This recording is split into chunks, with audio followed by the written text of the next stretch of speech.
empty square, trying to tell somebody that he cares.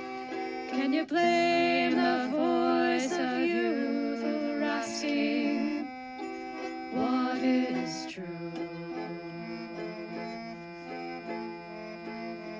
Yeah, the ones that you're calling wild are gonna be the leaders in a little while, when will the lonely voice of youth cry what is true?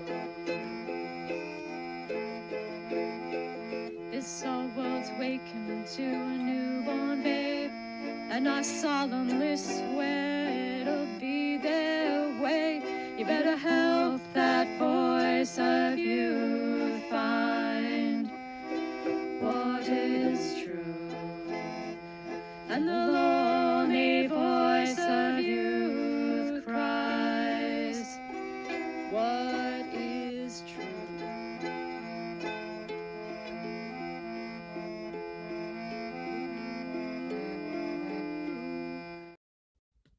Yeah, all right. Welcome, everybody. We are good to go. Oh man, sometimes my props. There we go. Don't work. Um, yeah, we're ready for another session. We've got our Sampel, because of course you have to have Sampel. We've got our Muppet Cup. Have you considered? Very important. And of course we have some Table Rock tea. This is their winter stuff again. Picked early, as it were. Picked early for tea. Oh, it's been quite a week. We had a storm, tropical storm Debbie. It was very traumatic. Just like terrible. Almost nothing happened here at all. It was the least exciting storm to ever have stormed in the history of storming. Everyone's trying to panic you about everything all the time, including storms. The UK is completely blown up and is no longer a real country, which is kind of sad to see. But hey, the Muslims needed a new place. Now they got the UK. Good luck to the Muslims. Very sad. I don't know what the hell's going on over there, man. Like, that didn't take long. Just goes to show you, elect the wrong people, and yeah, could be a problem. So things are, accelerating, I'd say. And as I warned last week, that's not going to get any better anytime soon. So don't look for improvements. They're not coming. Chaos is here. Don't look for rationality. Don't look, well, the Illuminati have this. No, it's just incompetence at all levels, and people are just doing random stuff. There's a lot of denial out there about observation. Like, so people are observing the world and going, well, let me give you this complicated explanation for why that looks this way. And it's like, it looks that way because that's the way it is. So I don't know what to tell you. The internet continues to be a problem for all kinds of people, for some reason, mainly because they want to control the narrative. And I don't blame them. If I were evil, I would also want to control the narrative. Also, don't be evil. I'm still a no on evil. I mean, maybe you're not. I don't know. I don't pretend to know what your particular disposition is, but I remain like a no on the evil thing. And if people could just stop putting their time, energy, and attention towards being evil, I think that would be a plus, like, overall. So yeah, I mean, that's just, and again, that's just me. Maybe that's not you. That's Not okay. Don't be evil. Um, yeah, it's been a wild ride, and it's been so wild that I actually made a meme. This is my meme. Actually, I stole it from Sally. Don't tell her though. She'll never find out. Um, yeah, I mean, I think these are governments are having to decide: do we ban social media or do we buy social media? And this is sort of born out of a bunch of patterns I'm seeing. So one of the patterns I'm seeing is I, I've been I've been on the web a long time. I own a piece of the internet, so like I know a little thing or two about, and I know algorithms. Like I've written them. I am a software engineer, among other things. Um, I have and an avid YouTube user, or I was at some point. I'm much less so now. Every time I watch a YouTube video, uh, I'm getting an ad for Kamala Harris to donate to her campaign. I live in South Carolina, guys. Nobody here voted Democrat. Like, I don't even like, why are you asking me for money? I have never seen an ad, the same ad, this often ever on YouTube. Someone spending a hell of a lot of money. A hell of a lot of money. Also, I mean, you've all seen the Google Donald Trump get Kamala Harris for the first page of results nonsense, which is, I mean, that's happening for sure. Um, Someone paid a hell of a lot of money to do that. It's unbelievable. Um, the Georgia Citizens Council or whatever on elections announced that they owe Donald Trump an apology for the 2020 election results. He should have won. Little things, nothing. Also, that knowledge in and of itself is not going to change anything. I mean, things will change as the result of that knowledge, but it's not going to change anything in the short term. Um, it's good to know. Like knowledge doesn't change the world at all. Like nothing happens. Right. You dump all the emails from all the climate scientists saying we lied about the hockey stick, which was obvious because nobody could reproduce it and nobody cared. People still used the hockey stick for years afterwards. No, the hockey stick was a lie. We have their emails stating that they lied and they knew they were lying and they did it on purpose and no one cared. That's actually why the hackers don't hack anymore because they're like, well, we hacked the emails and showed them all to you and you did nothing. Right. Right, because knowing things isn't doing things. Or as my uncle, my unfortunately long dead uncle, may his soul rest in peace, used to say, uh, "Knowing and doing's two different things." Uh, he is correct about that. He was always correct about that. That is true. And the age of gnosis is not going to save you. Knowledge is not going to save you. More information is not going to save you. I'll do a video on that soon. I know, Sally. I know. And I do have some videos lined up. We're doing some experiments. I got some animations. Hopefully, I'll release one on Monday, assuming I can get my tailing gear.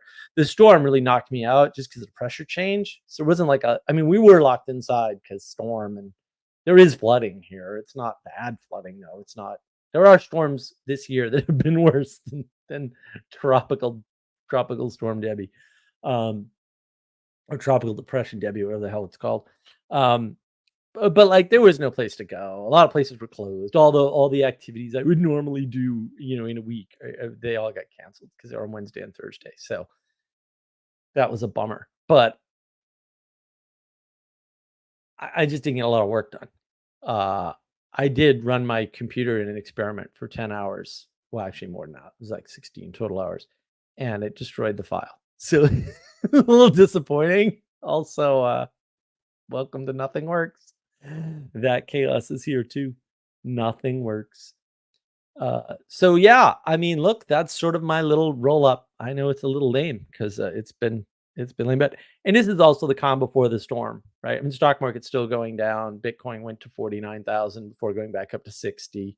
The Bitcoin people are still like, it's a hedge against the dollar. I'm like, how many times does this have to happen where it doesn't hedge the dollar before you say, oh wow, it's not a hedge against the dollar? Like by definition. It's never gone up when the dollar's gone down. Not once.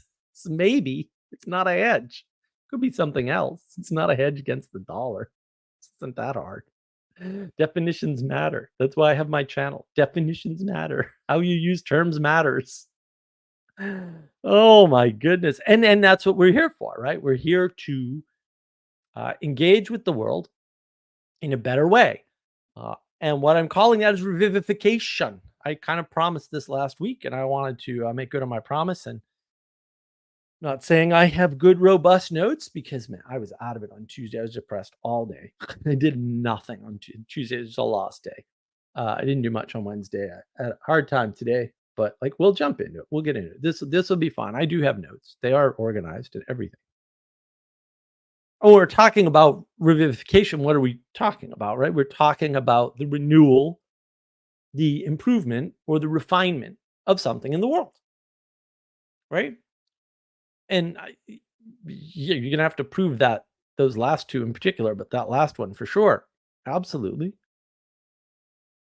But let me get you to think about some phrases. Do the dishes, take out the trash, go to work, mow the lawn, clear the land, prune the plants, plant the seeds, check on your family, ping your friends, see how they're doing, clean your room. These are all modes of renewal, improvement, and refinement. These are all ways of revivifying the world. Revivification is related to cultivation. It's related to burning the dead wood, as Jordan Peterson talks about. It's related to making things grow. We'll say in a certain way, which is part of shaping the world. Part of revivification is dropping your prediction of the world and letting the world surprise you. You can be surprised knowing the outcome. Just drop the knowing the outcome part. That's re-enchantment. You're not re-enchanting the world. Like, I get that. Like, that's a dumb point, right? Re-enchantment happens to the person, obviously. The world isn't changing in that way. The world is changing, not in that way. Still enchanted. It was always enchanted, always will be enchanted. Sorry, just the world you're in. If you can't see it, that sucks for you. Watch my videos. Hopefully they'll help. Better yet, get some practices. Practices are important. Make sure that you engage in something, maybe lots of things, every day. Whether that's going to the gym, whether that's breathing exercises, you can do the Wim Hof thing or one of his students' things that might be a little bit easier. You can engage in some sort of martial arts, which I did as a kid. I mentioned before. You can go to church. You can go to work. You can stay the hell offline because it sucks. Except to watch my stuff, of course. It's the best stuff ever. Or be on my Discord. My Discord is awesome, by the way. I'm just saying. Reflecting on that this morning. You have to have things to do in the world that move the world outside of you, that you do, to get a feeling of connectedness, to get those relationships, right?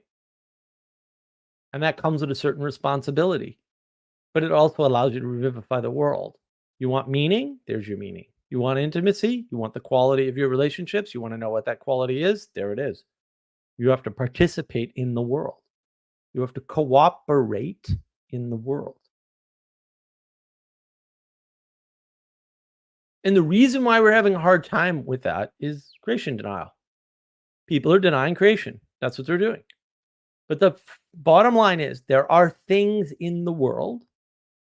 The world was here before us. The things in the world were here before us. We were born into a world. And there were things. that pre-exist us, before us. We were born into a creation. However you conceive that, I really don't care at all. It means nothing to me. That creation was subsequently refined and improved to be a certain way. Now, that certain way is going to vary based on where you were born. The way the refinement happened in China or India or the Middle East or Europe is different from how it happened in the US or Canada or Mexico. No one cares about South America and Africa, so I won't mention them. Just the way it is. That's important. And those things, the way they are, the way they were when you were born, and the way they are now, were built by people that came before you. So, like it or not, whether you feel it is, quote, fair or right is not relevant. That's what you have. You were born into it. Yes, that sucks. Too bad. Suck it up, buttercup. You have a duty to those things that bore you and allowed you to be in creation. That duty is the duty of revivification.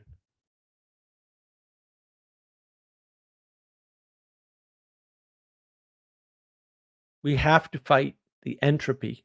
Entropy is real. I don't know how different it is from time. I've been over this before. I have no idea.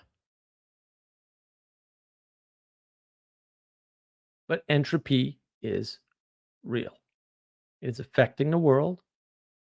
It is degrading the things that have come before and the things that spontaneously erupt in the world or emerge in the world.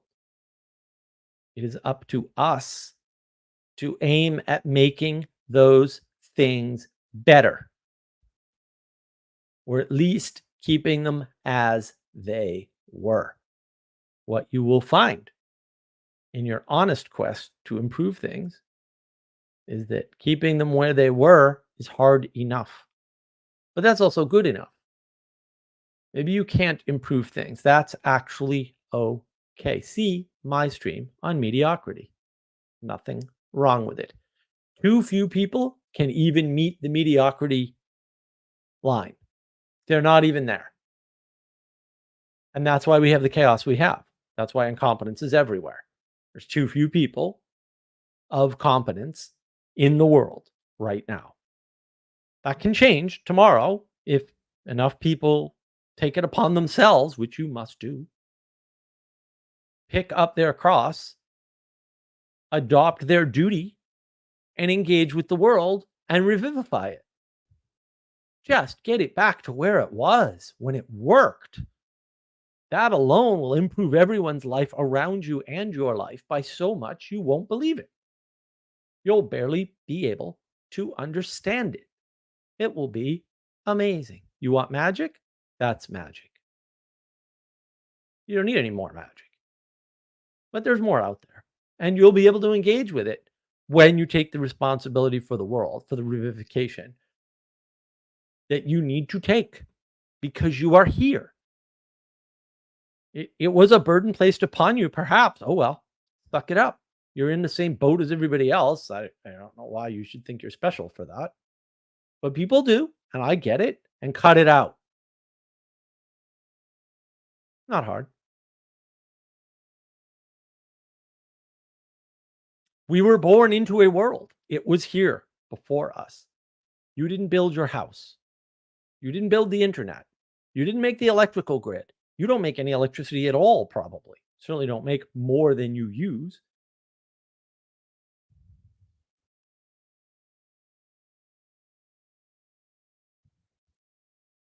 You have a responsibility to the people that are keeping the lights on, that are running the internet, even if they're a bunch of buffoons who should all be fired. They're still doing it. It's still up. It's still here. You owe them a big debt because you get to watch my awesome live streams and look at my YouTube videos. You can't repay that debt. This stuff is gold. It's more valuable than gold. We need Mark of Wisdom coin on the blockchain. To some extent, revivification is the cooperation with the past, to which you owe not only your life, but your way of life, for better or for worse. I get it. You're a critic. You've got critiques, skeptical cynicism. I have a video on that. You can rebel against that. You can be the skeptical cynic, but that is unhelpful and will worsen your life. The things that were here when you got here are bigger than you. You were born and they were here. Sorry. Sucks to be you and me and everybody else. Suck it up.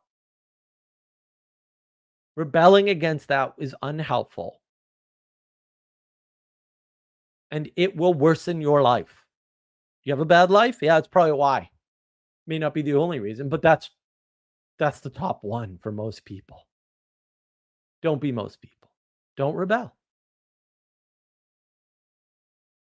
And yeah, maybe improving the things around you is an option.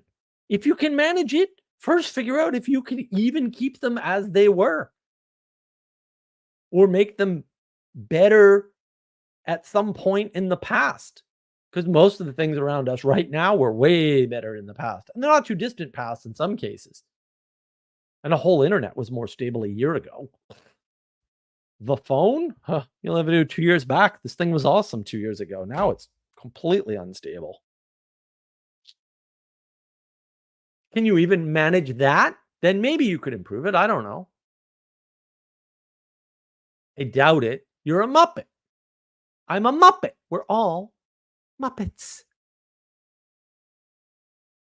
But it's worth exploring, at the very least.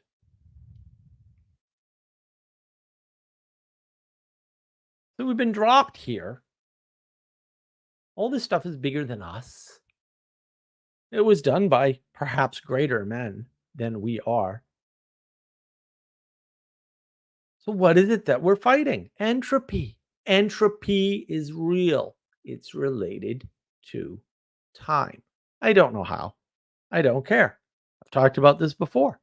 I can't disambiguate time and entropy as easily as I would like. They might be the same thing for all I know. And the problem with time and with entropy, especially when you're talking about chaos, is that chaos means more change, or at least the same amount of change happening quicker. I don't know what that means exactly, other than time seems to be moving faster. Yes. Yes, it does. Some of that is because of technology. I don't know where on the ends of the earth this broadcast is going, but it could be anywhere on the planet with, 5 seconds of delay total, probably. Something insane that's actually technically unimaginable to me as somebody who knows all the tech up and down the whole stack. I've written TCP/IP level drivers in C. Actually up and down the stack. I'm also a performance expert and a senior network engineer. So yeah, still amazing. I don't know how the hell they do this. Google made a lot of good, very low level technical things work that are quite impressive, actually. Not to mention their compression algorithm. Certain editors arguing with me about compression algorithms. What enabled us to get the opportunity to fight entropy? Because if you think about it, entropy was here all along. And yet we built cities. We built societies, cultures, and we've had wars. And we've survived those wars, which, kind of amazing. We've survived plagues, real plagues, not fake scamdemics, but actual pandemics like the 1919 flu, which was the last major pandemic, by the way. Anybody who differently is a liar. and they should know better. And if they don't, they're probably not a good person. Maybe not deliberately. I don't care. Uh, just to let you know, not important. Results are important. Intent is unknowable. Don't worry about it. Don't worry about knowing your own intent. Jordan Peterson goes over that. Why is it that entropy hasn't wiped us out? That's the debt you owe. That's the revivification that's required of you. That's your duty. Sorry, bro. It's not that hard. Sucks. Yeah, maybe it sucks. It'll also give your life meaning. You're not going to get it from defeating the boss in the video game or trashing your friends in Call of Duty or participating in the latest e-sport. Not that you shouldn't participate in sports. And look, maybe that's the best sport you can manage because you're a putz. Also, you could be better. You could improve. You could revivify your life and make it better. You could do that. Like you, by yourself, on your own, can do that. I know you can. I'm sure of it. And you should do that because why should you do that? Why should you do that? Because the world needs you to be better. I mean that in all possible interpretations. It's a well thought out thing that I came up with because I'm awesome. That's why you're here. If I wasn't awesome, you wouldn't be here. You make me awesome. Revivification is all about sacrifice in the moment, sacrifice of the now for the future. Rene Girard does not understand this. If you haven't seen my talks with Justin Wells on Rene Girard, you should check them out. They're good. We're going to have a third one someday. It's going to be more on storytelling, hopefully.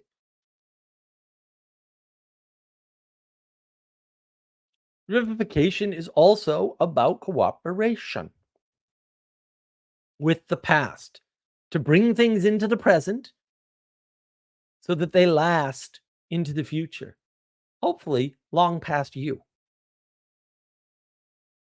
That is the re-enchantment of time. I'll go over it again because people are slow. I know time doesn't need to be re-enchanted, but it does for you if it's not already. And if it's not you, it's somebody else. And maybe that's important. Oh, my world's already enchanted. Oh, that's nice. You have food, so you let people starve? Like, I don't, like, who cares? Like, that's great for you. Now go spread it to others. Don't be selfish. The sacrifice is important. And we make these sacrifices all the time, and we don't think about it. And then we go, oh, not a sacrifice. Oh, I can't handle it. I can't do it.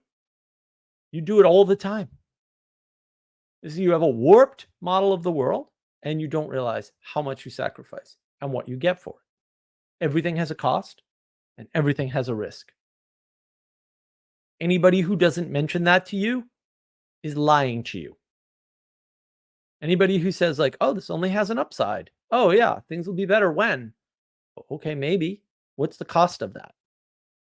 It's got at least a cost if it doesn't also have a trade-off, which it almost certainly does. If there isn't also a risk, what if we fail? What if we get what we want? Oh, yeah. Yeah, everything has second order effects. What if you get what you want?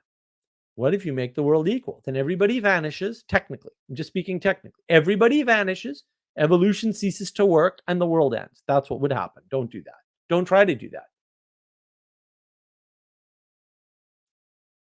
What if we manifest individualism? Everything vanishes, the world immediately destroys itself and collapses, and everybody dies. Don't do that. Don't do that. This is not hard. Just don't do that. You have your time, energy, and attention. Use it wisely. Don't use it to destroy the world because you're selfish and you want to be an individual, which you cannot be. You are not an individual. You can never be an individual. You never will have been an individual. That is not going to happen. That cannot happen in the world into which you were born. You want to be born in another world? Go study Hinduism and like reincarnation and hope that that works the way you want it to work. Good luck. In the meantime, you have to revivify what's here. We have to keep the lights on. We're not doing that. We're falling into chaos. You can say, oh, I'd be the only one. Yeah, maybe. That's one more than we have now. And maybe if you do it and someone sees you, they go, what a stupid thing to do. I'll go back to my, wait a minute. Why would somebody do something that stupid? Maybe I'll help them. Yeah, that happens. Exemplification. Another thing that René Girard is missing. You want John Vervaekean participatory knowledge? How do you get participatory knowledge? Oh, yeah, some of it you get through participating. How the hell do you get to participate? You get that through exemplification, through mimicry. Oh, there's somebody doing something. I want to do that too. You ever see little kids play house? Where the hell do they get that? Did you talk to them? This is house. House is where all the things happen. Here are all the things that happen. You didn't do that. No one's ever done that to a child. It wouldn't work. They're playing house practically before they can speak. If you watched them closely enough, did you? I did. Maybe you didn't. Fair enough.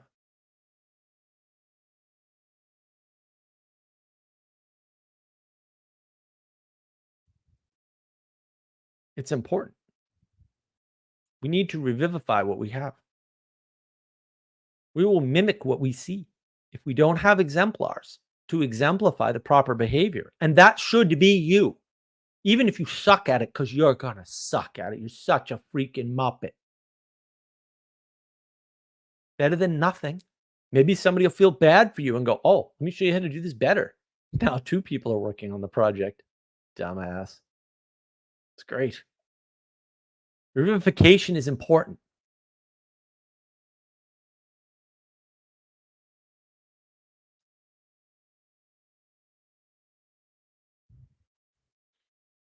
When we revivify the world, we're building something.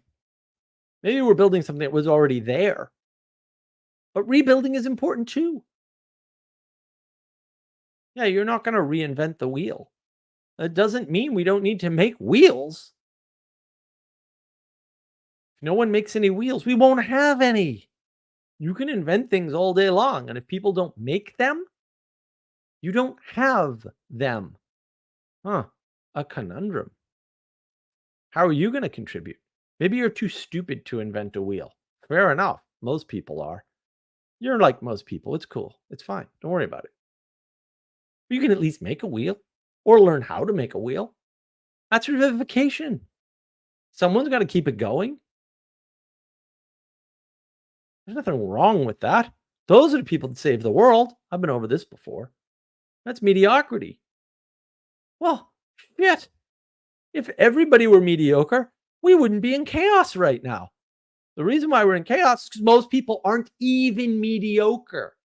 You may think because they have a position of authority or they're high up in the hierarchy that they're better than mediocre because that's what it means to be high up. And that's not how hierarchy works, kid. Sorry, not human hierarchies. You know why human hierarchies don't work the way you expect? We'll say the hierarchies in nature work. The strongest trees grow the tallest. I'll tell you why. Because human hierarchies, careful, listen for it, are run by humans. And humans are retarded. They're stupid. They make mistakes. So annoying. People are so annoying. All they do all day is people. Did you know that all the problems of the world are caused by people? Every single one. Unbelievable. What is going on? Yeah, the human hierarchies that we created that don't follow the laws of nature because we don't follow the laws of nature. We cut down the biggest, tallest trees and turn it into lumber. And we, to some extent, allowed to do that. We have the capability of doing that. And that's not inherently bad. Of course, we should use that capability carefully. And maybe we won't if we're not looking towards revivification, towards improvement, towards renewal. Do those words sound familiar? Do they use the word renewal in forestry? Why, yes, Mark. Yes, weird. It's almost like Listening to the language tells you everything you need to know about the world. That is my thesis, by the way. It always has been for decades. Oh, listen carefully enough to the words, and they'll tell you everything. Everything. The language isn't broken. Our ears are broken. Our cognition is broken. We're too busy being less than mediocre. That's what's broken. And that's why it matters. And it does matter.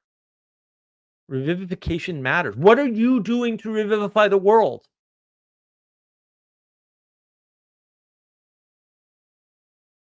You're probably doing things without even realizing.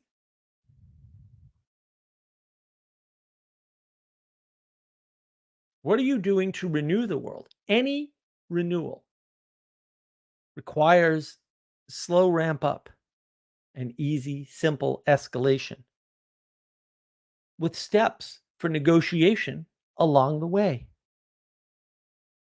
Scale matters and changes things. Maybe the rules don't change, but how the rules look change at scale.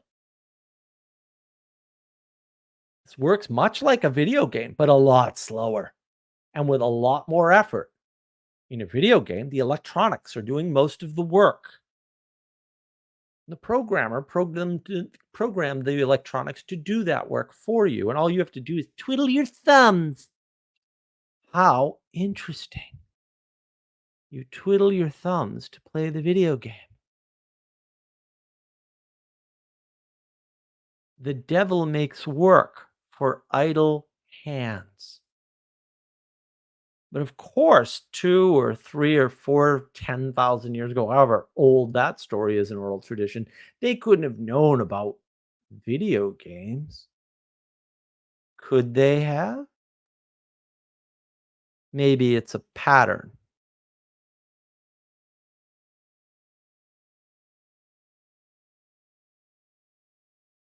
And that's the problem. We want these things to be as fast as the world we grew up in.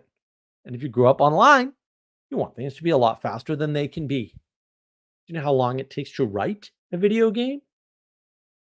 Not just like how long it takes to write it, but how many man hours. You get 3 people working on it for a year. That's not the same as 1 person working on it for a year. Oh,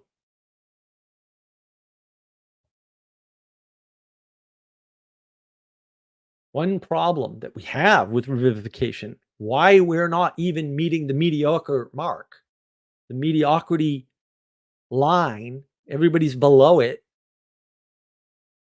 is because we're wasting our time, energy, and attention playing games instead of maintaining the world into which we were born, for which we should be grateful, by which we should be humbled.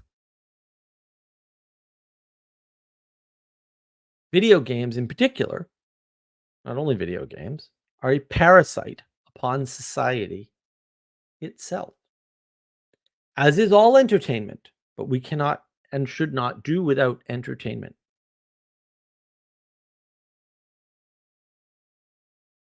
But we need to have it in good measure. And it's too easy to get it now. I can just have any movie I want. That's not hard. But is it good? Oh, that's a different question. Are we asking the right questions?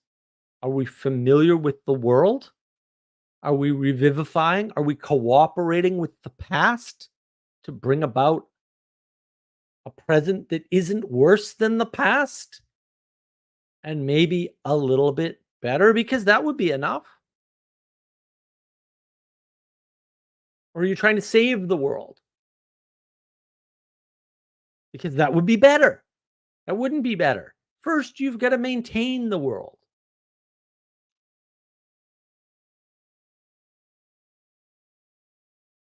You need to orient yourself in the world so that the fact of the world and the things around you and all the things that were here when you got here humble you. You didn't build those. You couldn't build any of them, probably. I have myself frequently fantasized about writing my own operating system and my own programming language, among other things. And no, I have never really done that for various, I think, very good reasons. Although sometimes I'm running Linux and I'm like, "Ah, I could just fix this. I could take me a lot of work, but I know how to do it. Like, you know, skills are there. I had the money, I could get together the right team too. Yep, I got people who tomorrow would work for me. If I could just have a few $1,000,000 to hire a bunch of people, man, we could definitely do some damage. But I haven't done it for various reasons. I stopped writing my own programming language when Python came out because I was like, oh, I have most of the things I want. I'm not going to waste my time.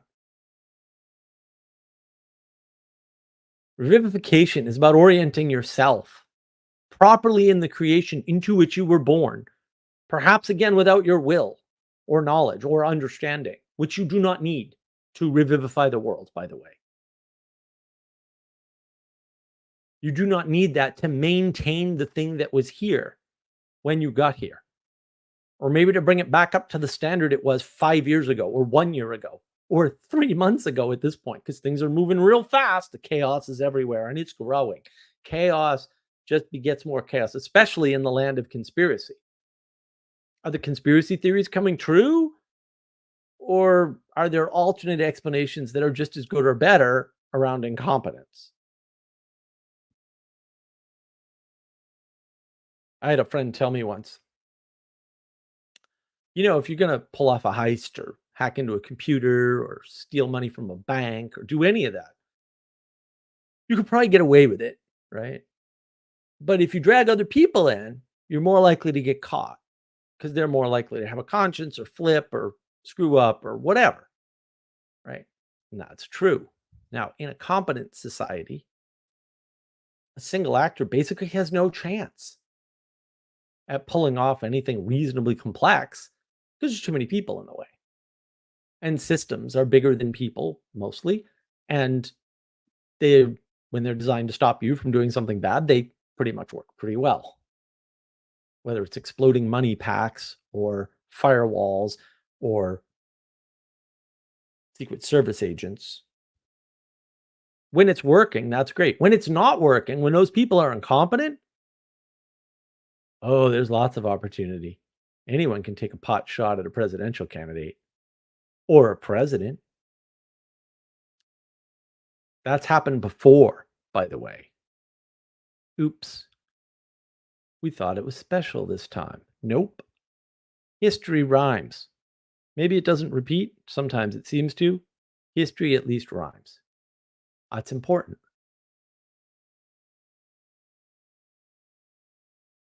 We're not revivifying the world. We're not renewing things. We're not paying attention to what's important.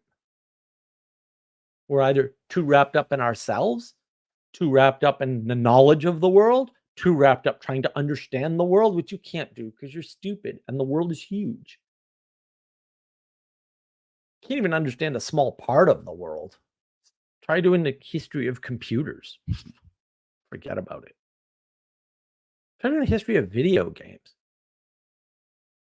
Ah, exhausting just thinking about it.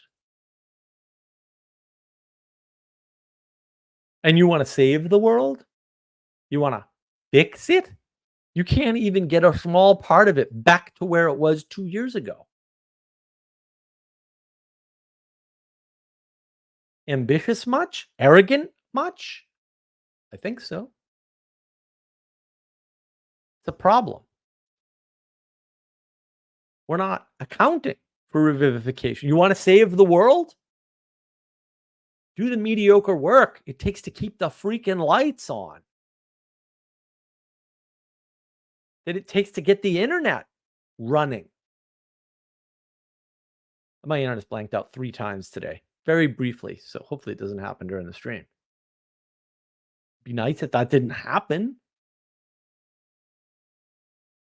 I'm sure if I had access to the Spectrum systems, I could tell you in about 10 minutes why it went out and how to fix it so it never happens again. No one's going to ask me. It's okay. I'm over it. But someone could do that. Doesn't have to be me. That would be great. I'm paying them freaking money. They can do the work. I don't want to run the damn internet by myself, even a small piece of it. I have a hard enough time with my server in the cloud. Of course, my laptop shut itself off magically last night for reasons which we still don't understand. Revivification, renewal, improvement, refinement. Take things that have degraded due to entropy and refine them. Take things that are emerging, because things emerge all the time. It's the most uninteresting fact in the world that everybody's fascinated by. Oh no, something happened. Oh my God, I met a person.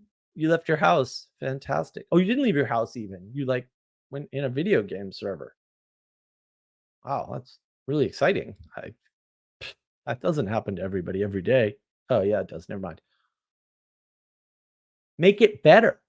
Don't just like let that happen. That happens all the time. What's going to happen after that? Cultivate it.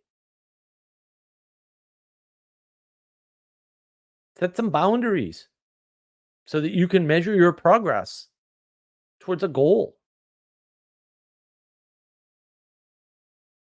That'll re-enchant the world. That'll fight domicide. The only person you need to save is you. That will save the world. Because just you saving yourself, someone will notice. You'll never find out about it either, probably. Somebody will notice, and that'll prompt them to save themselves. What do you think the Jordan Peterson phenomena is exactly? Well, that's exactly what it is. Do you think his so-called second wave, when he came back from his illness, well, why didn't that make him worse? Like, oh, look at the hypocrisy. He's a big scientist guy and he knows everything and he took a drug and he didn't know it was going to make him sick and he almost died and what a dumbass. And oh, no.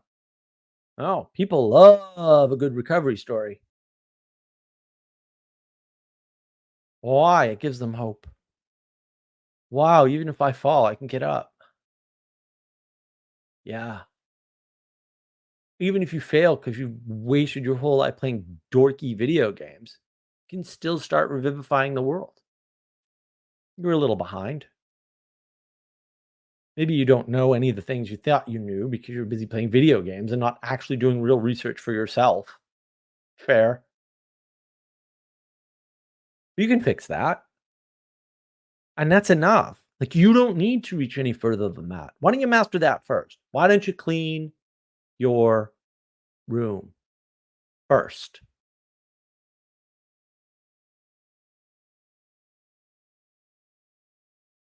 That's it. Revivify the world. You owe it to the world. You have a duty. You're here. You can whine about that if you want, but it ain't going to change.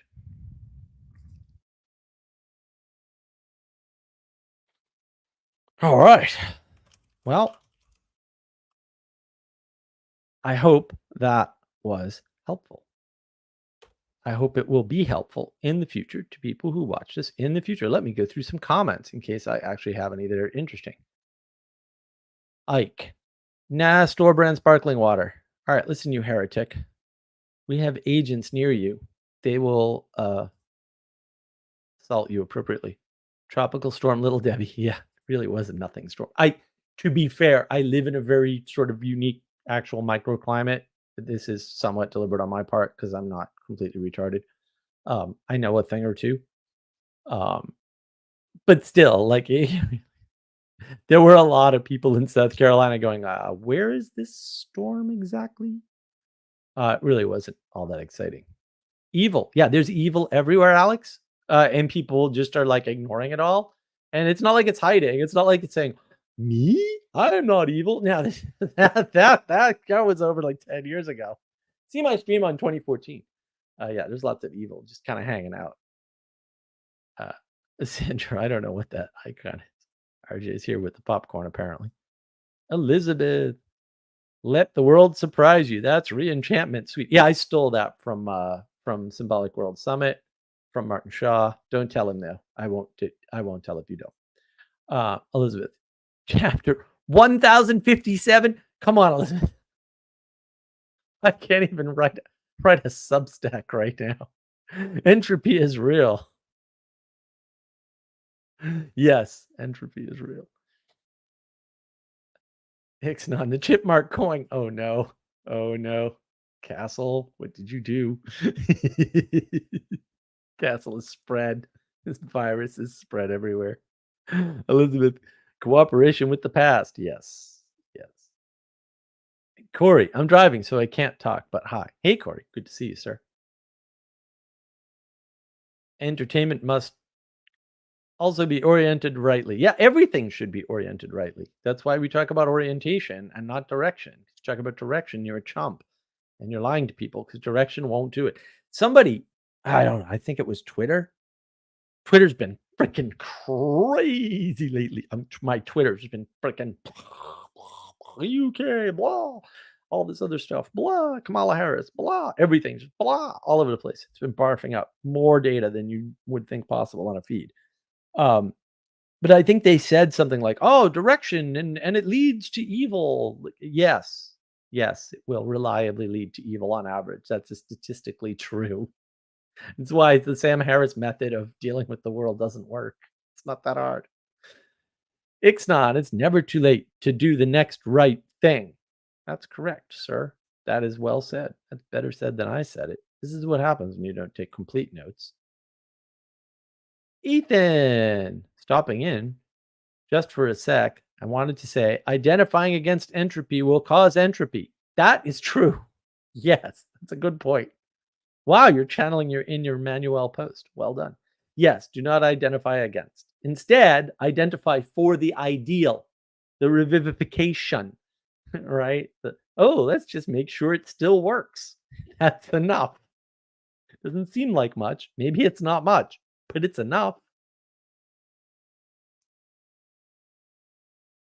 So look, anybody who wants to jump in, come to Navigating Patterns. The link is there. Link might be other places too, hopefully. Happy to talk more about this or something else, although we kind of keep it not too personal.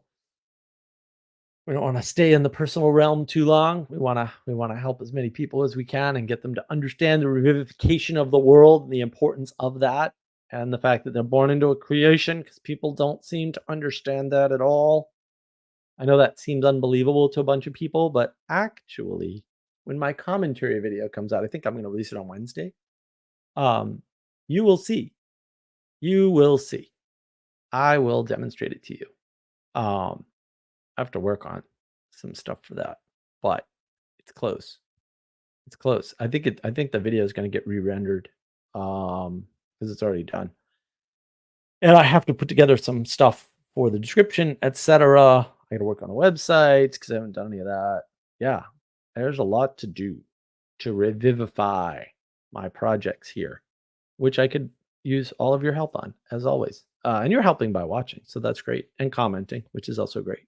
But if you want to do more, come to the Discord server, the Mark of Wisdom Discord server. We'll give you more to do. There's plenty to do. Working on my animation. I've already got like 2 other animations in mind. I can't even finish one, but that's kind of how I roll, unfortunately. It's a problem. Oh man, that tea is good. And you got to revivify your tea every once in a while, It happens. Oh, look at this. It's Shane. Oh, up, up. Maybe. Maybe. His camera's off though. He doesn't really want to join me. He only kind of wants to join me.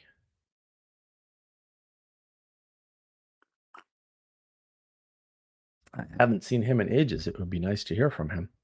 He gets his stupid camera working. Gotta have a camera to come on, man. Gotta make sure it's you.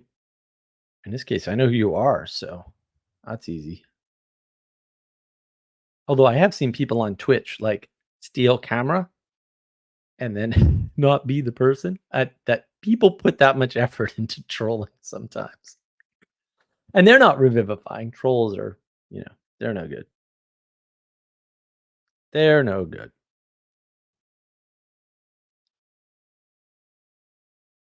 They're parasitic. Parasites and snakes are everywhere. Everywhere. You got to be careful with them. We're not revivifying. We don't actually know where the snakes are, right? If you're not tending the garden, you won't see enough snakes to know them when you see them. And then when there's a pit of vipers, you won't even notice. You'll be like, oh, there can't be a pit of vipers. I've never even seen a snake. That happens. That happens. I'm going to do a video on that, I think, someday. I keep thinking about it. I have like 12 videos I want to do now. The odds of getting more than 2 of them done are, tiny. Ah, here we go. Hello, sir. It's good to see you. Can you hear me now? I can hear you. I can see you. You're live. Welcome. Oh, and then he freezes. Nice. Why did you freeze, bro?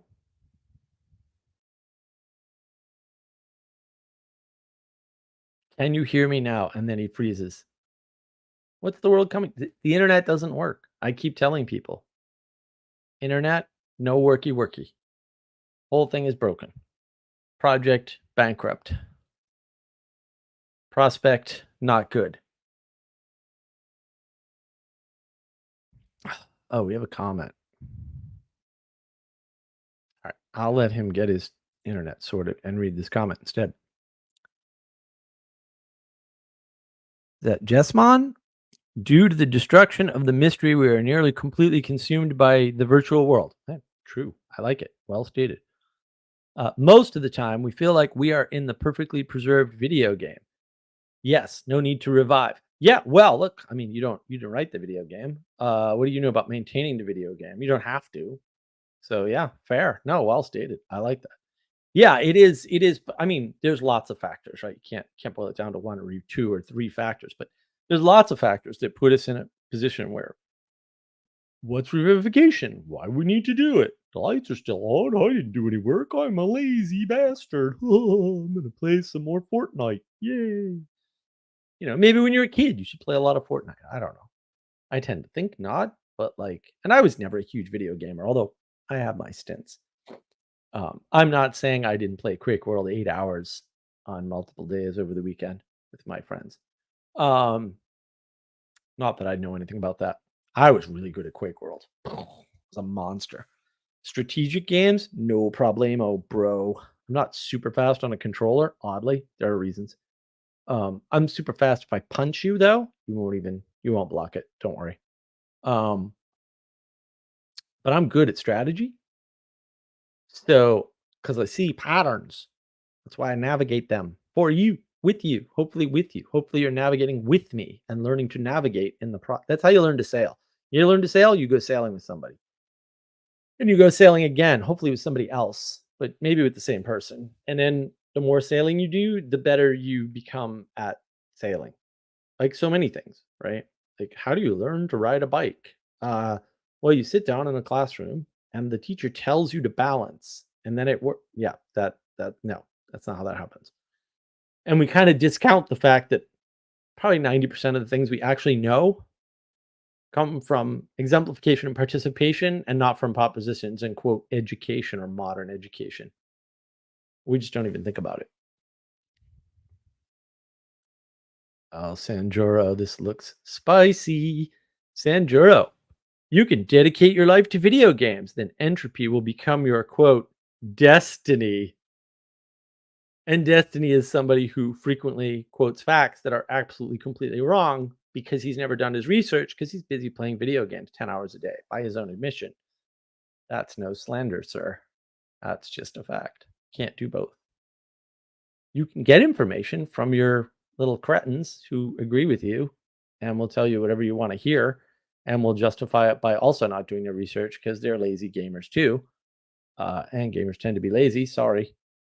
People who write video games don't tend to be lazy. I don't know. Could be a thing. Jessmon, what's your APM in StarCraft? The creep is coming.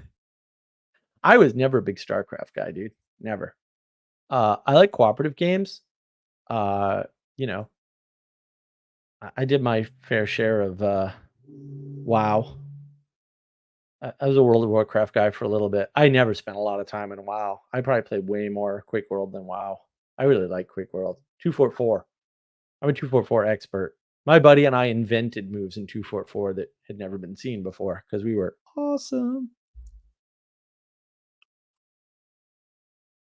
We did amazing things. Yeah, that was even before was it TeamSpeak? Yeah, I think it was called TeamSpeak. Then it changed its name a couple times, I think. Pre-Discord. Yeah, we had all kinds of things going on. We were little monsters. I was in the top 3 on almost every Quake World server by the end of my little Quake World run. Yeah, I'd just go on 244 and freaking clean the map up. You'd be like, "What the?" Every once in a while I get number 1. I wasn't consistent number 1 or anything, but I'd knock the number 1. If there was somebody who was consistent number 1, they wouldn't be number 1 every game. I'd get one in on them out of 5 or something. 5 rounds. The rounds are pretty short. Plus, we could manipulate the map because we could write our own maps because we were all programmers. So, that helps. We had one of our guys actually rebuilt a couple of the maps and then we played them in our own little maps.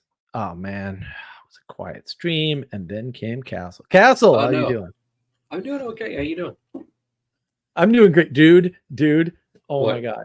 That comment on my Discord server about the mongoose, that I think I hurt myself laughing. If I broke a rib laughing, I'm going to sue you.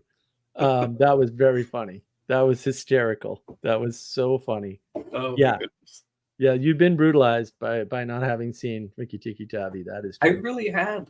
Oh my goodness. I mean, there's a horrible shortage of like counter predator children's media. Like it just doesn't exist. Like the sheepdog thing. Like that's just not around. Yeah, right. Oh, there's a ton. Right, it's weird, right? Because people are always asking me, like, Mark, how do you know all this stuff? And and I'm like, what kind of a dopey question is that? Because I'm always like, how do you not know these things? Like, I don't even. Where did you grow up? Like, what country or planet? No, planet. I usually go planet. Planet you grew up on. You don't know these things, right? And then it like slowly comes to me. Oh, I was in Boy Scouts for a year. Oh, I did 4-H. Oh, that's right. I went to summer camp and I did archery. And instead of getting, the beginner archery thing, I actually scored high enough to get the mid-range archery thing because I just happened to aim well. Or at least I did when I was young. Pre-illness. I could do everything better pre-illness. Post-illness is not a good world.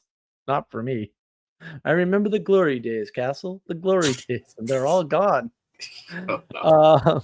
But like, yeah, I mean, and then I'm just like, wait a minute, you haven't seen this, you don't know about this, what, you didn't encounter this, and I'm always like, wow, no wonder why the world screwed up. You guys didn't get a good childhood. I guess. Oh my goodness. But yeah, that thing this morning was me coming off of a delirious poor quality sleep night, and most of my best material comes out of being in a poor physical condition. So I was happy to contribute. But Fridays are usually very high contrast for me, so that's to be how it goes. But yeah, I mean, I just caught up with the monologue, and I did not take notes because I was driving for part of it. But definitely a really good topic. I think there's a lot of stuff that definitely resonated with me, even like within this week. A lot of it I'm going to wind up having to recall on the fly because, like I said, I didn't write anything down. And I was too busy, watching stuff on the road, as one does. That's good. That's okay. Like, take a breath. Take a breath. I'm going to read a comment, an important comment. Sanjuro and I had a lovely conversation last night. I'm just so thrilled about it. Sanjuro, if you move, I will strike. If you don't move, I will strike. This is why Sanjuro and I are like one person. Actually, it's fantastic. We had a long conversation. It's great. He hasn't even seen like all my videos or anything, and I'm like, well, yeah, if you do, and he goes, oh my god, everything makes sense, and I'm like, that was like 5 minutes. How come I can't do that with my freaking audience? You guys, it's been like 2 years. Like, when are you going to clue in? Sanjuro's already there. Like, what's taking everybody so long? There, did that give you enough time to catch up on your thoughts? I think so. So I think one of the major things that I definitely had resonate with me is this kind of idea of that in order to fight against entropy, it pretty much always requires that you are taking on the responsibility for this thing. Otherwise, you're a vampire, right? I mean, like there's the kind of controlling renewal, but is that you control that by being the low entropy reservoir, not by making everyone else your low entropy reservoir that you suck into yourself, you know. And That's great. That's well said. Yep, think exactly. This is how I know you get it. That's fantastic. I get it. We're good. And one of the things that came to mind, because I know one of the things that also I said you and Christopher were talking about this morning was about like kind of the history in the U.S. and you were talking a little bit about kind of like mediocrity during this stream, and although what I'm about to say has nothing to do with the U.S., but it was related to the rest of the of that text conversation that was going on, and one of the things that that came to mind was like the story of Saint Teresa of Lisieux, that she on her deathbed, because she passed away in her early 20s or something like that, she overheard, like she kept a detailed diary, and she wrote in there and overheard that her like religious sisters actually were talking to each other outside her door as like within days of her dying, and they actually said, what are we going to write in her epitaph? She's never done anything. And it's just like Saint Teresa of Lisieux is one of the best saints of the last like couple centuries, and like patron saint of fighter pilots and missionaries. And it's just like, but she never left the convent. Like she lived like 24 years or something like that. But her whole thing was she was like, oh yeah, like this is just a warm up. She was like, oh yeah, just wait for the stuff I'm about to do. But her whole kind of like life motto was to just do simple stuff, was to just fight entropy and just maintain a minimum standard. So it was like, while everyone else was like, oh, you have to be doing all these great things all the time, she was there picking up pens and just straightening stuff out and just kind of, taking out the trash and doing little stuff. Like everything everyone else wasn't doing, she just had it covered and everything was just running fine. It's just like, nope, everyone, they had no idea what she was up to. And in fact, they thought so little of her because they're like, oh, she never does anything. Meanwhile, she was carrying that place, like it behind the scenes, And so that was one of the things that came to mind for me, where it's just like, oh yeah, here's an example of someone that got lifted up for just doing their job, and and not even like praising themselves for it, just saying, oh yeah, I'm just doing what I'm supposed to do, and then But like you said, a lot of people are, especially in tech. I mean, my goodness, this week has been ridiculous with the amount of stuff that I hear. Like, oh yeah, a new update came out, and then now this whole company is down because like it's just the client companies at my work are just getting wiped out by like little stuff, and it's just like how is this possible? It's like the ending of War of the Worlds, where it's just like some tiny little thing got screwed up in an update, and it's just like, bye corporation, it's over. Yeah. See you next week. But yeah. Well, and I think one way to look at it is to say that if you want to be the hero of the world, first you've got to train by doing a little simple stuff. And a lot of people like, there's a lot of Western Buddhists out there, and like, seriously, guys, just please stop. Please just don't. You can't. Like, just stop. But like, what are you looking at? Did you watch the original Karate Kid? Like, he was painting a freaking fence. He was waxing cars. He was washing windows. Right? That's what made him a hero. What made him a hero was not doing the deed. What made him a hero was the ability to do the deed, which was painting fences. That's revivification, right? He's making beautiful.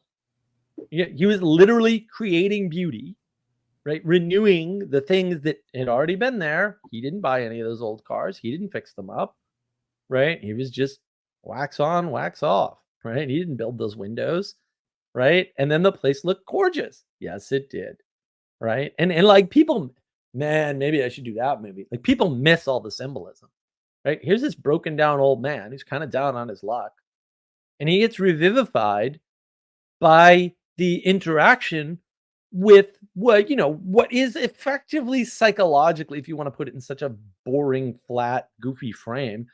Sorry, Dr. Peterson. Also, not everything I said was true. Have me on. I'll explain it to you, dude. I'll give you small words. It'll be fine. Or we can talk big words because I can do those too. Replacement for his dead son. Okay, maybe psychologically you could put it in that frame, I guess. But it's so much more. And then that causes him to want to have a better place.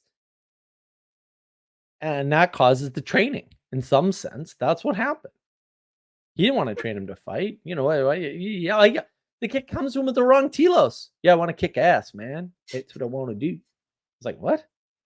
It's like, no. And then, like these Western Buddhists, it's like right in the thing, like everywhere. It's all over the text, even the Western, corrupted tradition that has nothing to do with Eastern Buddhism. You're not supposed to fight. You learn to fight so you don't have to. Right. By the way, that works. I did it, so I know it works. just to let you know. Not that I never got in a fight or anything, but I certainly never lost one. That's worth knowing. So, I this idea of just doing the simple thing is everywhere, and people skip right past it. And they're like, "No, man, I want to fight level 25 boss." I was like, "Dude, you didn't even do that in the video game. Where are you getting this garbage from?" Yeah. Like, you suck. Like, oh, I want to write a video game. It's like, can you code at all? Because you probably can't. It takes 5 years to learn to code anything at all useful. At least 5 years of actual coding. Let me read this comment from my beautiful friend Elizabeth. In Dante's Paradiso, all those he lauds did something. Excellent, Elizabeth. Thank you. Those there contemplatives established religious orders. Exemplification. Yeah. The contemplatives established religious orders. Yeah. I mean, sure. The people do things. And those are the people that revivify the world. I forgot the guy's name. Because I've been doing this like little weekly newsletter, and it do like a couple paragraphs on like the patron saint that's celebrated on that particular Friday's feast day. And so I've been doing that as like a little rolling thing. And early on, there was this guy that I think I'm mixed up between two different guys, but one of them, he was in Western Europe, and he was effectively homeless. And he founded something like 25 churches or something like that. And yeah, exactly. He, I have a little side thing I'll say after that I was thinking of this week. But but he went around, and I think he was even, oh gosh, okay, no, I think I have it closer. He's like the patron saint of Wales, because Wales was the like not Wales, right? But the but the you didn't notice the I didn't even notice it, dude. I'm so just overwhelmed with your other awesomeness. I oh didn't my even goodness. see the whale, to be honest. There's a little preparation for Sunday. It's not complete yet. Oh no. Yeah. You're a monster. I love I it. know. Change nothing. It's actually okay. So I have like 3 separate things going on in my head right now. So I'll try to straighten them out here shortly. But I guess what it all comes down to is it's all Elizabeth's fault, because a while ago, she said something about Jordan Peterson not being able to keep up with all of the ridiculous colored and patterned suits and everything like that. And I took that as a personal challenge. So that's why I've been just adding more and more stuff, because I'm like, oh, I wonder, I will hit a breaking point, but we haven't gotten there yet. So, and when that happens, I'll relax and I'll do something else. Test your limits. Test your limits. Yeah. Try to you won't be bored if you test your limits every once. Not all the time. That's not good. Oh no. Test your limits every once in a while. Yeah, that's great. Yeah. I've been taking proper rest and like actually, not overloading myself. I've only got overloaded by circumstance once this week, which is amazing compared to like just the insane amount of times I would do it to myself. And it only lasted for like a couple hours or something like that. And it was manageable for the rest of the time. But I have so much more energy to do all of this other stuff. And my creativity came back, which it had been gone for a few months. And so very excited. But yeah, so this guy, he was the patron saint of the country of Wales. And he's the reason why that country is like their national like plant or something like that is the leek. And it's because basically all he did was eat leek, like just little leek plants, and that was it. And his order pretty much exclusively just ate that. And they built like most of the early churches in Wales. And they also had a thing that they would do all work, including field work, by hand, and they would never use animals. So they didn't even use like plow animals, like oxen or anything like that. They were actually out there carrying the plows themselves, like ones that were made for animals. They were doing it themselves.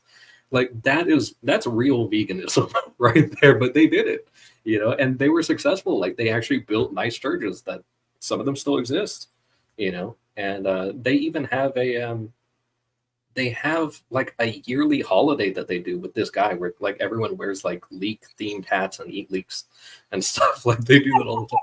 And but I was like, that's an example of this guy was homeless. He had no money or anything like that. He's just going around founding churches and the religious order and everything. It's like, it's awesome.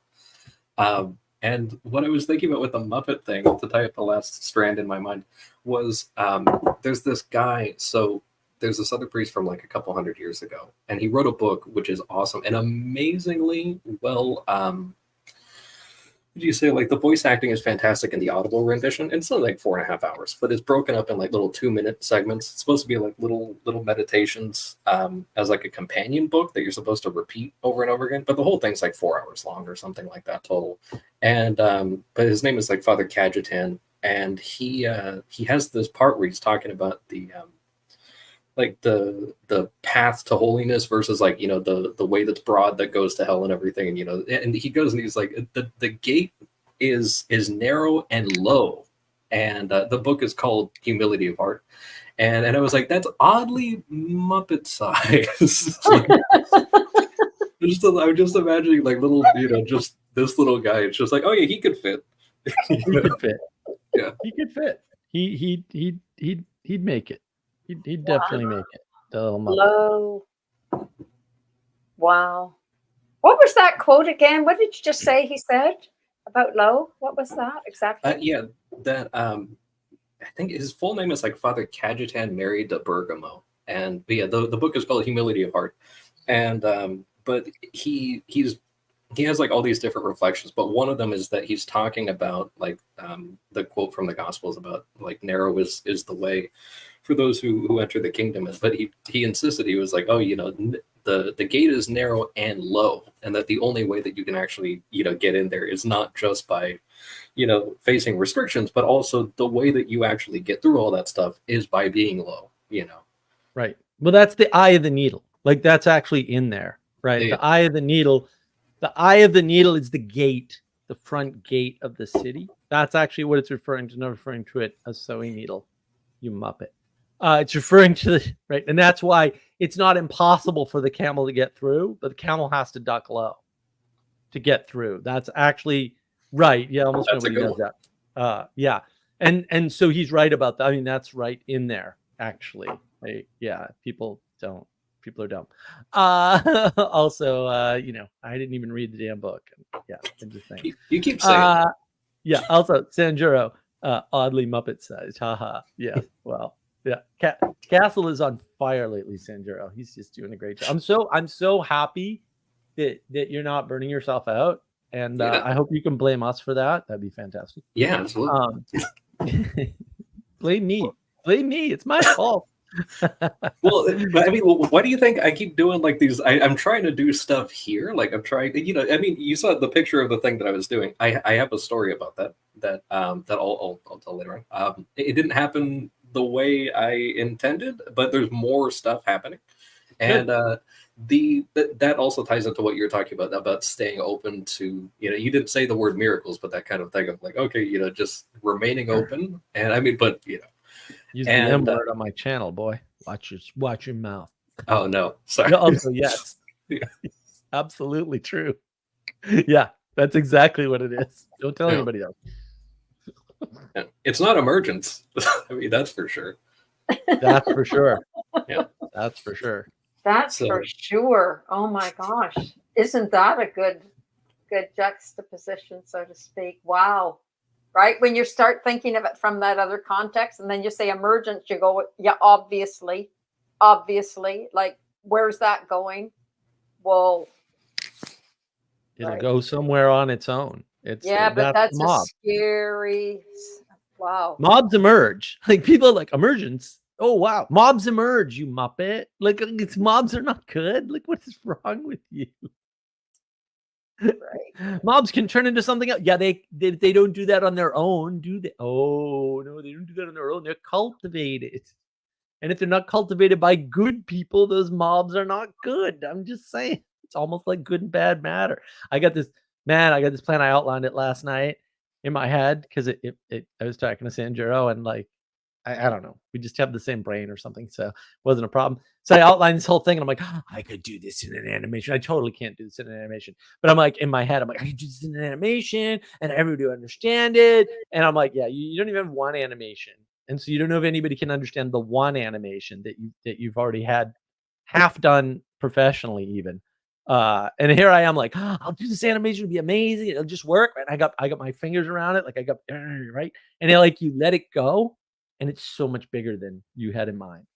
Right? It's like, oh, I was holding on too tight and constraining it because nobody ever talks about constraint. Maybe that'll be next week's topic. Constraint. Like that, boy, man, because that cuts both ways. And people don't, constraint is bad. Oh no, constraint can be good. But too much constraint is bad. Why? Because then you constrain that nasty M word that Castle shouldn't have used. I'm totally. Would you have used? I never used that word, sir, ever. Disavow. That's I can prove it. Just watch all my videos every minute. Go ahead. I've seen a lot. Maybe too much. It's been too much. I've seen terrible things. I've seen too much. I'm navigating patterns. Fair. Yeah, Oh, you know, the Irish monks, like they had this white sacrifice that they did, and they decided that the greatest sacrifice they could ever make was to leave Ireland, right? This is true. So they head off, which is, if you've ever been to Ireland, you'll understand that, because the ladies are all beautiful and the land is delightful and they laugh all the time and they dance and sing. So what else do you want in life? Anyway, they go off to Europe. Like some of the famous monasteries were established not because they meant to establish monasteries. They were just these fine Irish monks full of life and connection to reality. And everybody, to your point of exemplification, everybody was so fascinated by them, they just became like them. Same as St. Francis. Same as St. Francis. It's the same story. It's a total exemplification. He didn't mean to do anything. He just was himself. And the very model there provoked the imitation. I think there were thousands before he died, right, in his religious order. It's an amazing story. I'm not, again, just that constraint thing, right? The being not being constrained. In fact, it's a cool idea, right? That it can work both ways. This constraint, it's cool because it's so easy. I think too, because we live in such a moralistic world today. We really do. We live in a total moral. Like this is probably the worst time to live in terms of cultural and social restrictions on oneself. It's just so horrid. And so, so it's really important. It's interesting, Castle, that you said then your creativity came back, because I'm noticing that myself. And that's a really good way for me to notice when I'm in the wrong place, right? Because there's no creativity. I'm dry as a bone, I'm in the desert. So no fruit.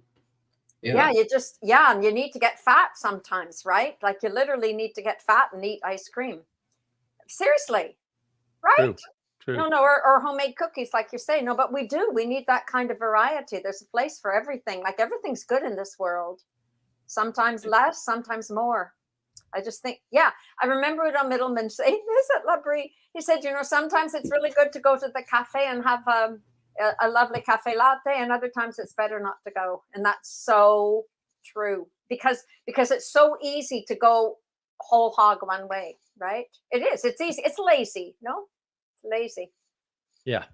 So I really liked your idea, Castle, of just of that noticing that when creativity was coming back, and wow, and then there you are, and everything's happening as the hippie said. It really is. RJ, seeing Castle is always a whale of a time. Yeah, Castle, why don't you tell us the whale tale there for a second? The whale tail? You said you had plans for the whale, so yeah.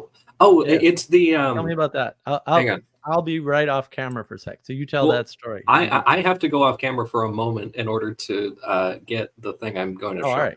I'll be back in do like that first.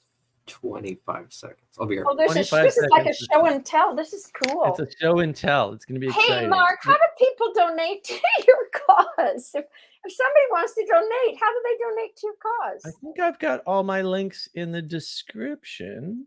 I've got the buy me a coffee Well, I link don't even know what a description is, Mark. Can't you just make in it the simple? YouTube channel, in the YouTube thing. I don't in know the what that YouTube means. I don't know what anything means about any of this nonsense because I'm not using my brain space to figure it out. Sorry. All right. I'll grab the link. Okay. I'll grab the donation link. Here you go. Well, what good There is we a go, donation right link? there. I pasted it. Okay. And what good is that? Now you can click on it if you want to. Well, I was hoping you'd say it was on your other thingamajigger, like your wherever On my else. you were. website. It's on my YouTube channel. It's all over the place. Oh, it's all on your the website. descriptions. It's on your website. Yeah, it's on the markofwisdom.org website, which I think. is- Okay, although I okay, forgot to okay. check it. I should probably check my website. Every once in a while it goes down because evil forces are attacking me constantly. Oh no, it's up. you- Yeah, it's all there. Okay, so this is Castle's going to do something All exciting. right, Castle, do the thing. Do the thing. Yeah, so this is going to be also in the background because, as I said, I'm trying to just load up as much stuff as I possibly can. But this is that image that I made. So they were talking about Moby Dick being a Godzilla monster. So I made a Japanese movie poster of him fighting Jet Jaguar and Ultraman. Whoa. So I'm going to have that in the background over there somewhere on Sunday when we do the Moby Dick book club. Oh, But, nice. Well done. Thank you. That's cool. It was a silly thing. Yeah, so all this whale stuff is coming to a point. I'm having a great time. You know, I'm a whale appreciator. You know, a long time ago, I was technically the youngest volunteer ever by a lot at the Aquarium of the Pacific in Long Beach, California, which is the third largest aquarium in the world, and I love that place so much. I was there for years, but I was 9 years old, and they had the age minimum was 21, and you had to be studying marine biology. But I was such a giant nerd for everything marine biological that I had I've lost a lot of the knowledge now. I'm sure a lot of it could kind of come back and everything, but I was so big into this stuff. I had just downloaded into my brain just encyclopedic knowledge of all these different fish and their Latin names and their everything. And I was just so passionate about this stuff. And I loved that aquarium because they had actual real veterinarians on staff all the time. Wow. And they had their own dedicated surgeons that were available if anything were to ever come up. And they were just so they really insisted just respect for the animals, whereas a lot of these other places don't really do that so well. They don't police the people even when they allow you to touch certain animals. That place really policed the people. They were serious. Wow, that's what people need. Policing them. It was great, and most of the people there were actually volunteers. That was the coolest thing too. You knew people cared if they were there because they weren't getting paid. Even the managers were volunteers. That was the coolest thing. The people who founded it weren't making money. That was the whole thing. They were taking in donations, but if you were there doing scheduling, if you were there running anything, unless you were a doctor or one of the animal husbandry people or something like that, you just weren't getting paid. You were there because you wanted to be, and you could be there as much as you wanted or as little as you wanted, and it was fantastic. But I would spend entire days there. just doing random stuff. I mean, you know, that like the title I left with was like exhibit interpreter. So I'd go over to the, I'd be there with a little microphone or whatever, and I'd go outside the seal exhibit or the sea otter exhibit, or I'd be there behind the sea jellies or whatever, and just kind of telling people everything about the animals that they were looking at and interacting with and stuff. And it was awesome. But they had this huge life-size replica of a blue whale in the atrium. So like a full-size blue whale just hanging overhead when you walk through the atrium. So it was like 95 feet or something like that. Just Wow. enormous, Yeah. model up there, full size, and it was awesome. And what they would do at certain times throughout the day, they would shut all the lights off just while people were walking by. Like people were on their way to get some food or something like that. They would shut all the lights off, and then they would go and they would have on all the walls there were projectors everywhere, like all around, like in hidden places. And so if you looked around at this giant atrium, they would just start playing like a bunch of like whale stuff. They would have like entire like movies of whale stuff that they would play for like 10 or 15 minutes or something like that. So it was just like, oh no, it's whale time. Like you would just stop and it would just be whale time. And you would just see like whatever stuff they wanted you to see. And it was awesome. They had like an IMAX theater in there. And then like a lorikeet forest outside and a bunch of like full-size sharks and everything. It was such a cool place to be. But they had whale watching tours, which I also volunteered at. And I saw, I think, a humpback and a super pod of dolphins and a couple of blue whales in the distance. It was pretty awesome. Yeah. Once again, right? Like that probably opened worlds upon worlds.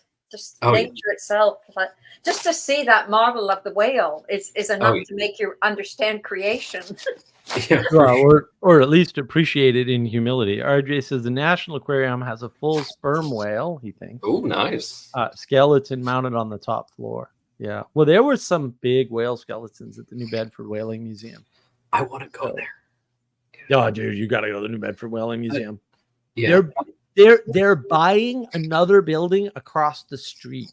Oh, nice. I'm like, what the hell? They already own this old house, and they put a brick building on top, around it to house that boat that I showed you, that half replica boat scale thing. That's just nuts. I mean, the whole thing is insane. I'm like, and there is stuff to do in New Bedford. So like, if you it's hard to get to, but like once you get to New Bedford, you can spend the day there. That's not a problem. You'll have plenty of stuff. You can see old forts, and you can you got to go to the seawall, the hurricane wall, and like check out. So we walked on part of the hurricane wall on the Fairhaven side. It's Fairhaven, New Bedford's on one side, Fairhaven's on the other. We walked on the hurricane wall on the Fairhaven side, like just stared out at the Elizabeth Islands, which is in the way. You can't see the open ocean from New Bedford, but it's a beautiful harbor. It's gorgeous. It's a great harbor. That would be awesome. A buddy of mine wants to, I haven't seen him in like 8 or 9 years or something like that. And I said he wants to come and visit. And I was like, if you come visit, like we're going to the Whale Museum. That's, even though I'm in Pennsylvania, but I was like, no, we'll go. I don't know how far, like we'll rent a car or whatever. I don't care. But I don't know how far Stockbridge is to New Bedford. That's probably like 3 hours, right? 2.5, 3 hours. Yeah, it might be 4. New Bedford's because New Bedford, you got to New Bedford, south. Yeah.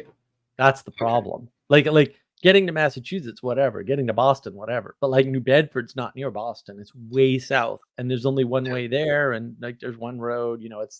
It's a nasty drive. But yeah, no, you should totally go.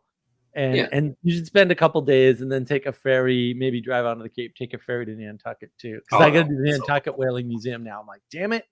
But I can stay on the Cape, so that's not a problem. So I'll get on the Cape one of these days and head out to Falmouth and not Falmouth, Hyannis. I'll head out Hyannis and take the Nantucket ferry and go for the day or maybe overnight or something. Yeah, I'm going to do that next because they have a whaling museum there, and I'm like, I want to see that one now too. Yeah. I got to see if the roads are actually still paved with clamshells. Like it's just, Oh, almost certainly. I mean, you can just go to Cape Cod and that happens. Like not the roads, but really? Well, I've got pictures of the cobblestone roads in New Bedford. I saw those. That's a good. Yeah, they're still there. Like there's cobblestone roads. Like you just walk on them. You're like, whoa. You drive on them. It's like, what is going on here? I love cobblestones. Boston used to have cobblestone roads not too long ago. Still. And you just drive through Boston, you're on a cobblestone road. Like, what is this? I mean, it's a little rocky, right? You're like, but it's so cool. It's like, oh, this is great. It's lasted forever, you know? Yeah. I think my city, like long ago, like decades ago, my city tried to do a thing where they were like, "Oh, we're going to revivify the city, and we're going to now do brick roads." And so, but the problem is they did smooth brick. Oh no! So all the cars started sliding everywhere, and they had to undo it. But Wow. Some That people tells you don't think something. things through. Well, and you know what the problem is? In the old days, you could do that because they couldn't make bricks very precisely. Right. I was just going to say that. Yeah. Yeah. They didn't have to worry. Yeah. That's our problem today, right? We've overdone it. The bricks are even overdone. oh my Yeah, goodness. yeah, Right? yeah. They're over-engineered, and when you Yeah, over-engineer things, you exactly. actually make them fragile. Absolutely. They're not They- anti-fragile. yeah. I have an That's example. yeah. The other week, Elizabeth, you mentioned that there in Canada they had done some sort of like big planter thing with lavender. It was like just made it impossible to your turn was now blind. Over at the college that I worked at, they would spend money on insane things and then try to save money on stuff that was actually necessary. And one of the things that they spent money on this one time, they did it like in the spring because they thought it would look nice, and it did. But it's a walking campus, so there's not that much space to drive at all. Like only enough space for like my police officers to go out and do their patrols, and maybe like some delivery people, and even that, like a truck would come in, and then they would just block the thing for like 3 hours because they didn't know how to drive on it. And but there was this situation where they were like, "Oh, we're going to beautify the school by putting these nice flower planters in the little like median of the road," even though it was like a two-way, like a two-lane street, you know, which merged into one lane. Like it was just the whole thing was.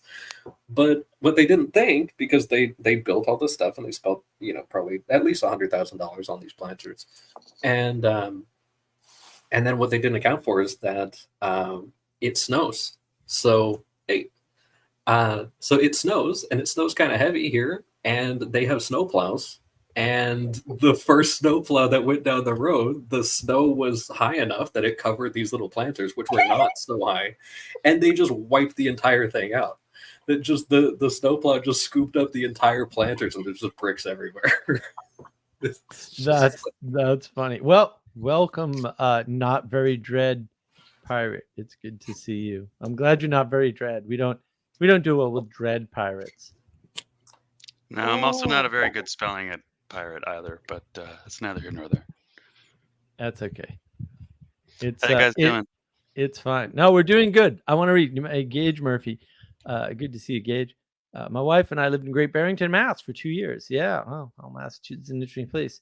Now live in Connecticut. I'm very sorry to hear that. Hartford area, even worse. Like just when you thought it couldn't get any. Sorry, dude. I don't like Hartford at all. I mean, Hartford, second poorest city in the United States. Still, maybe. I don't know. Oh, Connecticut's weird. It's a very small state, and it has like the wealthiest per capita town in the United States, and like the second or third poorest city in the United States, and they're like an hour and a half apart or something crazy.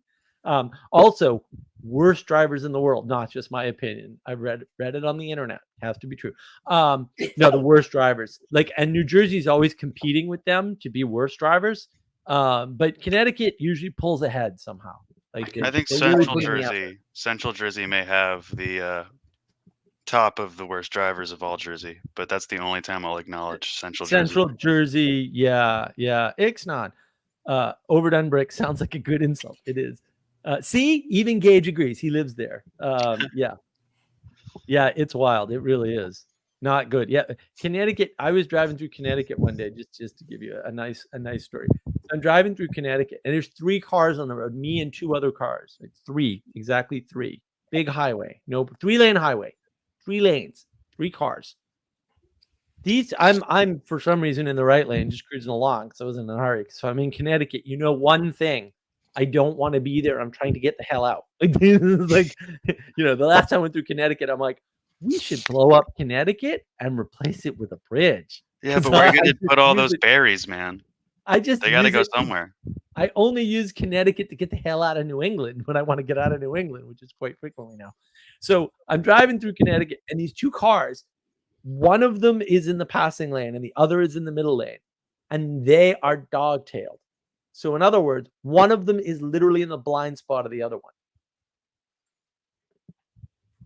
3 times the one in the passing lane tried to get into the other lane and had to swerve out because he noticed the guy was in his blind spot. I'm like, dude, you've been driving this way for 10 miles. You've done this 2 other times and you did it a 3rd time. Did you think the car vanished? I was like, what is wrong with these Connecticut drivers? They're so insane.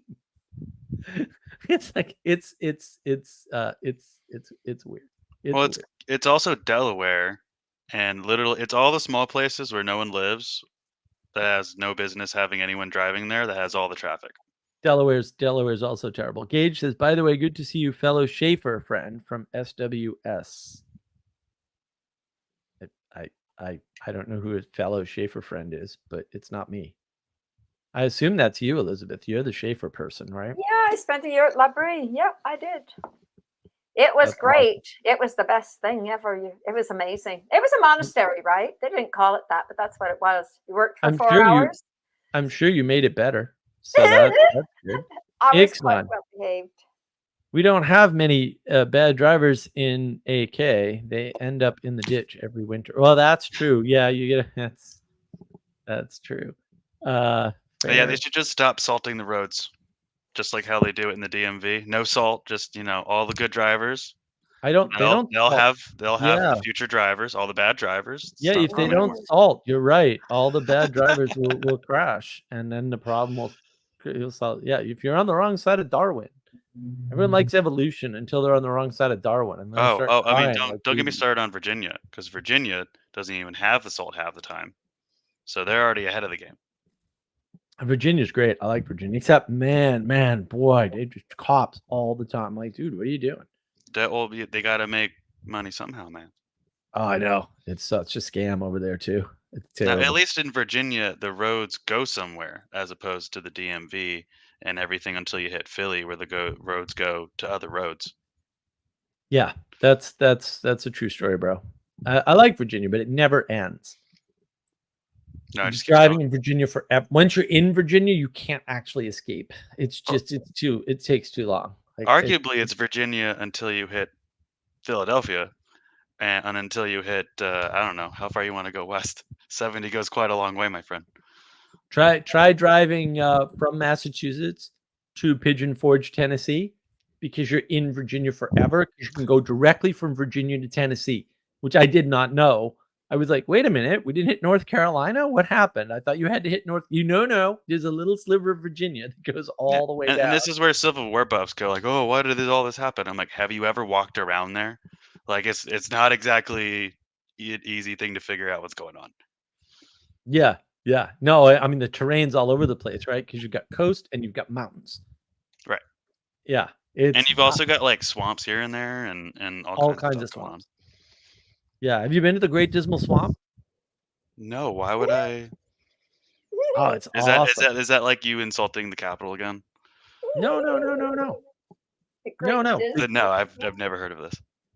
Yeah. It's just on the other side of the Chesapeake Bay Bridge Tunnel, which everybody has to drive over. Like, if you have not driven over the Chesapeake That is a Bay beautiful Tunnel, bridge. like wonders of the world confirmed. Like, that is amazing. Everybody, I drive one of over my it favorite things. So I have every like chance family I in the get. DMV and stuff. I grew up there for a little while, and one of my favorite things as a kid was just watching the bridge coming up, going over it.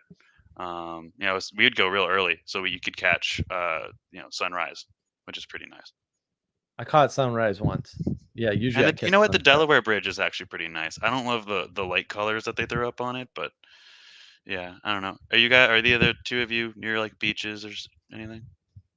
I used to be super close to a beach for like 2 decades, but not anymore. Beach guy or mountain guy, Castle? Come on. Oh gosh, probably beach, but not that one anymore. I don't know. Beach is fun. I mean, most people are beach or mountains. Elizabeth, beach or mountains? Come on. Both, for sure. That's fair. I'm a both. I love the mountains. I love the beach. Yeah, I love those too. I need the water. I need the water every once. I'm 2 hours. 2 hours mountains. 2 hours beach. Not bad. And when the hurricane comes or the big storm, nothing happens at my house, so Yeah. it's perfect. That's good. Nothing happens at your house Well, when the hurricanes come. Chapter 922. That's good. 900 Elizabeth. I'm I'm I expecting a great work. Come on, we're all my behind you here, goodness. Mark. You've got all this support. It should just come gushing out of you. You got to be kidding me. Shanjuro is definitely beach. Well, that's good to know. But mountains are cool. Yeah, I don't sit on the fence, dude. Either go all in on one or all in on both. Like, come on. Come on. This is navigating patterns. This isn't some ecumenical council. Yeah, Mark, but you can surf or you can board, I should say, in either place. So why por qué no los dos? Oh my goodness. RJ, what you got for us on revivification, my friend? On revivification, man? Come on, you got to have some thoughts. I was actually thinking about how things like Zen practices can help you revivify things. You guys already mentioned rest, and I think that's how we generally think of things. But there's how do I put this? The practices you do every day can help you revivify your day, and that means structure and routine are part of that. Yep. So I don't know if you have if that. I'll pause there. No, that's good. That's good. Yeah, I mean, I touched on it obviously, and nod to you, sir. Actually, not that I get all of my inspiration from my discords, or certainly not. And steal like everything that everybody says on there, and other places too. Shamelessly, obviously. Oh, it's not like you're a pirate captain or anything. Not me. So yeah, I mean, that's just, look at the stream, dummy. Yeah. Like, Well, no, because apparently YouTube doesn't show our name, like the little names that we have here. oh, it does. Or sometimes it does, sometimes it doesn't. I can't figure it out. It should. It should. If Do it you have it doesn't, set to then doing? It might be I just. will kill it. Okay, nope. If it I'm doesn't. incorrect. I'm incorrect. No, it does. It does. Mine does. I'm No, wrong. I want to do a whole stream on that, and I'm still considering, like, maybe people need a course on this, and I don't know what that would look like. I have a bunch of work done for maybe a course on anxiety, but because everybody's anxious, and that's gotten worse. Like, the chaos is making everybody more anxious, obviously, right? So and maybe another video on my channel about anxiety, because that seems to be a big issue now. And just the fact that, boy, where was I? Somebody mentioned this the other day. I was on Twitter. Somebody called Boston Girl or something, Boston something, right? I was like, oh, and she had just come back from Greece, and she was saying, like, I come back from Greece, and like the first thing I see in Boston is someone wearing a mask, and they're proposing masks, and like nobody's had a mask in 3 years in Mark, Greece. masks are in. I think in a few years, everyone will be wearing them. Masks like that. Yeah. I hope everybody gets that reference. If not, I feel bad. Again, if you don't get that reference, you need to sue somebody for your childhood. If you don't get that reference, I genuinely you have my sympathies. Yeah, that and Ricky Tiki Tavi, man, like those are. Ricky Tiki's the guy. Ricky Tiki Tavi's the answer to everything for sure. But I think I want to do a whole thing on that because like the people up north, like I'm from Boston, like I was traveling the whole time, like driving up, right? The further north you drove, the more masks you saw. Because down here it was 3 months and we were done. 3 months, 90 days, and we were done. Restaurants were reopened in South Carolina, right? We weren't as good as some states, but we were like 90 days. Right, but then you have fewer insane people, and it's very clear to me from people that I physically, personally knew for decades, they just went insane because they were wearing masks and things were bad, and they people are on the edge sometimes, and they went over the edge, and we didn't have that here, and I can't get anybody here to understand it because they didn't experience, and that's a problem. Like, people lost their minds. It's very sad.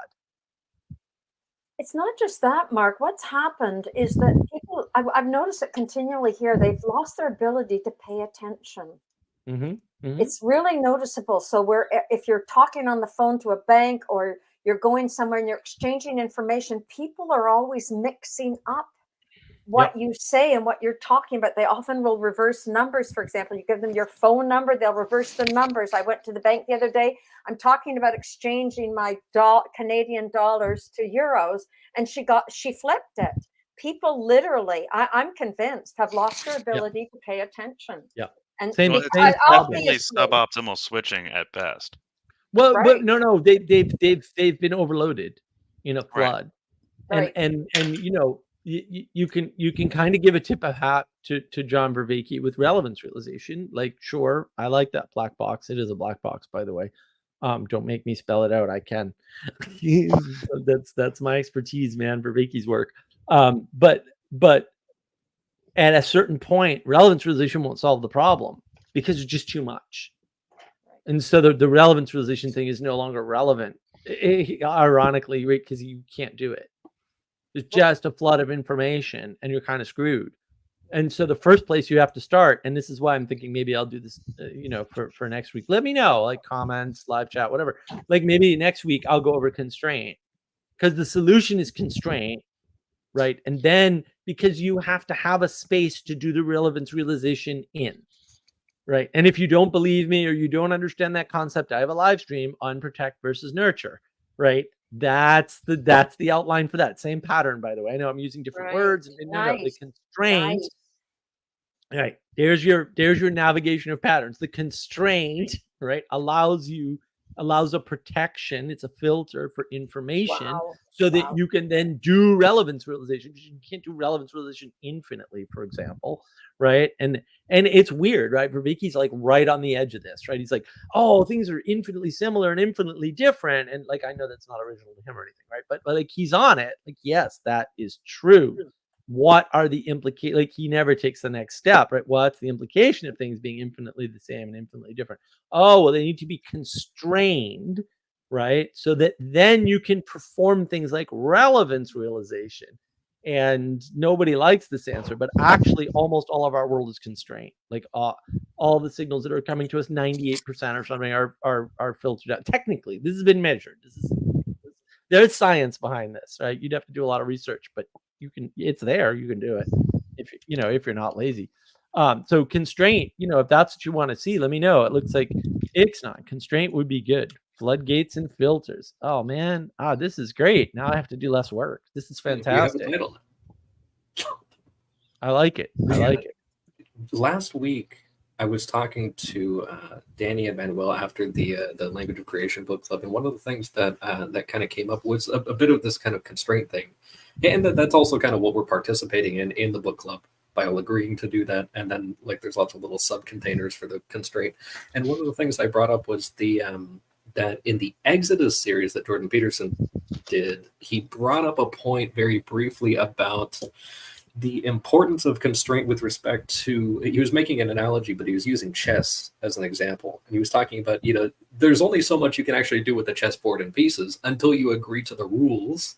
And then there's an enormous amount of things that you can do with the chess pieces once you've agreed to do the same thing. It's like, yeah, you can flip the table all you want. But also the amount of things that you can do is like, yeah, you can do anything, but also there's only a few things you can really do until you decide to take on that constraint. Right. Well, it's the constraint that puts the protection around the thing so that you can nurture within it, which is playing a game. Like that's how games is a flat world. Any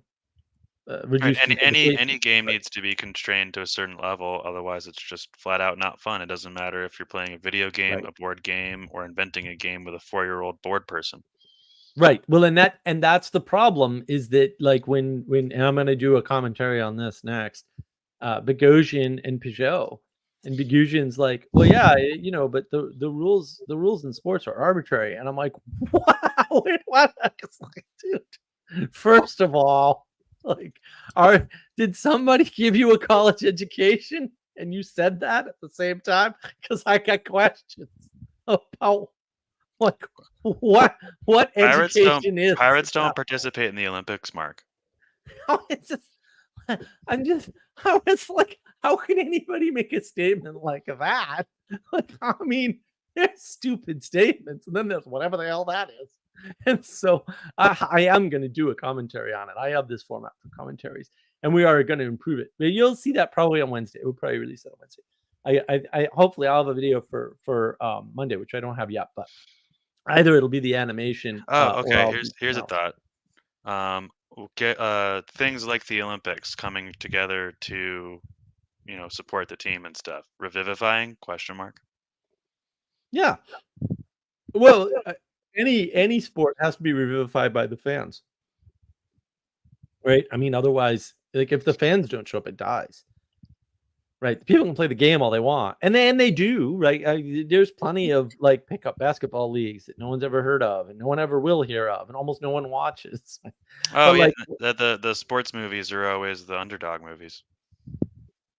well, that's the theme, and don't get me into watch my talks with Justin Wells on the limitations of modern storytelling. We'll say, and why it's that way, because I actually do go over that in talk number 2.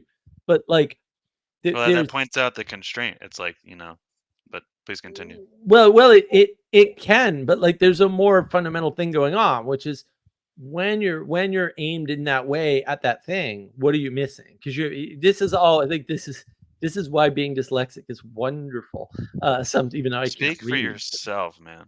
No, I mean I can't read, but I don't like to read anyway. Burn all. Oh, okay. I It'll mean, be as long fun. as you're a member of the tribe, then you're allowed to say it. Okay. Yeah. No, I'm What I'm highly saying is dyslexic. like I hate it. It's super. No, annoying. I'm highly no. It's a superpower once you leverage it. But because I can see the end of things, right? Like, oh, that's where that's going, right? And then most people can't, because Right, I go yeah. backwards and forwards against everything because I don't know the right way to go. Since dyslexia is effectively, but like that's the thing. Like once you understand that the limitations of pointing at stories that are say all limit or all subversion, which comes after limit because you run out of limit stories, then you run out of subversion stories, right? And then you just you write a story that's nothing but subversion with no ending because you can't end it because it's a subvert. How does a subversion end? Technically, it can't, right? So that's a problem, and if that's your limit of storytelling, right? Or if you think of sports only in terms of the Olympics instead of, well, where does baseball come from, and what are all the changes of baseball that they've tried and have failed, and why have they failed?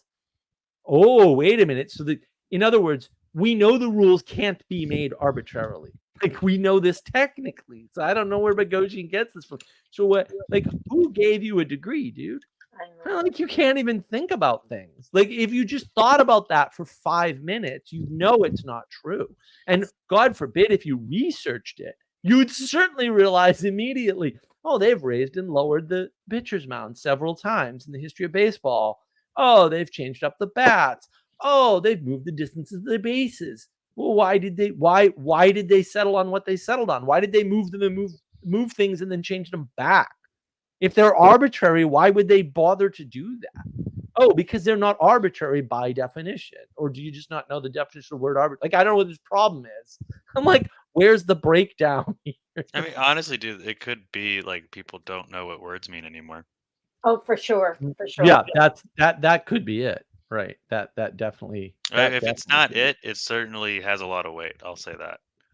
No, nobody is using words with content. I mean, if you listen to people, eventually you realize that we're all using words that and you see that even with some of someone like Jordan Peterson, right? He'll launch a word and there's no content attached to it. So it's going like this all the time. Nobody's really it's just a whirlwind. That's how they teach kids to read, or at least some kids, because I was taught this in public school, that if you don't know a word, it's not look it up, it's context, guess by context.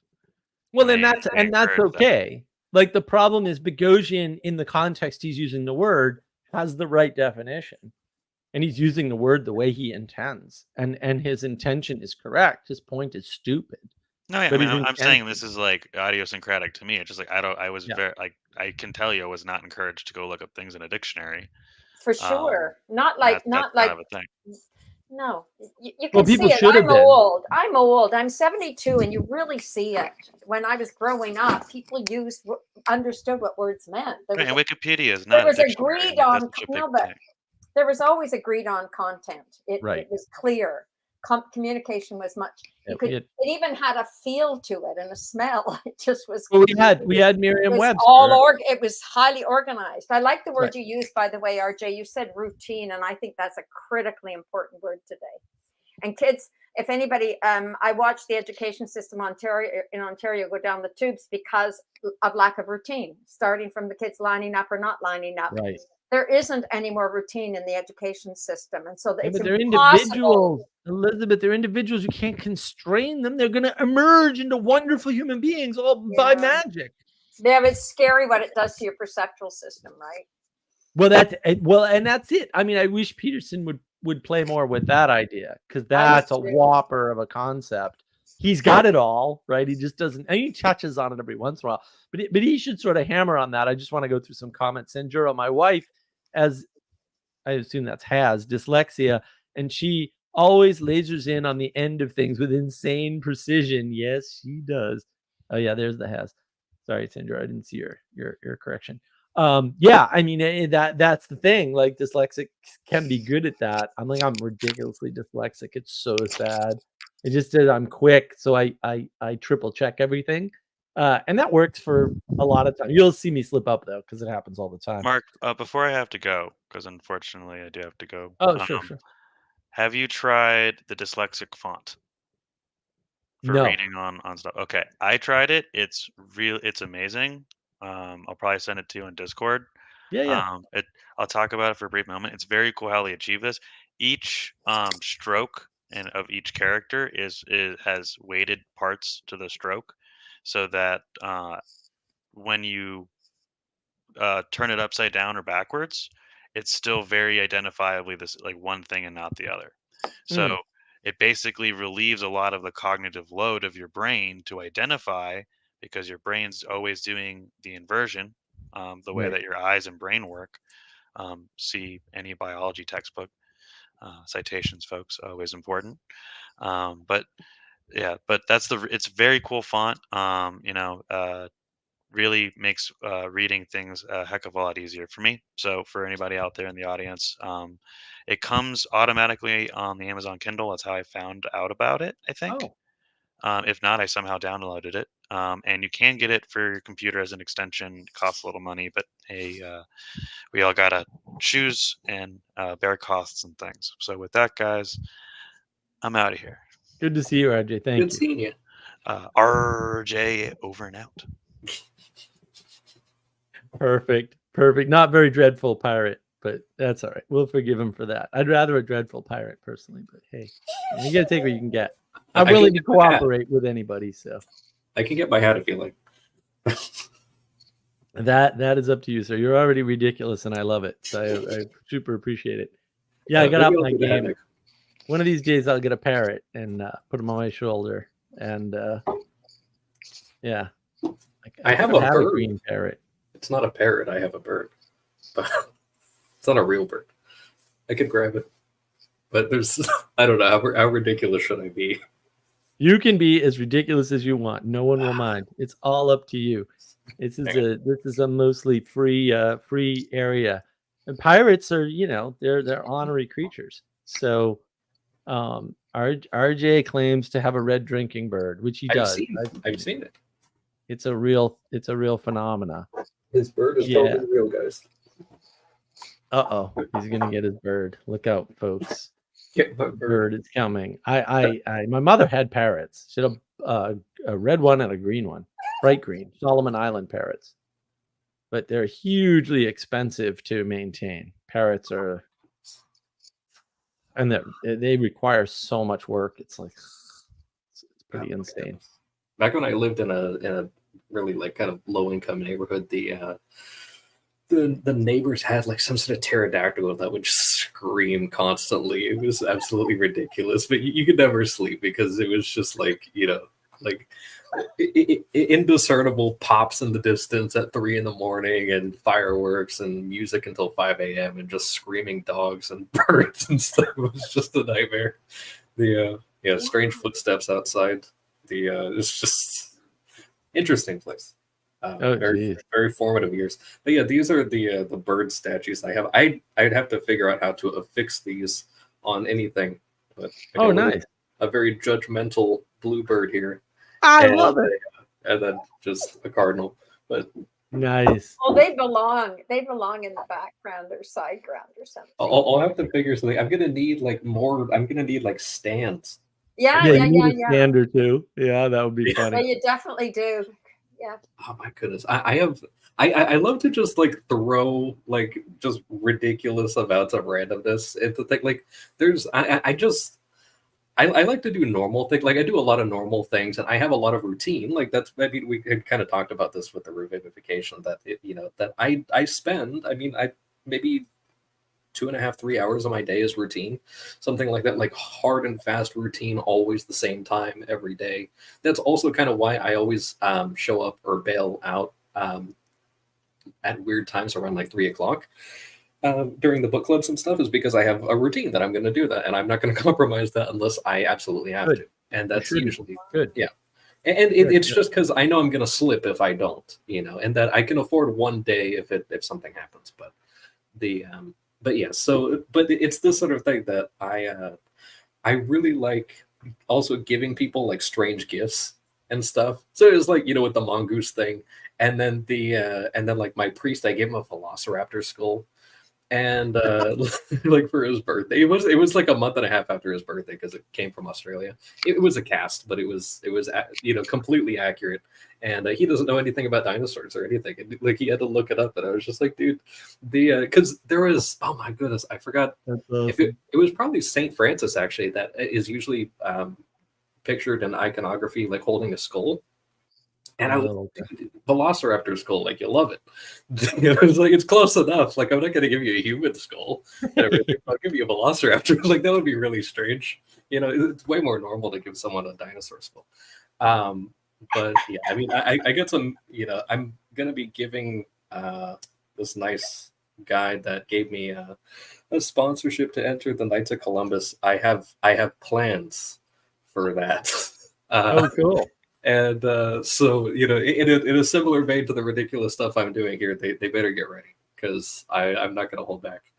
Speaking of, probably not relevant at all, you mentioned if there was ever an interest in another theme for an additional stream, if you would ever do random ones. Yeah. High fantasy medieval, if that ever comes up, I might have some things in the works for that in a few months. So just mentioning. Yeah, I want to do a European timed stream at some point. I wish I got more feedback on that. I keep trying to tell people like, no, you need to give me a day and a time. Like anybody. It's like I'll take one viewer in the European time slot, please. So, yeah, like 6. What is it? Most 5-6 hours, right? 5 or 6. It depends where you are. Yeah. Really? So it would have to are be there like other people? That'd be cool. What did you mean by that, Cass? What did you mean about what are you thinking? For what? For the additional stream? Yeah. If you were to ever do those things. Well, just if ideally, we're probably gonna have book clubs running forever at this point. Like we get a long. I'm in it. Like I'm ready for the challenge. In fact, I have. It's not the only stuff I have, but the same size as this. I have a whiteboard that just showed up today, and 36 different colored markers that are fine points. So I'm gonna step up those diagrams. I know. But I also got architect rulers and also like a bunch of like circle things so I can do proper circles. And I was just like, why not? Yeah. So this type of stuff happens. But yeah, I don't know. But I was thinking, I was like, oh my gosh, I was looking at the backdrops, like I have this pirate one, and I saw that there's a nice one that's like tavern themed, and I was like, oh my gosh, Renaissance fair or like medieval or high fantasy or something like that would be super awesome if there was ever a time to do all this stuff. I like that idea. I could get into that. Yeah, I don't think Do I have a hat right now? I don't think I have a hat for that right now. But yeah, no, you've really inspired me. I'm like, I could set it up and get a backdrop going. That wouldn't be too hard, This setup was, I want to say, no more than $50. It couldn't have been. And I had intended on getting some stuff. I can guilt somebody into buying me stuff. It's fine. Oh, most likely. But I mean, for them, it's only like $50. It's so cheap. I don't know. Yeah, whatever. Yeah. Give me $50 on buy me a coffee and I'll buy one. Yeah. That's how I got my whiteboard. The whiteboard that's behind me. Yeah. That's everything behind me except the dragon, which I won. So yeah, everything behind me I did not pay for. The whiteboard I did not pay for. The man woman thing, which I did co-design with Sally Joe, of course, and the icon, and my dragon. I won my dragon when I was like 16 or 15 at the La Kermesse, right at La Kermesse in Biddeford, Maine. Yeah, I didn't pay for any of that stuff. So yeah, the people donated the money for the whiteboard a couple of years ago now. Yeah. No, I'm quite fortunate. So I'm happy that people cooperate still at all. It's good. It's good. Monetizing a YouTube channel is great, but like you're not making millions of dollars. Like, you make 40 cents on a video. You're having a good day. Oh, goodness. You guys were talking about, I think just last week, it was like about running everything yourself and then like trying, like, especially with the business and stuff. I had a little story about that with when I was running an Etsy shop. And so it's one of those things where like, it's that example of like, okay, I was trying to do absolutely everything. And in a sense, I kind of could, but also I reached a point where it didn't make any sense, where I was making like stuff for bakers so that they could more efficiently cut cookies, fill their frosting bags and everything like that. I had some designs that I've never seen anywhere else or anything like that. In Fusion 360, I designed some cool stuff, and I have like an industrial 3D printer that is in my closet right now because I have no table space because it's all this junk. But like it's more or less cleaned in here. Like I can walk and exercise and stuff, but there's a lot of stuff on the shelves. And and also I took on a bunch of stuff from other people that is in storage and I need to get rid of. But yeah, I was running this thing, and so I had done the 3D model design and spent dozens of hours on that. And then I pulled up the page. I was doing the photography of the stuff. I was doing green screen photography for these things. I was doing themed cookie cutters that were made in a particular way that was pretty efficient, I think, and also cheap to produce and to buy. And the whole theme, everything was red, like super bright red and everything. And the thing was called Red Velvet Workshop. And I had this whole setup, but I wanted everything to look like, those old like 50s like rocket ship models where it was like, they had the really cool like kind of old fashioned car design where it was all like winged and everything like that. I wanted stuff to look really cool and like rad like that. And but yeah, so I had done these designs. I was buying all the stuff. I could produce it. I could process this stuff. I could package it. Even the packaging, I had a red wrapping paper, like just the whole thing, red packing tape. And so people would get this stuff, and I focused on customer service, and I was doing advertising and all these other things. And then I realized I'm making $40 a week. Like I'm working 40 hours a week, making $40 a week. It was just at least, because sometimes I would just pop on music while designing stuff. And then I'd find out like, oh, that was 8 hours or something like that I just spent on Fusion 360 making things. And now my eyes hurt. And, but yeah, so I would just do that. But it was a good coverage while I had a gap in employment. And so technically it wasn't a gap in employment. I was a proprietor, which is so much nicer to say on the resume. But really unemployed homeless bum. Yeah, exactly. Making $40 a week. But it worked. It looks great. No, that's cool. Well, and you put something into the world, and even if you can't continue to do that, no one ever does. Like that was there.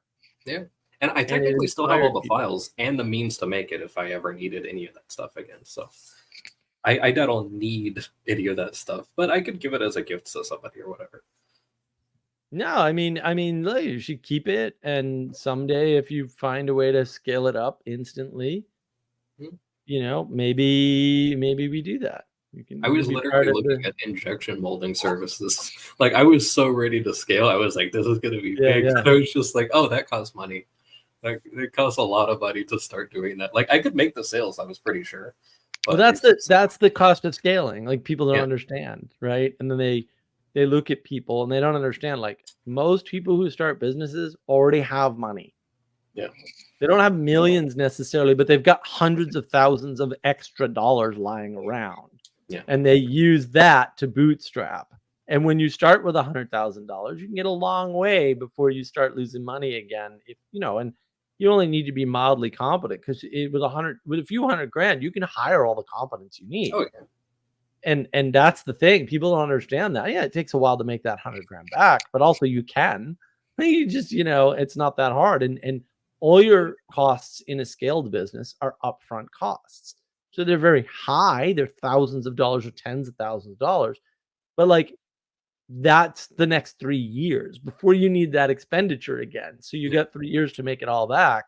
And that's actually not that hard if you do it correctly. And it's not easy. 95% of businesses fail in the first 3 years. Like it's, you know, even scaled ones, right? So it's not easy, but like it can be done. Like it's not impossible either. Oh yeah. You know, that's the problem. I mean, I've only started 14 businesses, so what do I know? I know how not to do it. I can give you a long list of how to screw it up. That's for sure. The worst, this is the worst part. This is the worst part. The only business that I still have that's successful is just me. Because cooperating with people is very hard, and it doesn't matter how accommodating. And in the beginning, I was just too accommodating, and like management. Well, I when I was young in particular, I was like, I've got this idea. I'm going to solve management in hierarchy. I didn't call it hierarchy back then, but it was, right? Like, I'm going to solve it. I've got a matrix management strategy, and it's going to be great because everyone's going to take equal responsibility for all the parts of the business at once, right? Like, what the hell did I know, right? And so I tried that in a number of ventures, and it always failed. And I was like, I don't understand why this always fails. Oh, because you're wrong, retard muppet. Oh, that's why it doesn't work. It's not because of the world. It's because I'm a retard. Oh, okay. That's easier to solve. I can go back to cleaning my room. Oh, that's funny. Isn't that the truth, though? Oh my God, it takes you so long to realize it's not the world. Oh my It's God. so weird to me. I mean, people are just like, I don't understand why this doesn't work. And you're like, because you're wrong? Maybe start there? Yeah, it's hard to do that, right? Like, yeah, we're not used to that anymore, right? We Not can't anymore. see. No, we can't see when we're wrong. We used to be wrong all the time in the 60s. We were just continually wrong. And no one cared. Nobody cared at all, honestly. And now the Nobody only person that cares now that you're wrong is you. Nobody else cares. It's true. They'll in fact Well, try to convince you that you're right, even though you know you're wrong, right? Does that ever right, happen to because you? Oh my God. because they want to be right too. You have to be right no matter how wrong you are. Because they want that for themselves. So they project because it they into the want world. self-affirmation. Like people will do anything for that. Like they will sell their souls for sure. And people just cannot stand anybody they know being wrong. It's like I'm seriously, or having done something evil. Oh my gosh, if you actually can say, well, I really did something horrible, people will not allow you to do anything horrible. Oh, I know. Nowadays. I know. Or anybody else. They instantly try to redeem people they don't know. See, what was that? But how ridiculous is that if it's your friend that you're not even able to confess? Right? Well, how ridiculous is it when somebody you know, or like a family member or whatever, comes up to you and starts telling you a story, and you're defending a person you've never met instead of your friend or your family member? People do that to me all the time. I just stare at them like, what is wrong with you? Like, and it is because they're afraid that in the situation they'd be that bad person. And I tweeted this out a while ago. It's probably a month ago now. Right. I said, is the world not going your way? Have you tried not being evil? And the reason why I said it that way is because have you checked to see that maybe the reason why it's not going your way is because you're actually doing something evil? Because you could be. But that's so kind. Like, I don't get this anymore. That is so kind. The kindest person is someone who's going to say, what the hell are you doing? What are you thinking? Like, because you can't see everything. Like, you need at least 10 people around you like that. You do. Or you need support lots you. of people like that. Or support you against people they don't know. Like, why can't you support the person you know over the people you don't know? Because you're trying to expunge evil from the world for no reason. And look, this is worth thinking about. Like, it's important. This is important. Let's assume for a minute that what we're saying is correct, and that people are having this attitude of, we'll call it redemption, right? Nice. Where they want to redeem the world, right? Attitude of redemption, chapter 9,000. Go. 9,000. Stop trolling me, Elizabeth. 9,000 so cool. chapters. Come on, Natasha, isn't that cool? Attitude of redemption. Come on. That's each cool. chapter is going to be one sentence. Okay. Attitude of redemption. That is so, you rock.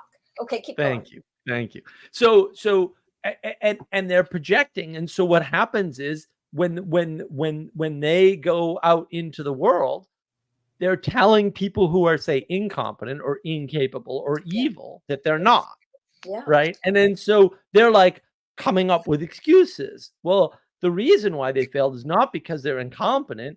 It's because the roof was sloped, or because, you know, they've been held back by society, or because, you know, they weren't properly educated. It's like, oh my God, stop making excuses. Maybe they're stupid. Maybe they're incompetent. Maybe they're evil. I don't know. You don't have to be deliberately evil to be evil.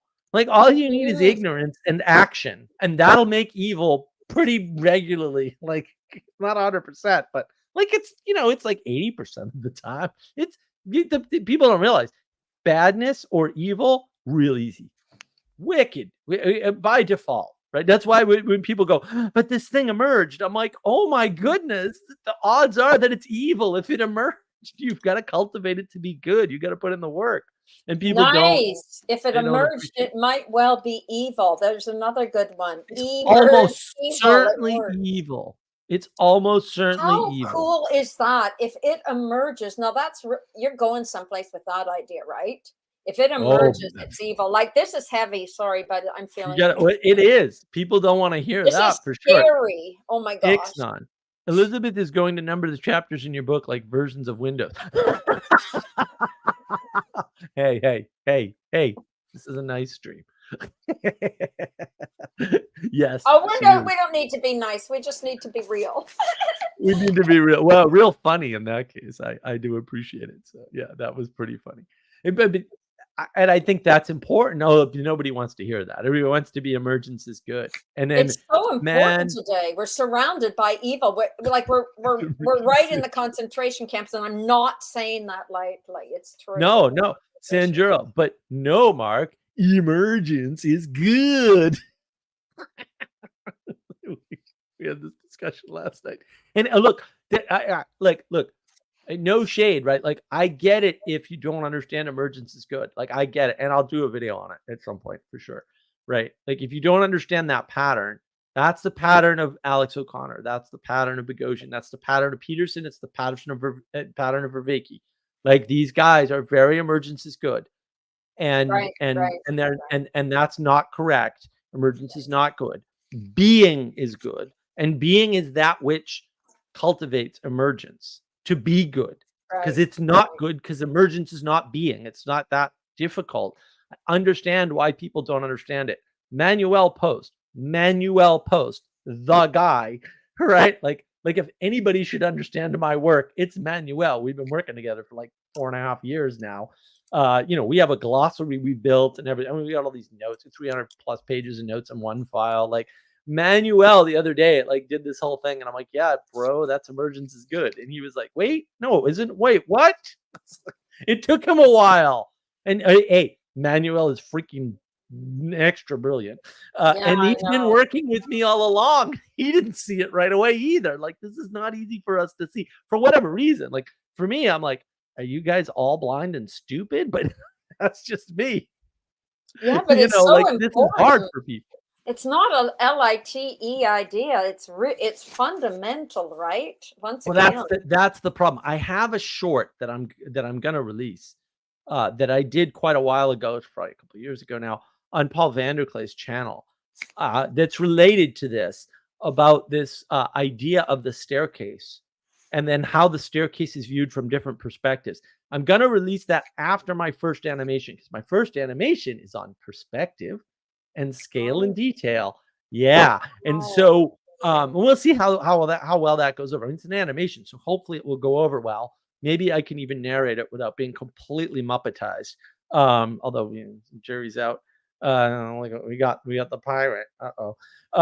So we'll see how well that goes. But then if that goes well enough, and, you know, hopefully, fingers crossed, hopefully it will, then I will release this short, which we will work on. I haven't worked on it yet. I have it. I've had it for a while. I found it the other day. I'm like, oh, I did clip this. Why haven't I used it? It's like, I don't know. Probably because I'm a Muppet. Okay, fair. Muppet with plenty of content sitting around, not being used on his YouTube channel. Right. So yeah, and the staircase is basically how people see it. Like, if you're at the top of the staircase, you see people at the bottom of the staircase 1 or 2 steps away. And it's like, no, bro, they're at the bottom of the staircase. And I think that's very much the case with, you know, well, PVK is the first one. I mean, he's obviously, you know, the target for that originally, but like Peugeot makes that mistake. A lot of people make the mistake because they look down from where they are, and just the angle they're at, they see 1 or 2 steps away, and it's like, no, bro, they're at the bottom, not taking the first correct step. Oh, is that ever good, Mark? Is that ever? I'm sorry, I don't like to compliment you, but that's freaking brilliant. You don't like to? Well, you do it often enough, and I do No, appreciate but it. that is I'm glad freaking you don't brilliant. like it. Like, That's I'm good. sorry, normally you're just like normally brilliant, but that one is phenomenally brilliant. I love. How the heck did you come up with that, Castle Hill? We've been thinking about this for a long. You know, I'll tell you how I but came the up with that. staircase thing, like, oh my gosh. You know, I'll tell you how I came up with that. Okay, it's really easy. It's called My Freaking Team. It's My Freaking Team, Elizabeth. Right. It's Yes. Manuel Sally Post. Joe, It's Sally Joe. It's Ethan, right? And now RJ's been a huge contributor. It's Castle. It's Christopher, right? It's Andre Jones. It's Jesse. Like, it's so many other people that I know I'm missing. Yeah, but that image is just like, honestly, will you please stop everything else? No. Yeah, because I love there's so much to that. Let me get perspective out first, and then I'll get that out. I got to do routine fits into that too, right? Routine structure is fitting. Well, that's a parallel. That's a parallel thread. We'll get there. There was something else. It might be kind of, yeah. It's so many lists. Oh my gosh. Do you have any idea how many lists? I have to go and consolidate my stupid lists because I got too many. This is your best one. No, who literally Sally Joe came up with that, didn't she? No, I got the staircase. It's been drawn once or twice too. It's on my Discord server. Ixnon, I bet that emergence is good. People think that emergence is being. Well, they want to, and they confuse the two, right? Because generally speaking, emergence is always material. We can nitpick over this, and it's a fair nitpick, but also, like, no, it really it's like, you know, well, somebody said this on Twitter today, and Ethan pushed back on them. Thank goodness. I pushed back on them too. I was like, what? They said, you're not gonna like this, Elizabeth. Close your ears. They said McGilchrist is not a materialist. And Ethan was like, yes, he is. He's talking about the two halves of the brain. And I was like, I think talking about the left and right brain as a reasoning behind things, as the driving force is being materialist. Yeah, but he's never saying that. Ethan hasn't read McGilchrist. I love Ethan, as you know. I love him know. dearly, but he's wrong. I'm really angry about people who talk about Ian McGilchrist without reading his books. I'm sorry. Don't comment. You don't have the context, folks. Ethan's wrong on that one. It's not I don't fair know. because other people have not written such subtle, nuanced understanding. And he has, and then they think he's like Pajot and Peterson. He's not. No, he's not like Everything- Pajot and Peterson. No, but everything. Peterson's a materialist, but Pajot is not. I know, but still, they have not done the hard slog and that McGilchrist has done. And for people to just take one piece and not understand the complexity, this man, he's, mark my words. Oh, Mark. He's going to be the one to be remembered, Dr. McGilchrist, because unless you follow him closely, and his thinking is, and not his thinking, but his way of seeing is constantly moving as his understanding grows. So a man like that, to me, he's not repetitive. He's like not your repetitive. staircase. Well, no, if you listen to him well enough. I'm sorry. Well, we'll see. You were right. That really bothers me. Yeah, I think he's emergence is good still, but we'll find out. Sanjuro, they think emergence is good, then try to take it into their being. Exactly, Sanjuro well said. Well, that's what we all do, right? We all do that. That's when Vervaeke talks about the having mode versus being mode stuff. That's exactly what he's talking about. Right. But then he's a having mode guy. So it's just so frustrating. It's like, John, you have all the pieces. Why can't you put them together correctly? Folks, we're living in that soup, in case we haven't noticed. And the way we become is imitative. So don't imagine that we're not all affected by this. We are. And unless we've had enough tragedy to realize it, and we've been like scraped down to less than the size of a mustard seed, we don't realize it. Once you get scraped down, then you realize you're living in an emergent soup. And if people don't understand, it's actually not a joke. It's seriously scary. Yeah. No, this was, I was talking about this last night with Sanjuro. Actually, really? Exactly what we were saying. Oh yeah, we were both saying like these guys, maybe need to get punched in the face, maybe need to starve for a while. Like actually like hungry, like no food. Worse than that. Way worse they than don't that. get it. Well, they don't get it. And I think if they starved for a while, they would. And it's like, a little hunger goes a long way to your understanding. Yeah, but that's not enough suffering. Trust me. You got to have a lot worse suffering than that. Maybe. Castle, what do you think? You need struggle, not suffering. Go ahead, Castle. But yeah, I mean, I think I've definitely experienced both. I mean, I've done like voluntarily, I've done like the extended fast stuff and everything. I think I'm sure lots of people have gone further. I think like Josh Liska has gone like further than I have. The best I've done, I think, was like 96 hours or something like that. But and that was only like, once. And the next best one was like 75 or 80 or something like that. I did kind of like extended fast for a while because, I experienced like autoinflammatory issues a lot. In fact, I'm experiencing a flare up right now, which is awesome. But but it's a lot less bad than it used to be. Like it used to be like cripplingly bad. Like can't go anywhere for a couple of weeks bad type of thing. And whereas now, like I'm still mobile and everything, but still doing stuff. But that's one of those things I found was that I needed to. It was this kind of like whole thing of burning off dead wood and everything, that I had a point, I want to say it was about the time that I was 20, where basically everything shattered. And not that things were, good before that or anything like that, but there was a point where it was kind of like, and Manuel talks about this a lot, that you kind of go through like the flood, which was basically my childhood, and then you go through like the Tower of Babel sort of situation, where it's like, oh, I'm going to get away from that, and I am going to fabricate as much as I possibly can, and then that shatters on you. Yeah. And then you end up like Abraham in his tent. And then I'm currently, I think at the stage I'm in this kind of like hypothesis that Manuel has put out, I think I'm in the stage where Abraham is leaving his tent. I think that's about where I'm at. But there was the point where like the whole Tower of Babel thing fell apart. That was about the age 20 or something like that. And just actually everything was just completely wrecked. And like my health was wrecked. Socially, I was wrecked. Like just, work-wise, just absolutely everything. And then so it's been, a really kind of interesting thing to watch how I really did. It was like horrifically bad. And like high contrast compared to a childhood that I wouldn't recommend. Like that bad.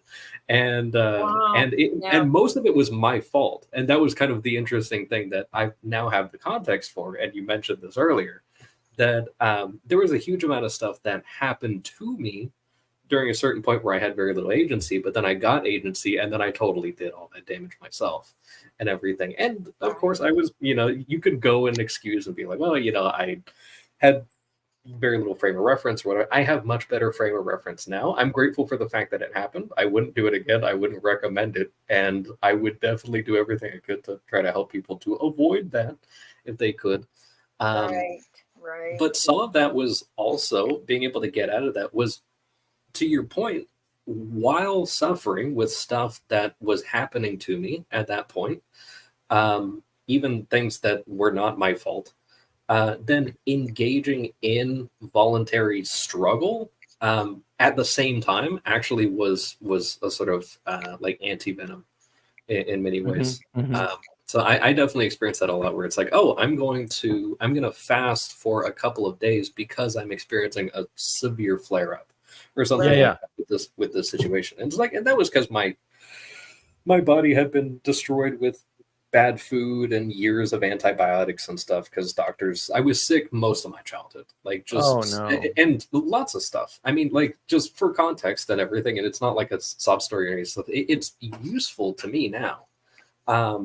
But I mean, like, there was a year where I couldn't walk. Like, there was, and like there was lots of sort of stuff like this, and that wasn't because of an injury or anything like that. Right. And so, I had like, I was literally in like a medical journal for being one of the only people to survive like this weird kind of twisted situation that happened internally. And I was like, yeah, there's a lot of like weird, painful. So I was in hospitals all the time for 10, 15 years or something like that. And like, I mean, not literally all the time, but I'd go to the ER probably like once a month, something. What? Like that. Yeah, it was pretty. Oh, pretty, I can't even imagine. Yeah, like I would just show up, and it would be like I would sometimes go to the ER for pain, like actually just like straight up pain, or weird stuff. Like, I could breathe through my nose, but I couldn't breathe through my mouth. It's like, how does that work? I have no idea what that is, but like I would have to write because I couldn't speak or any of that stuff. Like, just weird emergence type stuff. Like, just it was like the affliction du jour. Like, it was never the same thing. Yeah, you think emergence is good? Wait till it happens to your health. You'll be thinking emergence pretty much sucks then. Oh yeah, but yeah, I mean, you can look, and this is one of those things, like, why I love structure so much now, because it's, like I said, I got 3 hours of routine every day, doing all this stuff and everything, and it's like that's out, not including like work and all these other things that I'm doing. I need that, and it's good. I had no discipline by the age of 20, by the way, like actually zero. Right. I could just will stuff. Like, I could throw myself at something over and over again because I was like, well, I have super high pain tolerance, so I'll just make myself do a thing, and then it'll happen. And it's like, oh, that's not the same thing as getting things done properly. Right. But yeah, it was this weird sort of thing. I won't overshare the personal stuff, but just kind of an example, like I would with you guys, but just for the stream and everything like that. For the folks at home, but this sort of example of, okay, there's a huge amount of stuff that's going on, and environmentally there's a lot of things going on, and so I started from like level -100 by age 20, and it's been a crawl. But at the same time, I mean, it's been super useful. And then being able to get that pushback, especially once I came back to the church, where it's just like, you go and you're no longer doing, like, I got raised into this sort of very much like the emergence is good type of stuff, and the individualism and everything. And you would see this all the time in school, but this whole like self-esteem thing and like the unconditional positive regard stuff kills. Like, just self-esteem is a parasite. Like, it absolutely is. Yeah, like, you can receive honors and stuff and be grateful for that, but you should never ever esteem yourself. Like, that's just absolutely horrific. And so then you come off of that, and it's like, I had worse withdrawals trying to get out of self-esteem than I did after getting off of like 2 years worth of prescription antibiotics. Like that was like 3 months of horrific withdrawals. But like getting off of self-esteem was even worse. Oh yeah, they destroyed my entire gut microbiome, like just the whole thing. It was horrific. Oh That's- yeah, that would yeah. do it. Oh my god, Yeah. dude! I remember it, man. I remember the first time, like I was like pulling out the stops, and I was plugged into the, you know, look, this isn't a real thing. I'm not being unkind or anything. I plugged into the Boston Jew network there for healthcare, and I got like the best gut doctor, you know, maybe the top 3 in the world. Oh, right? nice. And then, oh yeah, dude, right? And I remember the first time I walked into her office, and I told her everything because I can do that because I'm a crazy person. And she looked at me and she said, "I think I know what you have." And I was just like, "Oh my goodness, this woman is an angel and she has wings." Like, this is fantastic. She immediately put me on a medication that helped my stomach Nice. out Whoa. like right away. Oh yeah, totally saved my life. Like I was done. I was Whoa. done.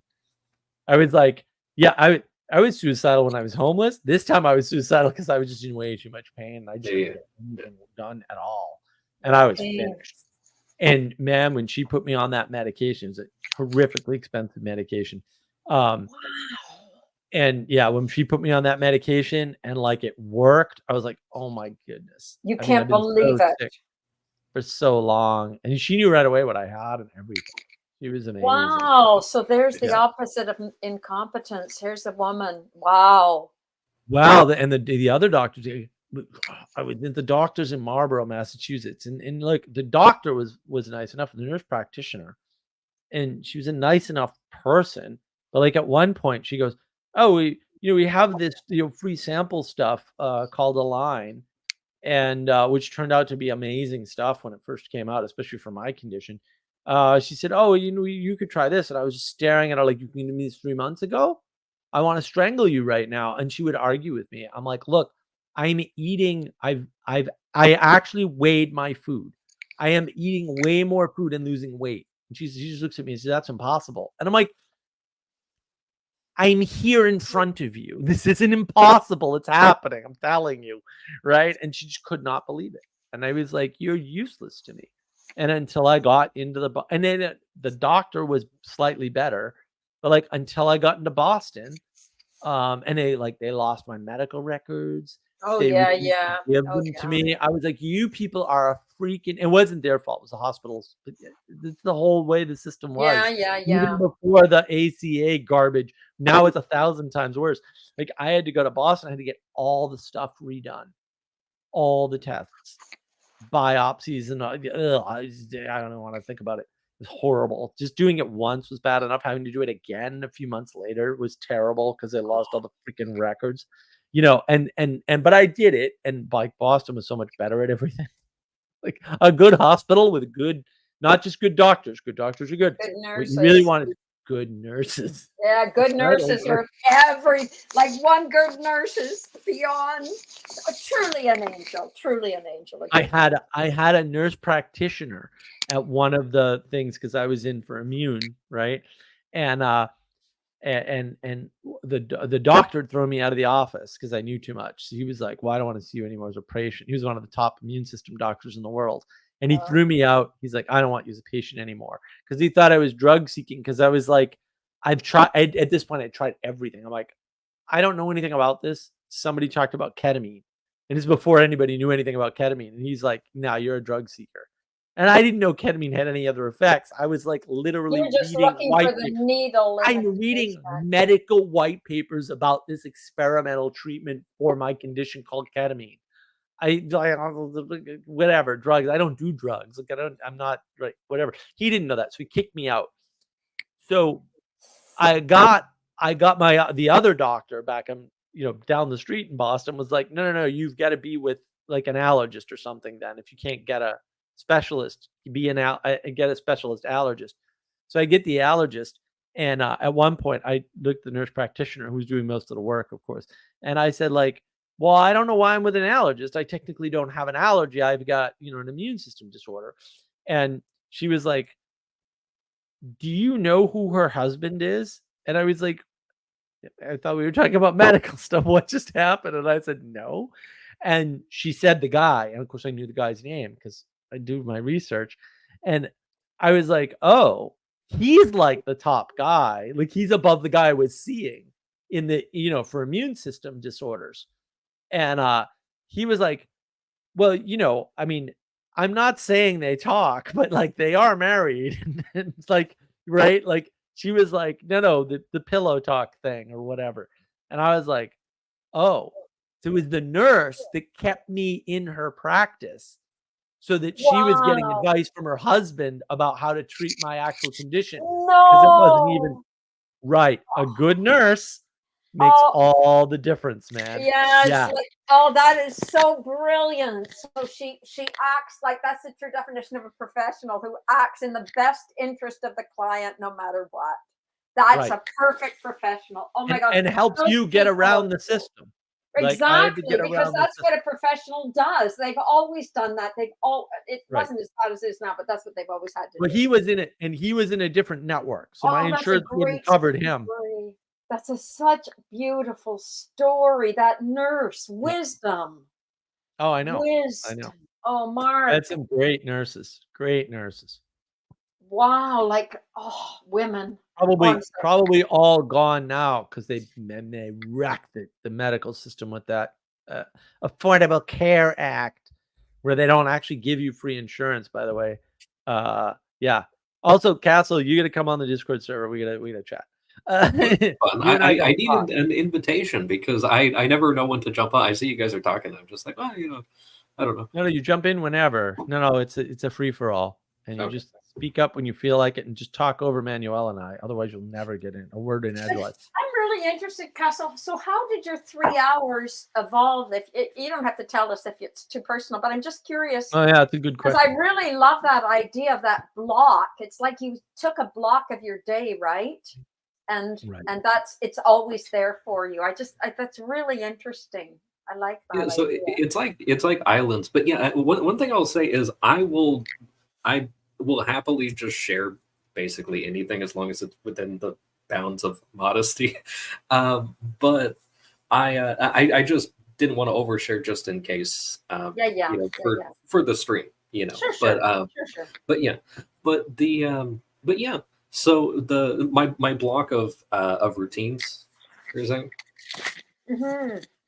Oh yeah, so it's pretty much most of it is kind of like prayer routine type stuff. So this is one of the things that I started building up. So I had kind of disaffiliated from the church, grew up in Catholic schools and everything like that, but kind of fell away. Family didn't really go to church. I was the first person in the family to actually start going back and everything after a certain while. But it started out, I want to say it was like 2.5 or 3 years ago or something like that. And I had been doing a lot of the stuff trying to do like, get into exercise and dieting and trying to do all those things. And I realized, okay, I'm lacking in another area. So I started out with just kind of like night prayers, like a little bit, just kind of like a minute or two or something like that, just a little something. And that's all I did for maybe like 3 to 6 months or something like that. And then eventually I started getting the feeling that I was like, oh, I can do a little better. And most of the stuff like before was motivated by pride because it came from the whole self-esteem thing. Like I couldn't just be creative or do stuff without having to, pat myself on the back or whatever. So some of the stuff was like, oh, I can do better. Oh, this person's doing that. Like there's such a thing. I've heard like some of the spiritual writers talk about like a holy envy, but not like a real envy but it's kind of like, oh, that person's doing something cool. Why can't I do something cool like that? Not like oh, I need to compete with them, but it's like, oh, let me do cool stuff like that is exemplifying. Like that would be, they kind of cheekily call that a holy envy, which it's really just kind fun. That's a great expression. That's Yeah. really cool. Holy envy for exemplification. I love it. Oh, that's so good. Thank you. So I love that stuff now, but back then it was this kind of thing where it's I was operating on like, just positive and negative signals only. Where it's like, oh, am I guilty because I'm not doing enough, or am I, awesome because I'm doing a little more or whatever. But it's to the point about like the Karate Kid thing where it's like, maybe that's just where you're starting. Like maybe you're just dumb and it's like you have to wipe cars for for a while, you know, like that's the only way to actually tame you, you know, in order to do that. And but yeah, so it started with that, and then eventually I just started getting like this little feeling like, okay, yeah, I'm gonna do a little more, and oh, you know, I feel a little shame in this area that oh, I could be doing better there or something, and it started kind of building up. But it wasn't until about, I want to say 2 years ago to like last month or something like that. Like last month, it would have been 2 years. I got this kind of thing where I was like, okay, I think I want to start going back to church, because I had been doing this for like a year and a half or something like that, of just kind of like little bits of stuff. And I was like, okay, I'm not ready yet. I know I have to go to confession. I forgot how to do that. I'm not sure if I ever had a valid one, even though I went to, it was my old church had a renovation, and they made the church look like a giant dentist's office, and it was attached to the school, but they spent like a huge amount of money on this thing. But all the confessionals were glass, and which was strange, very strange. And like I'd like to go to confession and see the priest face to face now, but back then I was absolutely horrified. And you get a couple of adults tell you like, oh, you know, like the priest probably tells other people about what you did and everything, which is, you know, Right. like they literally are under oath, like they have to die before that happens. But I didn't know any of that stuff. I wasn't, you know, very well catechized. But and then they would line us up outside of the confessionals, like right next to the door. And so they would have the kids do that like once every 2.5 months or something like that. Should have been way more often, I think. And but so I had always kind of like omitted stuff, so I never had a valid one. So I wound up, I was like, okay, I need to figure out how to do this stuff. Autodidact went, and I was like, let me get all the materials. I'm going to find out how to do this. I did it horribly for a year. Like I had to get a lot of people's stuff, of people saying like, hey, you can do this better. Like I needed that negative signal. But I had this kind of feeling where I was like, okay, I want to start praying a little more. I want to do a little something. I know like my grandma would do a daily rosary. I was like, let me do that. I could do one like once a week, like that's 25 minutes max, you know, for a beginner, it's maybe like 30 minutes if you don't know anything. And so I was like, oh yeah, I'll do that. And then it was kind of a competitiveness that I was like, well, you know, I could do it more than once a week. I mean, that's like, you know, weak sauce. You know, I'm not going to do just once a week. I was like, okay. And then eventually I found myself doing it, you know, every day for a couple of months. And then I was like, well, I can do more than this. And I just eventually it started adding up. And then that desire to compete and to pat myself on the back started kind of disappearing a little bit. Like it took a long time, and there's still, the temptation is always still there. Yeah. Right. But yeah, so it eventually got to that. And then I was like, oh, actually this would be a nice thing. Or, oh, somebody mentioned this thing, or I got a unique penance. Let me just do that every day now because this person mentioned a prayer I'd never heard of. Let me just add that to the pile, because I have like on my phone, just like some little like PNGs of like a few like short ones and stuff. So I just kind of run through those, but that list gets longer, like, you know, by one little block every 2 months or something like that. So I'm adding an additional two minutes here and there every couple of months. It's easy to kind of scale that and everything. And now, so I have it spaced out where I'm doing 75 minutes in the morning, which is also why these streams are brutal, but I love them on Fridays, because I wake up at 6 a.m. usually. I'm going to try to, I'll probably do 7 a.m. tomorrow as a treat, but but I do the 75 minutes in the morning, and then I will do, I do an additional 20-ish minutes around the 3 o'clock hour. And then I have about an hour at the end of my day or something like that. And then there's lots of little stuff in between that kind of fills up that 3-hour gap. So I kind of have like these tiny little islands that it's like, okay, I can freeform do this at random times as it allows.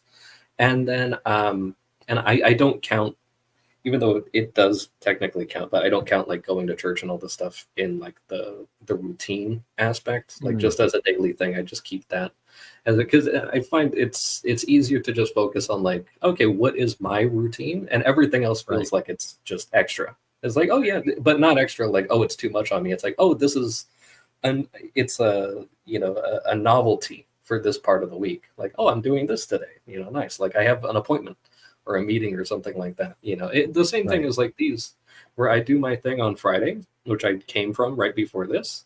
And then, I listen that, a little bit faster now that we cut out the second hour and everything. And then I can catch up and, do this. But it's like, so I don't know. That's kind of it. But the routine aspect and being able to have like nice stuff to look forward to helps a lot. And something too, I've always had a super hard time sleeping and everything, like really low quality. And that's one of those things I found out was there's this guy, Daniel Amen. He's like a neuroscientist.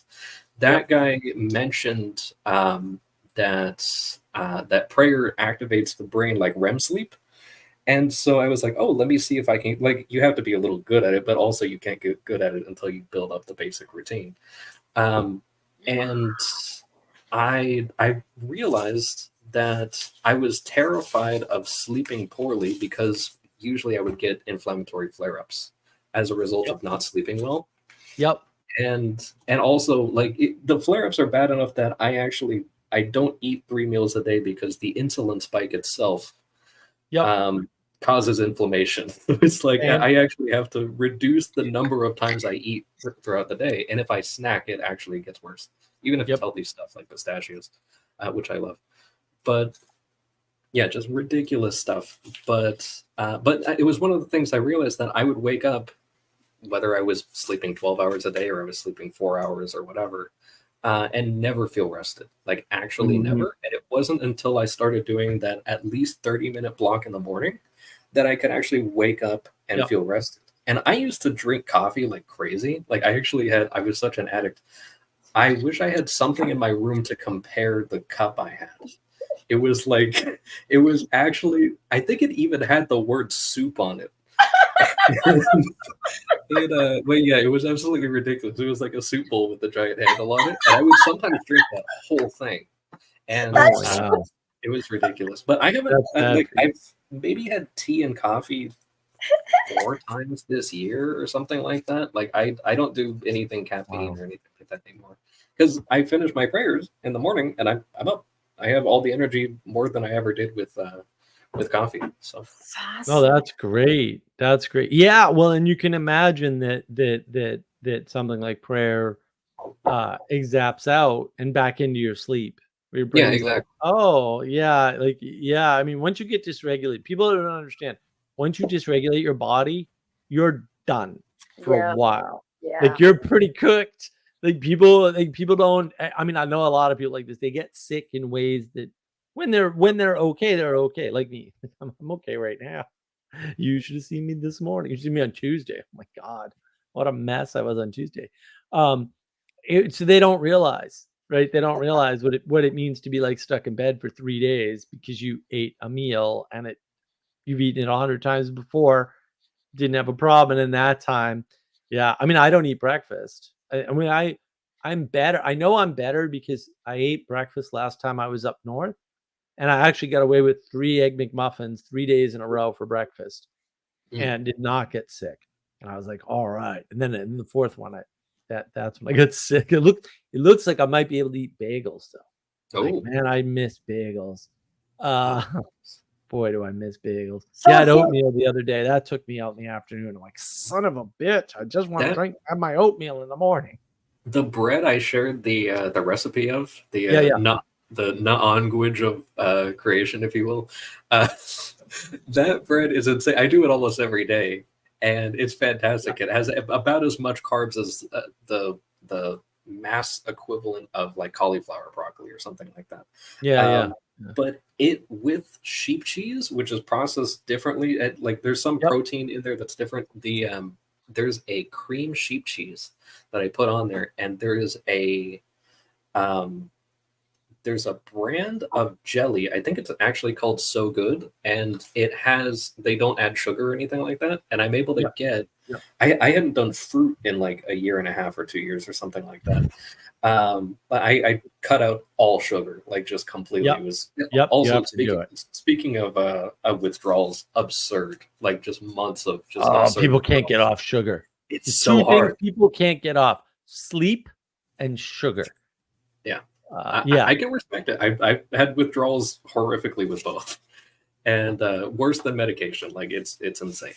But yeah, but black currant, unsweetened black currant jam with sheep cream cheese on that bread, exactly the same as a bagel in terms of mouthfeel and taste. Like exactly the same. Interesting. Oh And wow. like it doesn't look like it. It's flatbread with the thing, but I used to demolish bagels with cream cheese, and I now have I one can. every morning.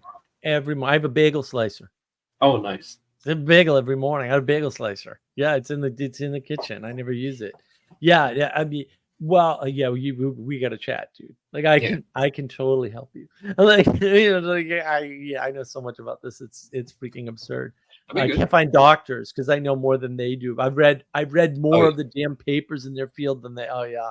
I've Yeah. never gotten help from a doctor. Like genuinely, I've seen so many doctors. I've You never need- had you that need- experience. You need one of the top doctors. Like there's Yeah. the other ones don't know enough to help you. Right. That's Right. 100% true. Right. Like I mean, a guy in Marlboro was really good, and he was trying like hell. Like he just didn't have the stuff. Like he didn't have the stuff. And man, my doctor in Boston, she just looked right at me and said, "I think I know what you have." And she put me on this enormously expensive medication that insurance did kind of cover, at least part of, but like $1,000 a month, right, just for one medication. Right. And then and it's not cheaper in Canada or Europe, by the way. It's just a very expensive medication. Um and man, that then I could eat. Wow. I just couldn't eat whatever I wanted, but like I could eat again. That was a plus. I could eat without worrying about getting sick every time, or potentially that was the problem. Like, no, you'd be fine. Like I people didn't believe me. I'm like, no, I can eat rice and get sick. And they're like, that's not Oh, yeah. possible. And I'm like, oh yeah? Like, hold my beer. Let me show you. I'll eat because I've done it many times. I've had nothing but rice at all, just rice. Like once a day, even because I was doing intermittent fasting. I was trying freaking everything. And I would still get sick. And I'm like, yeah, this is not a normal. But like I have smoothies now, which fortunately I don't have to make because boy, that wouldn't work. I'm freaking lazy as hell in the morning. With goat's milk kefir. And goat's nice. milk kefir does Yeah. not make me sick at all. And I'm like, this is amazing. Yeah, I can have all the super blueberries. good gut microbiome stuff too. Yeah. Exactly. That and honey. So we've got kefir, local honey, right? But goat's milk kefir, because everything else makes me immediately ill, right? And yeah, I mean that's a problem. Let me see. We got a question. Ixnon, that's what I wanted to ask. Mark, what is your trick for reading white papers? Oh, there's lots of tricks for reading white papers. It takes some practice. So you've got to set up a routine, as we just talked about, right? The trick for reading white papers is you read the conclusion and you read the intro. All right, that's all you read, and then you know enough whether or not to read more. Right. Nice. And once you do that enough with papers, two things will happen. You'll immediately start to hopefully I can't promise this, but hopefully two things will happen. You'll immediately from the introduction start to tell whether or not the paper was done by a retard or somebody who's actually doing real science. It'll become clearer to you as you read more and more papers, right? And then look, just reach out to me and I'll show you good papers. I can say, here are some patterns of good papers, and you can read them and go, oh, and it doesn't have to be in the field you're looking at. There is a pattern to good papers, right? So those people know how to do experiments in science, and then you read the conclusion, and that tells you whether or not you want to bother with the middle. The conclusion is important, not because the conclusion is right or wrong. Very, very often in white papers, particularly medical papers, they're the worst, particularly in medical white papers. It's not that their conclusion is wrong, although that happens quite a lot more than you would think possible. It's that the thing that you want to know is in the paper, but is not in the conclusion.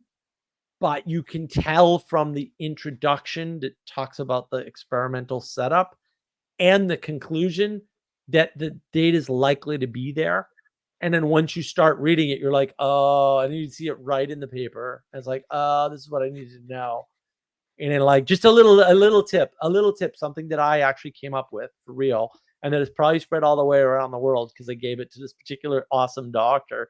If you take allergy meds and you get brain fog, and this might help you, Castle. I just experimented with this recently, by the way. It works fairly well. Take huperzine A when you take your allergy meds. Take quite a lot. Take like 100 meg or something. And if that doesn't work, take 200. I take 400 a day. The reason for that, and this shouldn't work, I agree, should not work, is because huperzine A is an acetylcholine terase inhibitor. In other words, it keeps acetylcholine around longer.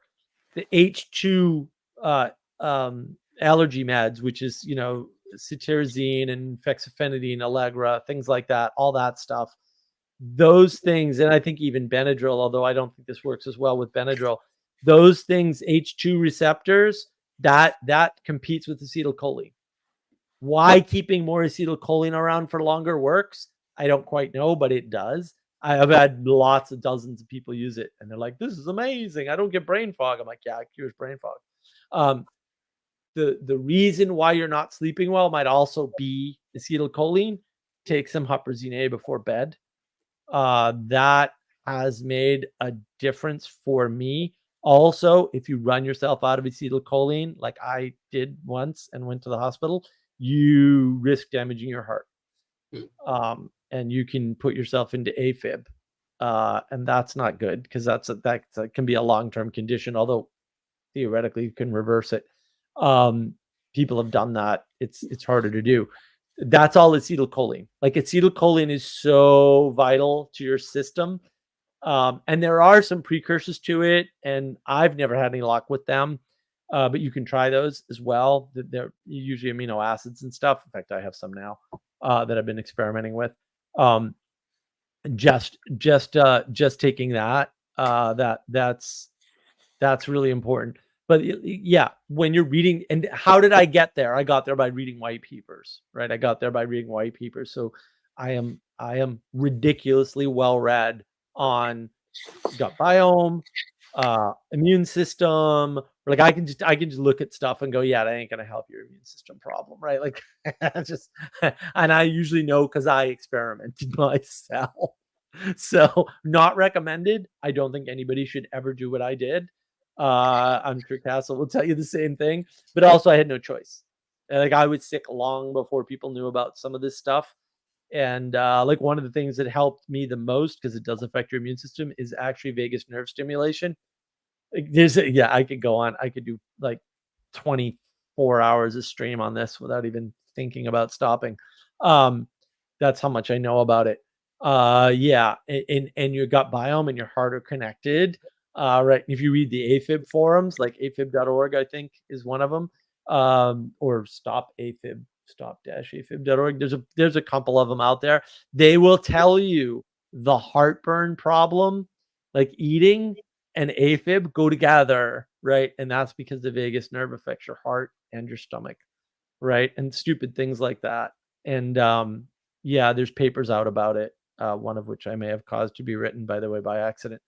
I had one of the best heart doctors. Once you get one of the best doctors, they recommend you to all the other best. So I have one of the best heart doctors in Boston for a while. He was awesome. He was so smart. He was so good at listening to patients. He was great. The guy I got in California, and in South Carolina with the mullet, not so great. Not so great. Argued with me a lot. I'm like, dude, I'm talking about my body and my experience. Like, this is not an argument about your goofy science. And yeah, after you've already been wrong, like, please stop. Like, doctors are the worst. But like, yeah, there's ways to read these papers, and what you can usually get the hang of it. And when you get the hang of it, it's fine. But you know what? Like, man, rely on other people, because there are some smart people out there who've read the papers or know enough about the subject to point you in a direction, and that can save you a lot of time. It can save you a lot of time. And yeah, because I read a lot of, or used to, I don't read so many anymore. I used to read a lot of white papers on computers. I used to read a lot of white papers on new physics, and I used to read a lot of white papers on health. Right. And man, it sucks. I don't recommend anybody do it ever. But if you have to, you have to. Like, obviously, I get that because I did it. And once you get the hang of it, you can zip through white papers pretty quickly and find the good ones and the bad ones. Like when I read math white papers, I have to hand them off to somebody.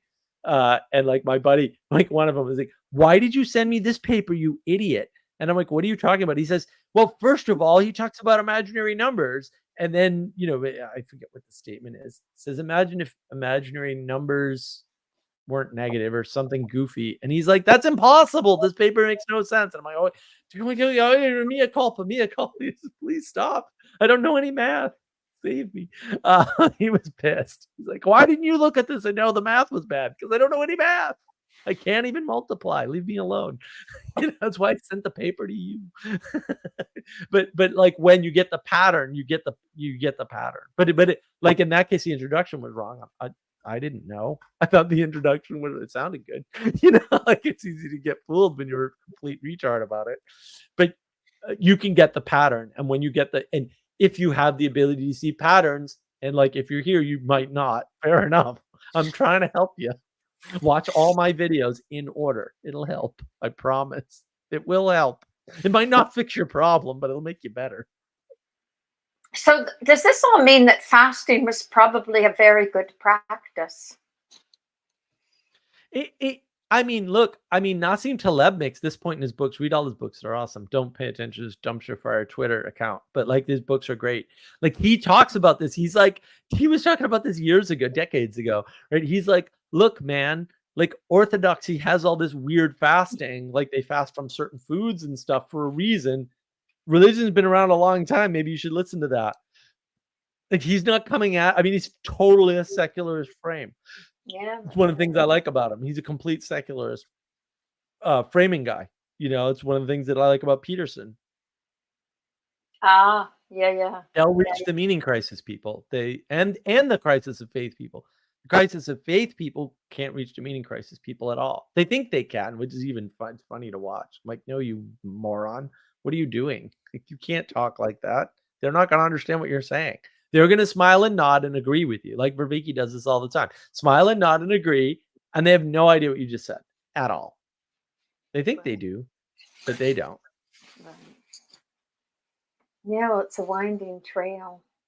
Well, that's really interesting about prayer, though, and the same effect as REM sleep. That's really interesting. Well, in theory, I don't want to reduce it to this, even though Jonathan Peugeot does. Go to church is sound advice for any problem you have, for sure.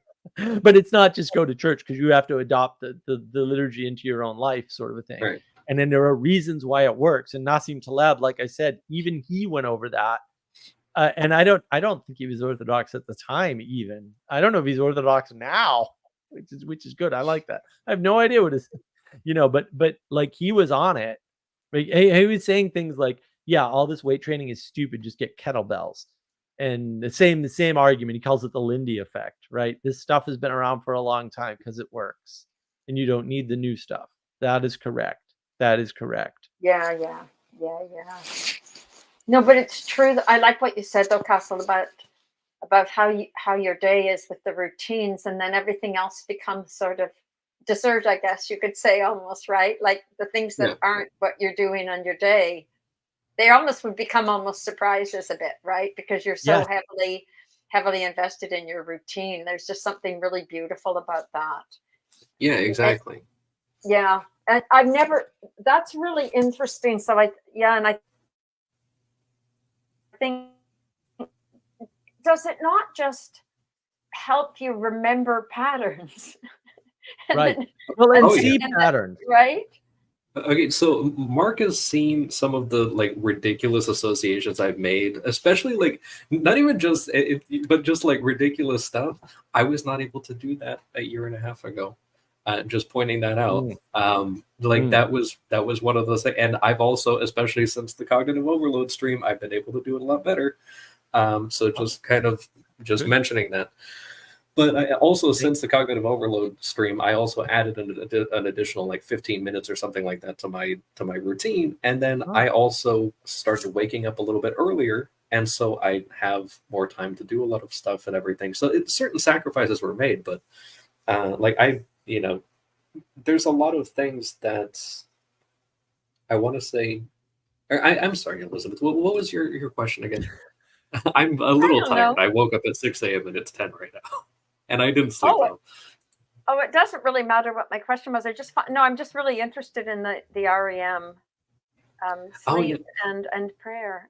I think it's so and going to church. Going to church sort of highlighting patterns oh in yeah, your like little. perception, right? Yeah, so that's, I mean, definitely being able to participate in that. Like, I had to be able to participate solo for a little while. Like, at least Yeah. in a material sense, I had to be able to participate solo before I could, go in with, the rest of the kids and not be antisocial like that, that camp that, that Jordan Peterson talks about. It's like you need a little bit of rehabilitation before you're let in with the rest. And there comes a point where like you can have the training wheels on and everything, and it's just like but I I do think that that's something that it's something I look forward to. And since my focus is not on this whole, like, people would ask me insane questions as a kid of like, oh, what are you going to do when you grow up? It's like, I have no idea. People ask me what political party I was in when I was like 8. And it's just like, dude, just insane questions that I would get all the time. And it's just like, no, I shouldn't be thinking about this. I thought I had to be thinking about that. But now that I've kind of pulled myself in and I can just focus on, okay, what is the stuff actually in front of me that I can influence, that I can do? It turns out that actually my agency increased compared to what I ever had, which was really interesting. And so I was like, oh my gosh, my productivity went through the roof ever since I actually stopped doing things. Yep. And it's just absurd. But yeah, and I focus on time at a much smaller kind of time frame. Because there is kind of like, okay, I know what the end goal is. I don't need to think about stuff. I don't need to plan stuff. Also, planning stuff got me in trouble for years. Like, that was my planning that, was destroying me. And then, to your point about the surprises, it's just like, oh wow, it's Wednesday already. It's just like normally it would just be like, oh gosh, Monday 3 of 5, but now it's like, I actually, like, strangely, I used to be, kind of terrified of it and everything, but I was, I do confession every Wednesday now. And I'm like, it's a nice thing. Like, I look forward to it, much like the book clubs and everything. I prepare notes on my phone and I go in there with notes so I don't forget anything and stuff. And I'm like, because I'm trying to be considerate for the people online and stuff. You shouldn't be taking 15, 20 minutes. My poor priest, when he received me back into the community, I took like 2.5 hours for my general confession when I had been away for 15 years or something like that. Right. And so he's also the guy that conscripted me to do all of the stuff that I shared the picture of just the other day and everything. So I'm like, there is that kind of thing where it's like, okay, somebody pulls a thorn out of me, like I also want to then be like, oh, here's someone who cares, and it's just like, let me now, kind of try to contribute with that. And so it is also that thing where it's that every Wednesday I also get a thorn pulled out of me. So I want to then contribute more and be like, oh, let me be more accurate. Let me get more granular with this stuff. And then it turns out that while not trying to be like, oh, watch me get better, because you don't. Like, if you try to have that attitude of like, oh, I'm going to fix this, not going to happen. There's stuff that I was like, oh, I'm going to do this. I'm going to go every week was my kind of thing, because I was like, I want to just smash this thing and develop this virtue. And then I actually did like my 1-year report. I got better at everything else that I wasn't looking at. The one thing I was focusing on, and I actually brought that to confession. I was like, it's been a year and I've gone backwards. Like, how did I go backwards? I started at like level 0. How am I worse at this? And then I was like, okay, I'm not going to focus on this. It got better. Like, it actually got better, like within the month. And like, as if I had spent a year on it. And I was just like, oh my gosh, like, I'm a Muppet. Like, that's just what it is. But but yeah, exactly. It's just, it's like just letting go and just being like, okay, I'm going to let the process happen and kind of participate as best as I can and stop trying to plan everything. And also ask for help. Like, I didn't realize that I wasn't cooperating. I was still in that sort of like self-reliant thing. That I was just like, oh gosh, and even that, oh my gosh, the not identifying against thing is just, even against bad stuff. Just this idea of like, I'm Yeah, just going in this that's right. direction, and if I That's encounter right. something that is identifying against me, I just use the windshield wipers and keep Yep. going. Yeah. And it's like, oh my gosh, Wow. that's just a life-changing sort of thing. Because I was just Wow. getting like, I would try to attack something, and then when I didn't do it, I would just destroy myself instead. And so it's like, no, like we just keep going. Of course, yeah, you screwed it up because you're a Muppet, but you just keep going. And and it's like, oh wow, everything started getting better like exponentially. Wow. And No, that's great. so I'm That's enjoying great. it a lot. Yeah, that's like Yeah, Go ahead, Mark. Yeah, I wanna highlight Ixnaan. Might be significant that prayer is similar to REM and meditation. Yeah, they might be similar in similar ways, right? They might allow for afford, if you want to use fancy Vervaeke words, they might afford the same sorts of things, right? And they absolutely do. By the way, it's in the literature. No one ever reads the literature, but it's there. Do your research. But I wanted to say, look, the thing about routine, like, oh, Castle, you missed a great yelling at today. You should have been on my Discord server all day. I was screaming at people. It was wonderful. They all loved it, by the way. It was very helpful. They actually told me all this.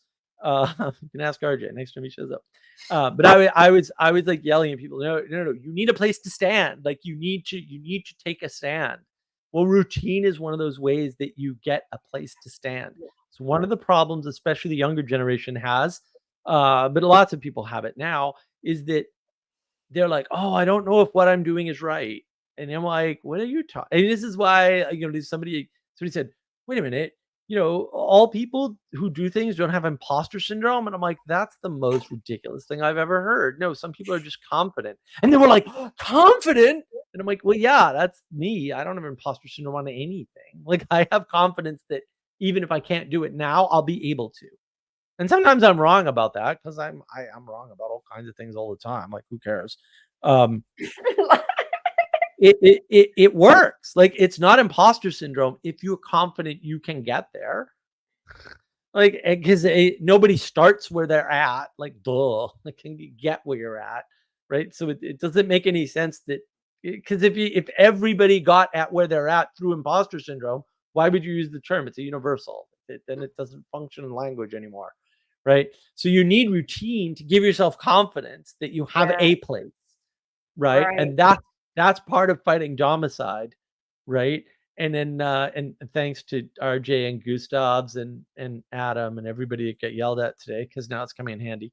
It's like that gives you a place to have your confidence. And then you can go out into the world and then you can build stuff, right? Or you can find stuff to revivify. Right. I mean, one of the things I didn't mention in the monologue, maybe I should have, was Jordan Peterson talks about this. Like, look where responsibility is no longer being applied and go there. Well, that's revivification. If it's no longer being, applied, like go there. Yeah. Revivify that. And it'll take a while. Sure. And it'll take a while for you to do it right because you're a Muppet. But once you accept that you're a Muppet, your life improves exponentially, like right away, because you stop trying to do things. What is being an individual? Individualism, even the attempt to think about individuals as a valid category in the world, is rebellion all the way down and all the way up and all the way out against every single freaking thing. Maybe not a day deck. Yeah, fantastic. You're wasting all your time learning things other people already know. Good job. Like, come on. Why are you doing that? And I mean, I didn't do that universally. Like a lot of the computer stuff I know, I just call people up. Like I know somebody who knows way more about this than I do. I'm gonna call them.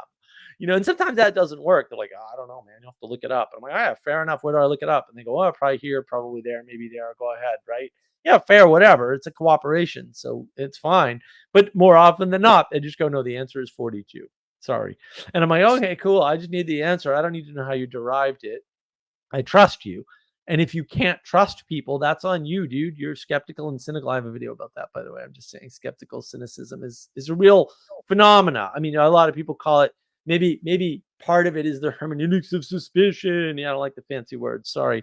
I mean, I'll use them if I have to, but like really, being skeptical and cynical about the world is not good. That's the individualism talking, right? Which creates an ego problem, which results in narcissism, right? Yeah. Which, I mean, the worst people in the ancient Greek world were not actors. They were the second worst people. The worst people, according to the ancient Greeks, were the sophists. And sophistry is, quote, a type of philosophy, but it's a false philosophy. Why? Well, because they're narcissists. They're a pure ego. They don't have space. Why don't they have space? They don't have space because they don't have routine. They're not standing someplace and they're not leaving space, which means sometimes you've got to do nothing. That's where the Eastern or the Western Buddhism thought of nothing comes from. It's not what you think. It's the space in time and in your mind to do integration. Right. And I'll Right. probably go over that. Manuel's really the integration expert. Like, we learned about integration firsthand on the Vervaeke Discord server, 4 years ago now, whatever it is, 4.5, something like that. Years ago, like we experienced it all firsthand. That's why the Language Creation Book Club, which you can see on Navigating Patterns, among other channels, all of which are lesser than mine, every measure. You can watch that. Like, Manuel does that. Like, he gives you the integration. I mean, it's one of the things that makes that book club better than other language creation book clubs, better than any other book club you've probably experienced, because just taking that time to think about, to have intentions and to integrate at the end makes a huge difference to your experience in a book club, any book club. And you can do it for yourself. Like, obviously cooperation's better. Cooperate. Like, you can do it for yourself and improve any other book club by yourself. Maybe you should do it for others instead and improve their experience too. That would be revivification. All right. Like, don't keep the revivification to yourself. I know you can. Don't do that. Share it with others. Right. But that routine is important because it builds that space. And then when you have a space that's yours, that's your routine, you can have a no space, right? Where you can do integration, where you can do exploration, where you can learn and grow and expand into. You know when you can't do that? When you're busy all the freaking time. You can't expand if you're busy all the time. Right. It doesn't work. Right. You can't integrate. You'll never integrate. You'll learn the same lesson over and over again, 62,000 times. Everybody else will see it and you won't, because you're a muppet and you're blind. And then you'll just waste your time. You'll just waste your freaking time, energy, and attention. Don't do that. There's no reason to. People will help you. You can reach out to the world. People you don't know will help you. People will help you in ways you can't conceive of because you're an idiot. It's fine. Yeah, but it's so fascinating what Castle was talking about, because basically when you were describing everything, what you're doing is gradually cooperating with our culture, right? With our world, with reality. So you Reintegrating. It's fascinating what you've recounted, actually. Re-enchanting. Yeah. And that's intimacy. But look at how this, and I love the way it was so measured for you, Castle, that you were actually, it's funny because you called self-esteem a parasite. And yet what you were doing was actually coming to understand yourself in an ironic way, right? By cooperating with the culture around you in a very moderate, measured way. You were actually connecting to yourself, because even what the priesthood has said to you, right? There's these connections happening. We'll use the M word. It's just it's your story's phenomenal. Actually, it's really interesting the way you described it. I find it it's quite beautiful. Thank you. There's a lot of weird stuff. A lot of I could go on to just the insane things that happen. I have lots of stories, but I won't. Maybe you should be. I'm going to encourage you to write now. Oh no! What chapter are we on now? We need more. No, but we need more good writers. We need writers, right? We do need writers, and you guys all have these great stories, and people need you to. We need exemplars to imitate. That's from the filters. You. Anyway, but no, seriously, I'm actually really serious about this writing idea. I think it's because there's something about a book that matters. There's something about a book that matters. And I think when you have these stories, these are, I don't like Jung, but these are archetypal stories. I don't even like archetypal, but they are actually not in the Jungian sense, in the Western, in the reality foundation, creating the perception for reality, right? That's basically what you're doing. So when you talked about moving away from self-esteem, what you're doing is actually what you described was this opening sitting down and noticing reality, right? And getting rid of all the stuff that was Well, heavy. and getting intimate with the world, which is checking, Right. which is becoming aware of the quality of the relationships around you, with yourself, right, with nature, right, with your sleep, with your diet, with with other people, right, with how can I contribute to my parish? How can I contribute to Mark's live stream and upstage him completely? Like, how can I do all these things? It's just wonderful. Like, I love it. Like, keep doing it, right? How can I contribute to the book club and put a whale on the back of my chair like a psychopath? Yeah, this is great. I love it. I Yeah, love but it. that's It's so true. fantastic. So once you move it, Did once you you notice actually, there's 2 whales? I did. I did. Yeah. I didn't want to say anything, but Yeah. that yes, is too. That is 'Cause so funny. This one has the same monocle he has, but it's orange. Thank did you. I notice didn't that, yeah. notice. That is. Oh my gosh, Castle, that is beyond good. He's You better great. just He's you great. better just keep on with that routine of yours. Yeah. Oh I my can't God. wait for the book club. That's gonna be. I got so much reading to do though. I'm like, oh no. How I do should you have been do during to the all week. these book clubs? I can only Poorly. usually do one and a half. I have had 2 weeks, and I still haven't finished the first of 3 chapters for Moby Dick. Don't tell Father Eric. I won't. The secret's safe with me. Yeah, I've been trying to like. I love the cetology part. Like, his describing of the whales is just awesome. But also, I want to say lazy. I've been doing other stuff. That's my excuse. That's fair. He's a I- priest. He has to forgive you. So this is my trick with the clergy all the time. Well, I'm I just have like, to yeah, ask. yeah, I'm just, if I'm gonna wreck anyone and transgress, I'm gonna transgress them because they have to forgive me. Oh, that's a really great. That's a great strategy for life. As long as you ask. I But I did couldn't that do to it. Vander Oh, yeah? Clay.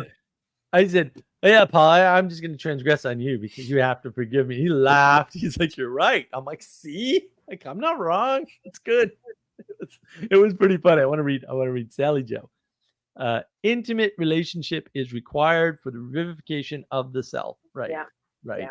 Without others, you cannot even know yourself. That is true. You cannot even remember everything you have been up to by yourself. Oh, Sally knows this well because we constantly have to remind her of all the good things she does because she's always like, the thing is not the way I wanted it to be 3 years ago. We're like, yeah, but it's so close. Who cares? And in fact, it's better. So she doesn't. Sometimes she sees it. And this is where we fool ourselves. Sometimes we see it and sometimes we don't. And sometimes when we see it, we're lying to ourselves. Oh, yay. It gets better, folks. You're a Muppet. Right. And people don't. Yeah, I mean, fair enough. Like, we all have the problem. It's a perennial pattern, if you will.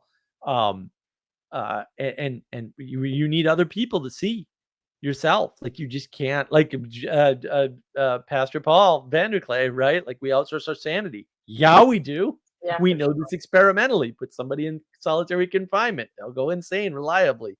Yup. That means we outsource our sanity. It can't mean any much else, right? It's like, oh, we need others to orient ourselves in the world.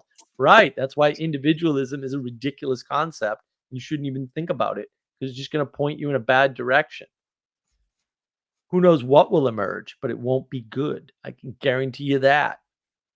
Yeah, but I really liked what Castle said. I wrote it down. That self-esteem is a parasite. That connects so beautifully to what you were just saying, Mark. Oh, It's no, really that is important. that It's was so brilliant. important, right? Self-esteem is a parasite. No, now this that is like, whoa. This we is need terrible, to blare Elizabeth. This is terrible. Castle's like Ethan Part 2 here. I Now know. I've got 2 of these people. I just know you're dropping right. nuclear weapons. Nicely said. He is.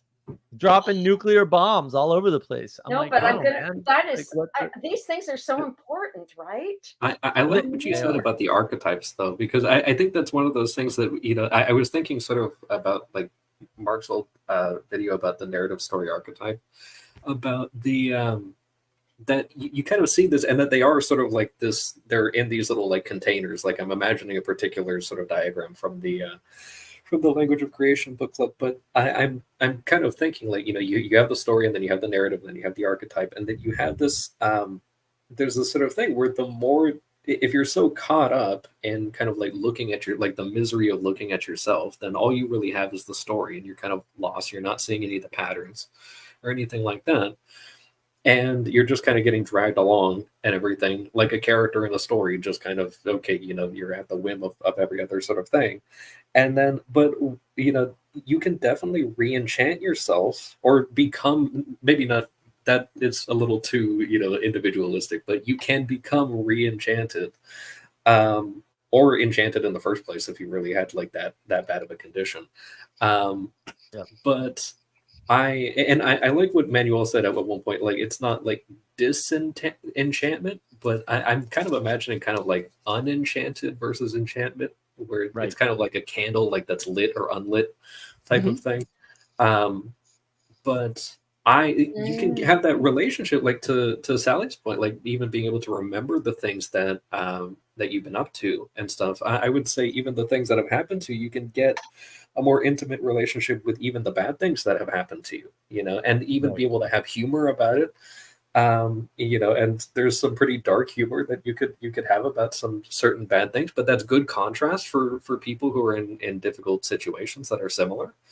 And then you can even kind of start to have a better quality relationship with like archetypal stories, even like scriptural stories or whatever you will. Hello. And that's one of those things that I realized, like, oh, there's like certain tragedies that kind of happen throughout my childhood and stuff, and it's just like, oh, I can actually look at that in a completely different light now. And and I'll probably mention some of this stuff later. I won't harp too much on my own stuff, but I have kind of seen these things like, oh, you start being able to draw associations with like sort of biblical stories and be like, oh, and not doing that thing like inserting yourself in there, like, oh, maybe I'm so and so, or like, oh, this person exemplified this situation, or oh gosh, I watched that pattern play out in my life. And then also I'm watching like the kind of continuation of that at this particular point or whatever, and that can kind of help be able to communicate that or not be damaged by reflecting on it. I think Manuel has talked about that too, where it's like sometimes it's better not to go and try to revisit traumas, because then you just become a person who thinks about their traumas, and then you're just getting traumatized over and over again. Whereas if you go out, get a different perspective, and then you can look back on it and be like, okay, I can reflect on that and then let it go, and then bring it back up if it's relevant as a tool to help other people. Use that revivification for other people. Nice. The revivification of tragedy, isn't that the truth? Because when you read the biblical stories, it's just astounding how you realize that some horrible thing that's happened to you, and there it is in the Gospels, or it's there. It's crazy how it can map on perfectly when you're not letting it be the center of your world and parasitical. It's amazing. It's all of a sudden it gets transformed into this. You're in a cosmic story, man. Right. Hey, Sandra, good to see you, my friend. Hello there. How you guys all doing? Doing good. Nice to meet you. I don't know Nice you. to meet you. Better now that you're here. Sanjiro's my online name. My real name is Michael, if you want to know. Oh, nice. Nice to meet you have you. a great name, Michael. I have a question for you, Castle. So Yeah. when you say that the self-esteem, how did that present to you? Like when you say self-esteem, what do you mean? So like priding yourself on anything, like just kind of within a religious context, it would be kind of like stealing glory for yourself. So this idea of so if you receive praise or if you receive glory from an action or an achievement or something like that, to not then turn in gratitude for having had that nice experience, for having benefited by whatever the sort of thing is, but rather saying like, look at what I did, look at my achievements, or desiring to either tell yourself that you've done a good thing, or to have, usually more often, it's wanting and expecting other people to tell you how awesome you are because you did that thing. Whereas those things might actually still happen, and maybe more often if you stop trying to grab at it. And that's the interesting sort of irony is that, and I picked this stuff up all from that Father Kajetan Mary de Bergamo from the Humility of Heart book. Fantastic little meditation. I mean, they're all like a minute long or something like that. But yeah, that book is absolutely fantastic. And the guy who does the narration for the audiobook is incredible too. But probably a really funny guy outside of it, but he does like kind of the judgmental monk sort of tone of voice just a little bit, and he's great. And then at the end he talks about like his podcast, and he sounds like such a happy guy. But but yeah, it's fantastic. But there's so much of this stuff where it's like if you have any pride in you, that book will beat it out of you. Like it might be 4 hours long, but it might take a couple months to get through it because it's painful. But it's so good. I mean, and there's lots of these little like nuggets of wisdom of just being able to avoid these pitfalls. Because in the end, and the guy doesn't go at you saying like, "Oh, look at all these things I've done" or anything. Like he gets himself like for some entire like little minute-long chapters, where he reflects on like how poorly he's done all the stuff he just described to you. Oh, And wow. it's just like, yeah, here's the guy who's actually humble, that he's going to just completely crush himself, exemplify contrition, like being crushed, and he exemplifies it for you, and then he tells you like how to kind of go through all that stuff, and uses examples from saints and from scripture and from even day-to-day life and all this stuff, and it's just fantastic. But there's a lot of really good stuff in there. When did you start like detecting that it was a problem?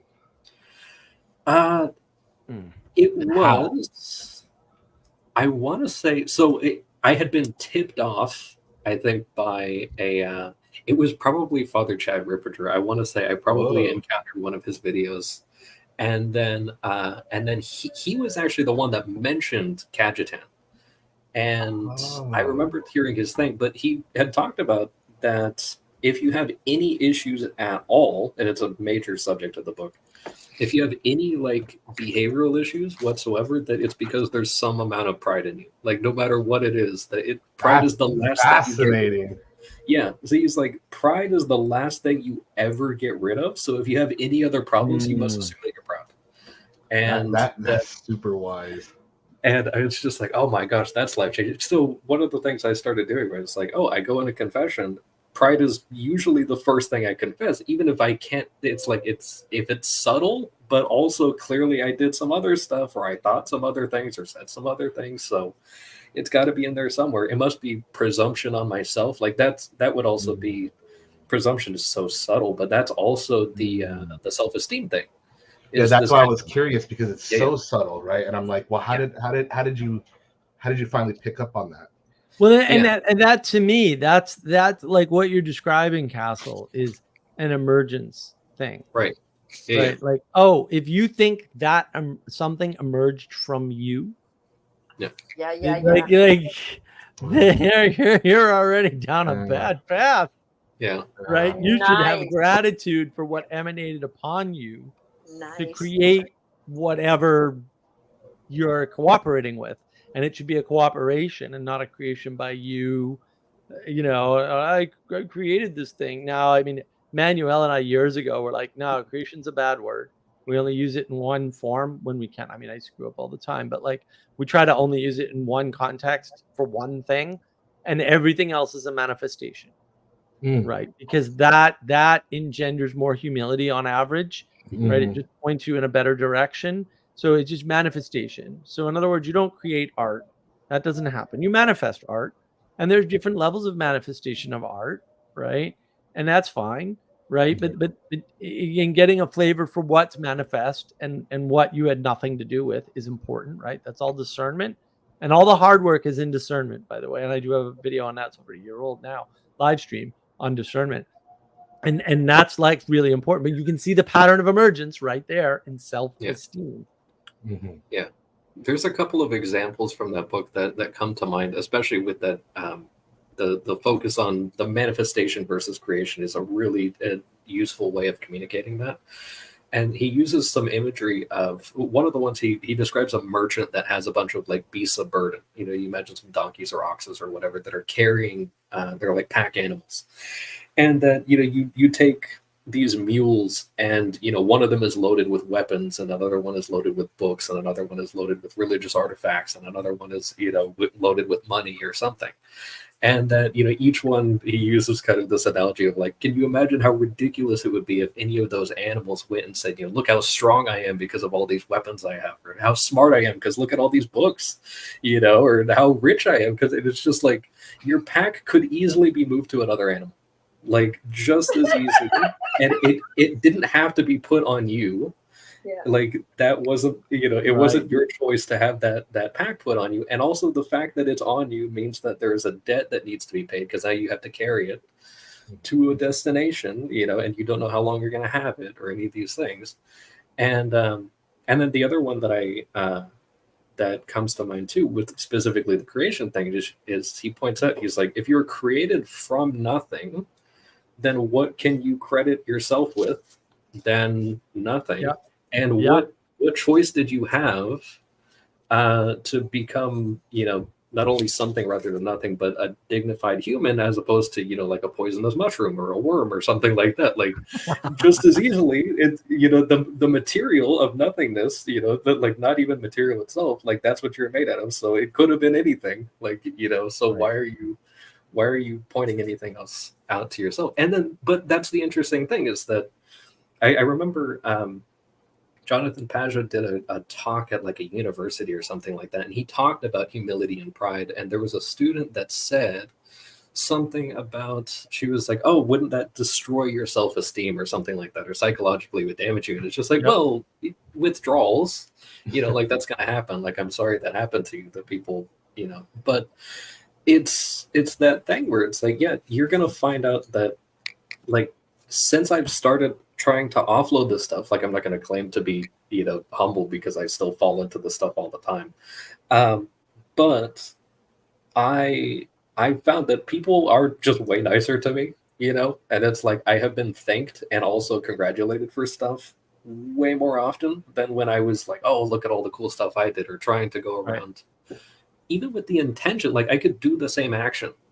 But now it's like, like when I shared the pictures of the little booklets and stuff like that from the other day, that was because I was like, oh, I want to share this because I think it's cool and I want to do all this stuff, not like a fishing for compliments type of thing. Whereas like 6 months ago, that's probably exactly what I would have done, but it would have been the same action, except one would have been reprehensible and the other one is fine because it's sharing among friends.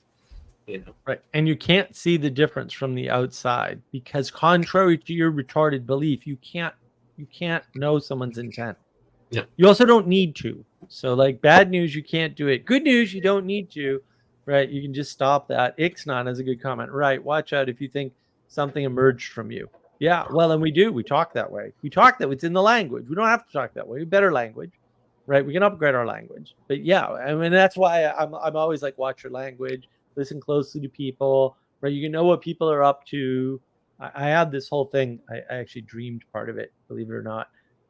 It obviously not in a full dream state, because I'm like, oh no, this is way too coherent for a dream. I must be awake.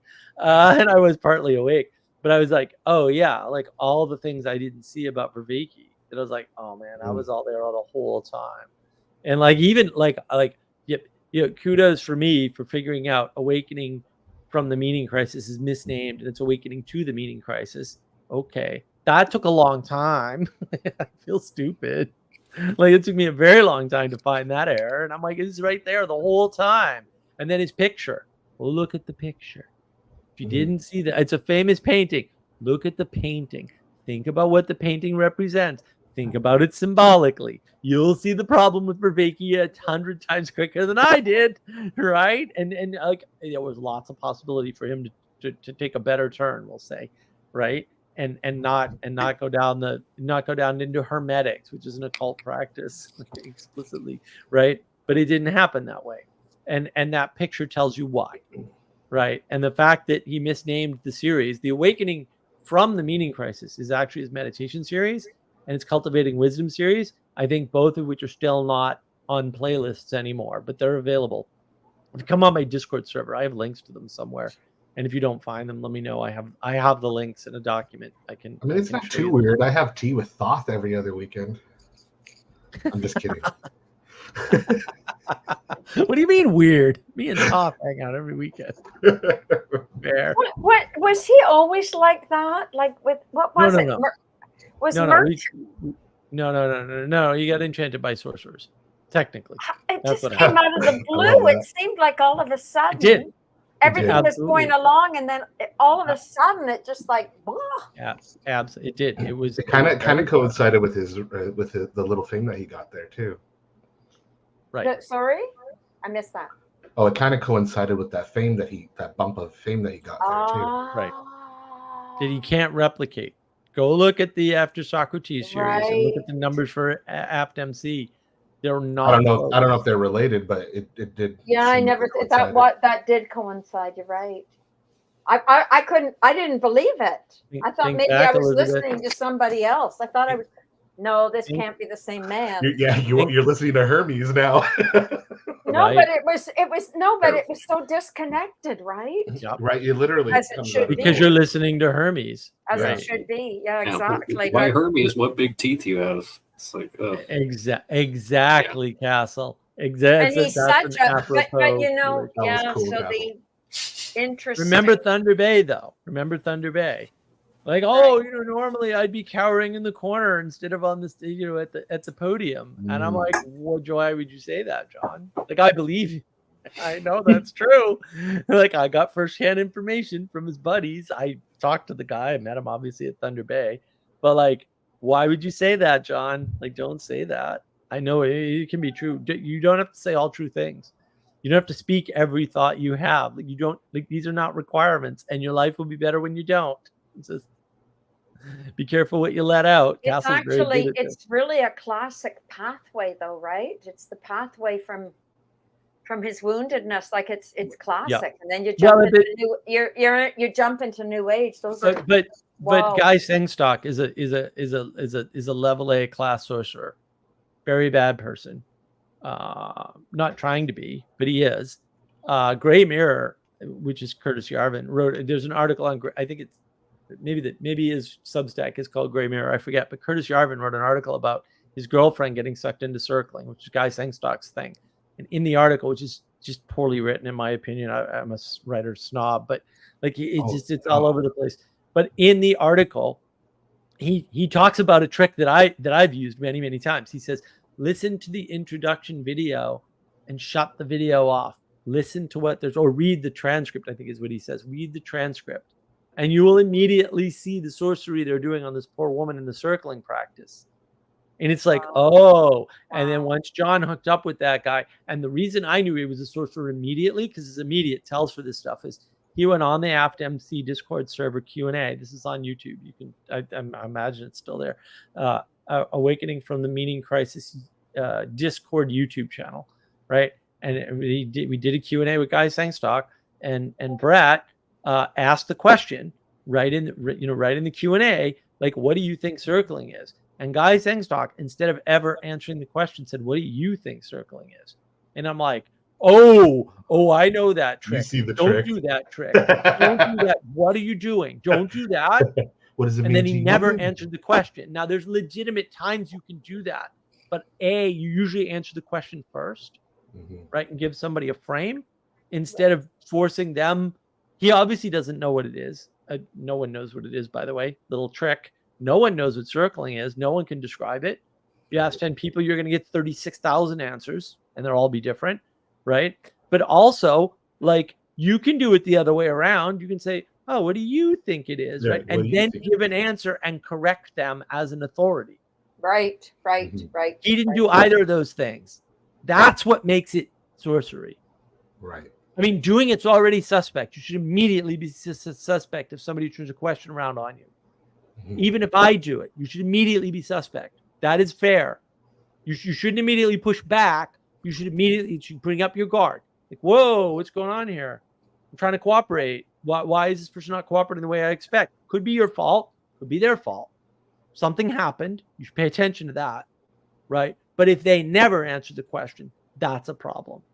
Unless they invalidate the question, which, if you're talking to me, I'm almost certainly going to invalidate your question. Sorry, it's going to happen. That's usually why I do that. It's not the only reason, but most likely that's the reason. I'm about to invalidate your stupid question because I find it stupid. And I could be wrong about that. But I just took a quick look at the Circling Institute right here. This is like 5 different cults in LA. It's exact same. Oh, it's exact same stuff. circling is a great ritual for your cult. Doesn't matter what your cult is or whether or not you know what it is yet. Do some circling, the cult will form. It's fine. What is Also, don't why? do that. Why? Because it's a It's very sorcery. open-ended. It's sorcery. Yeah, it's sorcery. It's a sorcerer's trick. It's a way to move somebody into your whatever frame you deem them, you want them in, right? Whatever flat world you want to put them in. That's all it is. Get everybody around you destabilize their worldview, and then it doesn't matter what answer they give you, because in the end you're going to reframe it into what you want anyways after they're completely destabilized. Right. So the opposite of what Castle was talking about. And the rest of the group is going to affirm that, and then they're trapped. Right. Yes. Yep. Right. Because there's like the MITT, the Mystical Institute, or something over here. Like I have a my dad's cousin is an actor. We have a bunch of actors in our family. He got sucked into that. Oh, just went right in. Of course, we got Scientology down the street. We have a whole bunch of them, and they bring you in, and they do the same type. It's just a little bit different. They'll daylight starve you. They'll keep the lights on. They'll tell you to confess all of your sins. It's like a dark like a Catholic process. Like take all the stuff of like trying to create you to have a connection with what's above, and integrate that vertically with your agency. And they do the same tricks, but they completely invert them to just aim you at whatever it is they want, which is usually your credit card. Yeah. Well, and the thing is too, Elizabeth, this is another tell, right? If somebody says they have a leaderless group, right, that can't exist. Nope. They're lying to you. It's an automatic deception right from the word jump. Someone's deceiving you. And it is well known and well studied in psychology that so-called leaderless groups, anytime you get a group together that doesn't have a strong enough leader, the most psychotic people will lead it automatically. And if there isn't a sufficiently psychotic person, you will bring the psychosis out in them by virtue of the group and the power vacuum of bad leadership or poor leadership or no leadership, and they will become more psychotic. And so you will gin up, literally invoke a genie of psychosis. So true. So true. From somebody in that group if you don't have a leader for a group. So anytime somebody tells you they have a leaderless group or a group of equals or any nonsense like that, man, if you're not, and fair enough, if you're not willing to burn them at the stake yourself, at least run away from them. Yeah, because they are extraordinarily dangerous. And they don't know it necessarily. They might be totally ignorant and believe this is possible because equality doctrine is everywhere. But actually, it's not possible. We know this experimentally from science and everything. Like, this is well-studied stuff. And like, you want a cult? That's how you get a cult. You have a leaderless group. You will form a cult. A cult will form. Bang, every single time. Every single time. And you will get a random cult because emergence is not good. Right. Like, something will always emerge. Emergence is not impressive. It's everywhere all the time. You have to be very careful with emergence. And if you're not, you're kind of screwed. And I do want to read this real quick, and then I'll open the floor again. Ixnon, wander above the sea fog, reminds me of Peleg asking Ishmael, see the Moby Dick Book Club on Eric Seitz channel, Father Eric's channel, why he wants to go whaling. What do ye think of the world? Right. He's above everything. Everything below him is in the fog. Oh, how interesting. Oh, everybody else is in the fog, but you're not. Oh, how convenient for you. Oh, and you're above everybody, are you? Is that what you are? You're above Oh, how handy. Lucky you. You're above everybody. Right? It was right there the whole time. I didn't see it. Do you know why? Because I hadn't considered yet. You've got to consider that every day. You need one of these mugs. I have one, markofwisdom.org/shop. Buy a mug. They're great. You need the mug. You need the mug. Every day you need to look at the mug and read the damn mug. It should be part of your rituals, as Castle has exemplified. All right, I'm off my your mug's circling me. I'm mugging you. Oh no, no, I gotta get you too. I'm in your frame. Is that you, Hermes? Hermes, Oh my gosh. fill me Nice. with your wisdom. Oh my goodness. Yes, I'm it's kind of weird. getting that. Scary. That Scary. thing with, especially with like the leaderless groups, like it, even if there actually isn't one, that like Hermes is gonna pick one out, you know, Yeah. and it's just Yeah. like that'll be, someone is going to be able to be the vehicle well enough, and like that. And I'm kind of thinking the circling thing. So I've never heard it kind of described this way, but it sounds a lot like divination with humans. Like it's like hydromancy, but instead of staring at waves, you're looking at just a bunch of people that are just reflecting everything that you're thinking back to you. Or one person, because usually what you do is you pick one person's story, and so the way we had a whole description for it, because we have these models that are fantastic. Watch my model videos. I just talking to Manuel about this. We have models from like 3 years ago that were written on a whiteboard that I need to do videos on and make slides for. But like we have this whole setup, so we could describe circling really easily. Circling is like everybody gets around a table, right? Somebody steps forward, places something on the table, and then people either accept or reject that thing, right? This might sound familiar from another place too, by the way. Also, will manifest more bad than good in the world, right? And then if they adopt that thing, they kind of raise it up, right? Yeah, and in worship, right? And This is spooky. Is it really what they do? Well, yes. And then what happens is that person leaves the circle and comes into the middle of the circle. So they leave the outside, they come into the middle, right? That thing gets focused on. So Jonathan Peugeot, the world is attention. Okay, right. And then it gets reframed by the group, and a group can't do that. So a leader emerges and reframes. It's exactly what Curtis Yarvin wrote about years ago in this Gray Mirror article thing, right? So somebody reframes it, and then all of a sudden that person thinks something happened, when all that really happened is they were manipulated by a clever leader who might not know it. They might be under the influence of Hermes or something. I don't know what the hell is going on. But That like, is why would you? beyond scary, spooky. It's the description of circling is the description of a seance. It's quite literally summoning a demon. Yep. It's the headlessness of it allows it to emerge. And then now you're giving the choice to to what can emerge, as opposed to a leader, because typically a leader one will end in a sex cult, right? Because that's usually what ends up happening. Like, we're all banging each other in the back because it's all about me. But when it's headless, that's why it's a lot more scary, because now you're laying in spirits. And that happens with the Eastern practices, right? The Western Buddhism ends that way. If you don't believe me, you can listen to Vervaeke's channel. The first time he had Rick Rapetti on. It's actually a wonderful conversation for lots of other reasons. It's also terrifying to listen to Vervaeke sort of happy about Rick Rapetti's horror story. Like, dude, that's not the appropriate response, right? He talks about Ram Dass. If you know Western Buddhism at all, you probably know Ram Dass, the great meditator, right? And how his little thing blew up. And why? Because Rick Rapetti was there. I think he was like 16 or 15 or something insane in New York City. So he learned from Ram Dass and a few other people.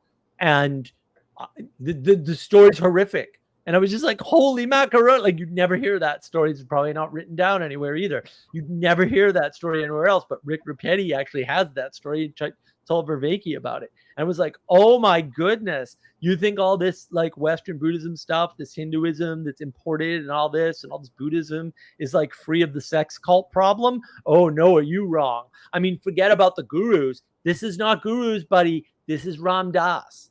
And he happened to be gay, which only made the problem worse, by the way. It's horrific. It's horrific. And the other thing Rick Rapetti talks about brilliantly is drugs. And he's like, yeah, I was doing drugs before that, and drugs are nothing compared to what you get in meditation. Yeah, fair enough. I agree. Also, don't meditate alone ever. Meditate in a group. This right? circling thing.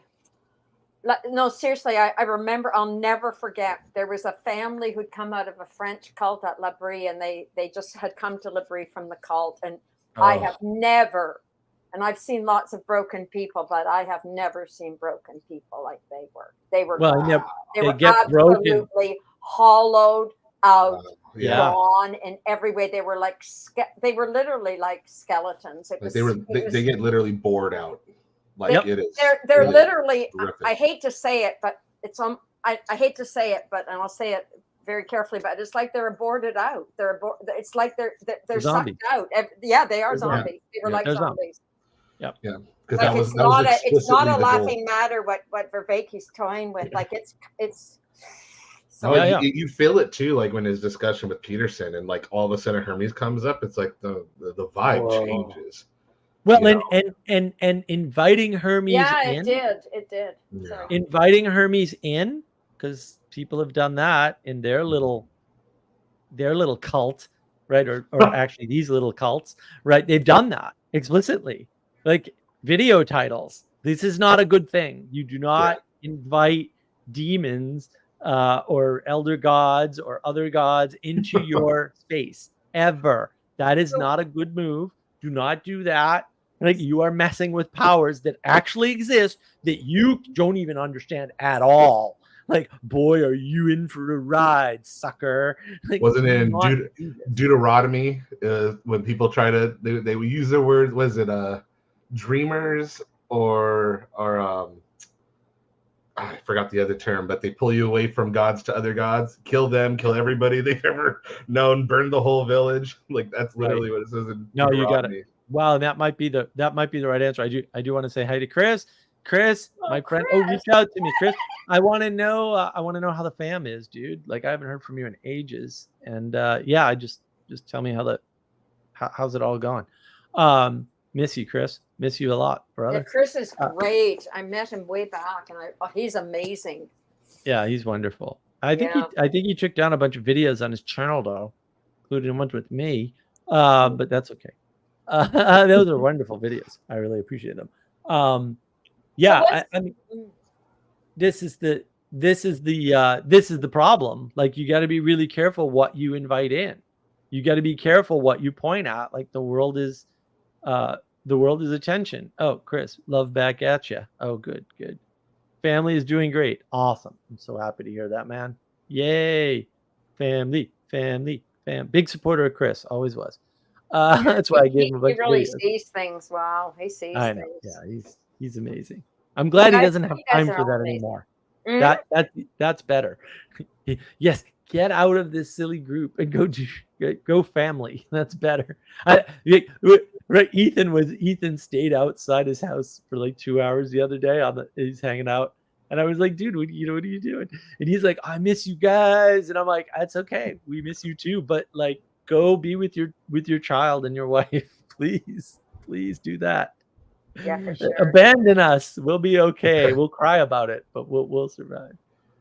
Yeah, it's interesting. So what's happened to Vervaeke since all of this? Like, I'm know. not following anybody anymore. Actually, I don't just know. think really I checked daunting. out of that at that moment. The I don't. TLC and Vervaeke, I was like, I'm out.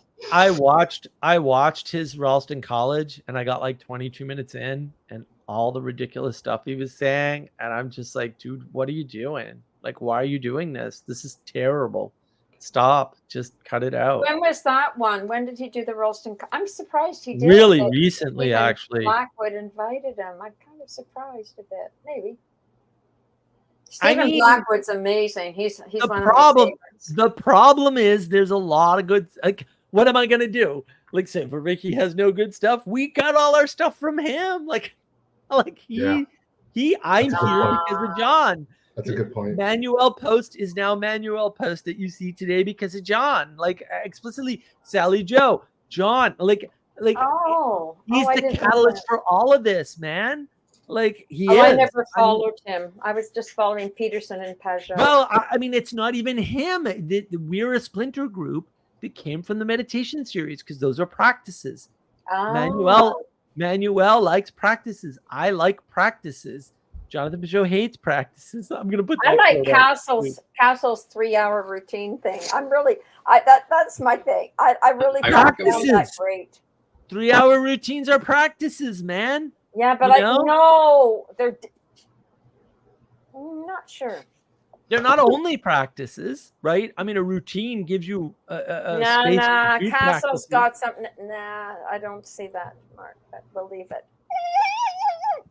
I mean, Yeah, it probably, like, certain stuff can probably start. I mean, I'm thinking as about the kind of like the knowledge engine thing that with that you can start with like the procedures and everything, and then kind of work your way up and get more. You know, you start with the procedure, and that's really just kind of the best you can do, and then you get more participative, and then it becomes poetic after that. Yep. And it's like, you know, you can. There's sort of like a refinement that happens through embodying the practice. Assuming you do it in a group setting. And this is where the problem comes in. If you do the Sam Harris meditation, you're screwed. If you do the Revivification meditation with a group, you're going to get better. And we saw that. Like, we did it. We were there. It happened, right? I facilitated it. Where do you place prayer in all of this? I mean, it's Grazie. for me, it's optional. Like, I would meditation and prayer are very close. But you have to do these things in a group. Maybe not only in a group, but you have to have that group interaction. See, because that's the only thing. That's the only thing that doesn't slot well with me. Only because, like, I prayed in groups of course, in Catholic Church, but then learning the practices of praying on Rosary and confession, and that being a whole thing. Then I was out of the church from basically the 8th grade on. But I kept the practice, you know, praying with myself, and that kept my sanity. But I didn't have people for a very long time. Well, if I could share something on that, so that's one of those things. It's actually something I'm looking forward to tomorrow. Right next to my wallet, I have my rosary for tomorrow, and I'm going to be going in because I do it in the morning, but also tomorrow it's absurdly early, especially compared to how I don't know how long I'll be here. Because I've enjoyed the conversation so much. I've already established I'm willing to just throw myself into the grinder if I, but there's a group of guys that, I mean, which was really just mostly one guy, but there's a couple of other guys that show up, and most of them are Knights of Columbus, and they show up before the daily mass at church, and they do it Monday through Saturday, and they just do the rosary 25 minutes before. And they just do that. And then so I do it one day a week with them. So the rest of the week I do it by myself. Here's the difference, Shandra. But before I get to that, I do want to catch up. Chris, which one you want back up, Mark? I'll put them up. Your channel. I was like looking for them because I'm like, I need some shorts, and I'll download the videos, whatever. It's not that important. Put up whatever you want or not. If you got the originals though, I'll take them and grab them for shorts if you're willing to give them to me. And if you're not, that's fine too. Thanks, Chris. No, I thought I might depend on my friend Chris. I agree. Meditation and prayer are not close. All right, but by all material, I agree, but I also don't know meditation. Well, let me.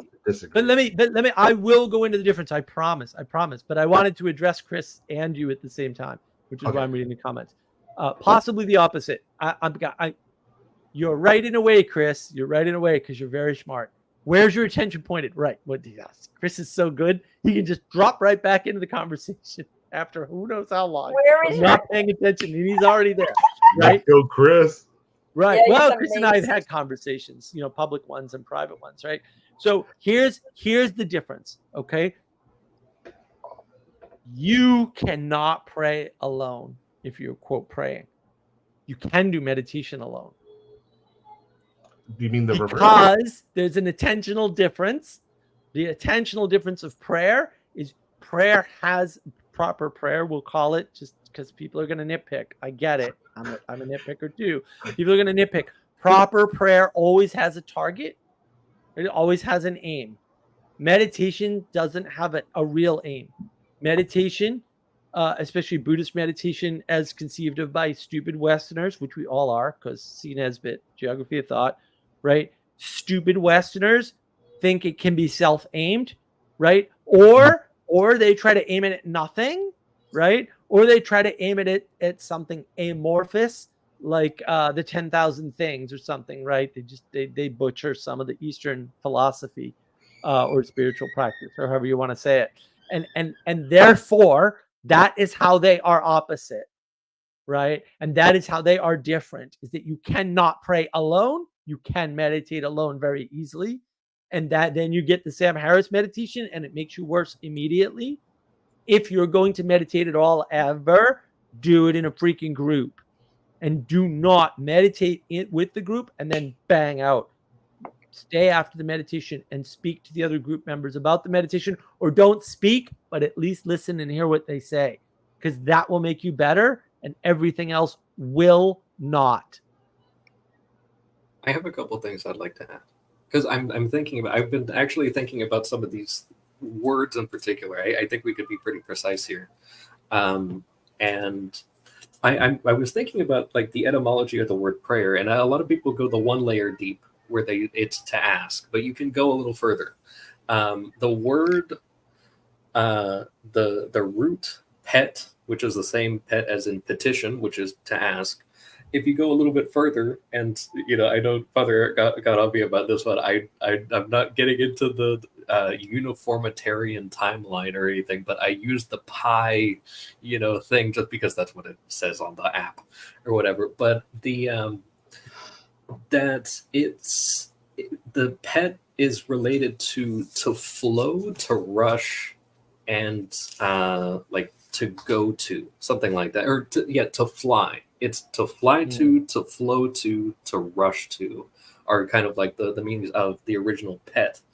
And so to your point, if there is always a target, I would like to kind of also bolster what you're saying about not being able to pray alone, that because there's a target, you're not alone. Like you are flying to, or rushing, or flowing to something. And in that sense, you're not going to get solipsistic or anything like that, because there's a target. And also with things like this, that I used this example in last week's language of creation thing. I don't have the prop here, but I designed a thing for the St. Michael chaplet, but you could also do just the same with the rosary, that you are in many ways, and also I think Elizabeth would like this, with the kind of idea of like the Beatrice, or the different people like Virgil and all these people that you're being kind of raised up with, that you're joining yourself to people who can point higher. So with the rosary, you're with Our Lady, or you have the St. Michael chaplet, which also has Hail Marys in it. So you have like kind of a team environment there, where you've got the different layers of pointing upwards. And so in many ways, it's like, okay, yeah, like I'm not actually literally alone. I am pointing up and then also being pointed up. So like it's a cooperative processing sort of thing that's happening. Right. But if you had a camera in your room, it would appear that there is one person doing this by themselves, but they're not doing it alone. Yeah. And I was getting that impression when you were saying it, Mark, but I also got the impression that the words that you use within a certain context are a little spicy. But I just wanted to point that out, because I think I got what you're meaning. Does that map to what you were meaning, Mark? Because because when I pray, I never fit, because like the whole point of me praying is to connect to God. Right. Like the whole point is to not proper prayer is communion. Right. Right. Communion. That's right. And I want to go back and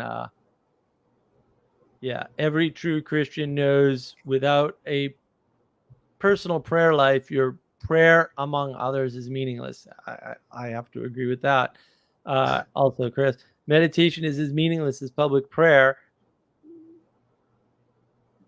Maybe I might be persuaded in that direction, but it might be useful even though it's meaningless. That would be my argument. I can make the argument. I don't want to, Chris. I don't want to argue with you at all. Interesting.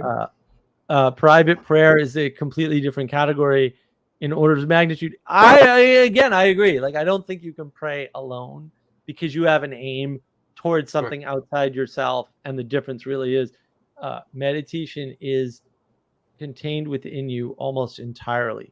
And that's what makes it dangerous. That's especially why you can't do it alone. It's absolutely inferior. I agree, Chris. It's useful, we agree, though, but it's inferior. It is inferior, but maybe people need smaller steps. And for the people who are on the Vervaeke Discord server, That did them a lot of good, and you could not get them to go any further. And there's a couple people back there, I don't know if they're still there, who never got into the super practice, which we now call explaining narrative meaning, and therefore never went to church. Everybody else who did that practice went to church. I'm just saying.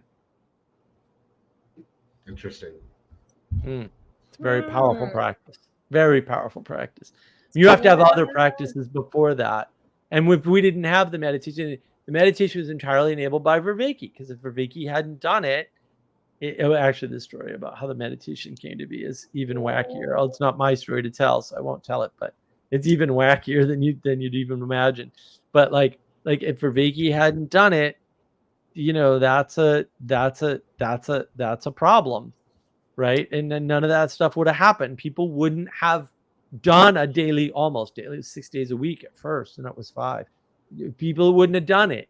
And if they hadn't done that, the other practice, which, you know, Vervaeke had a practice he called Lectio Divina, which is a bastardization of the Catholic practice.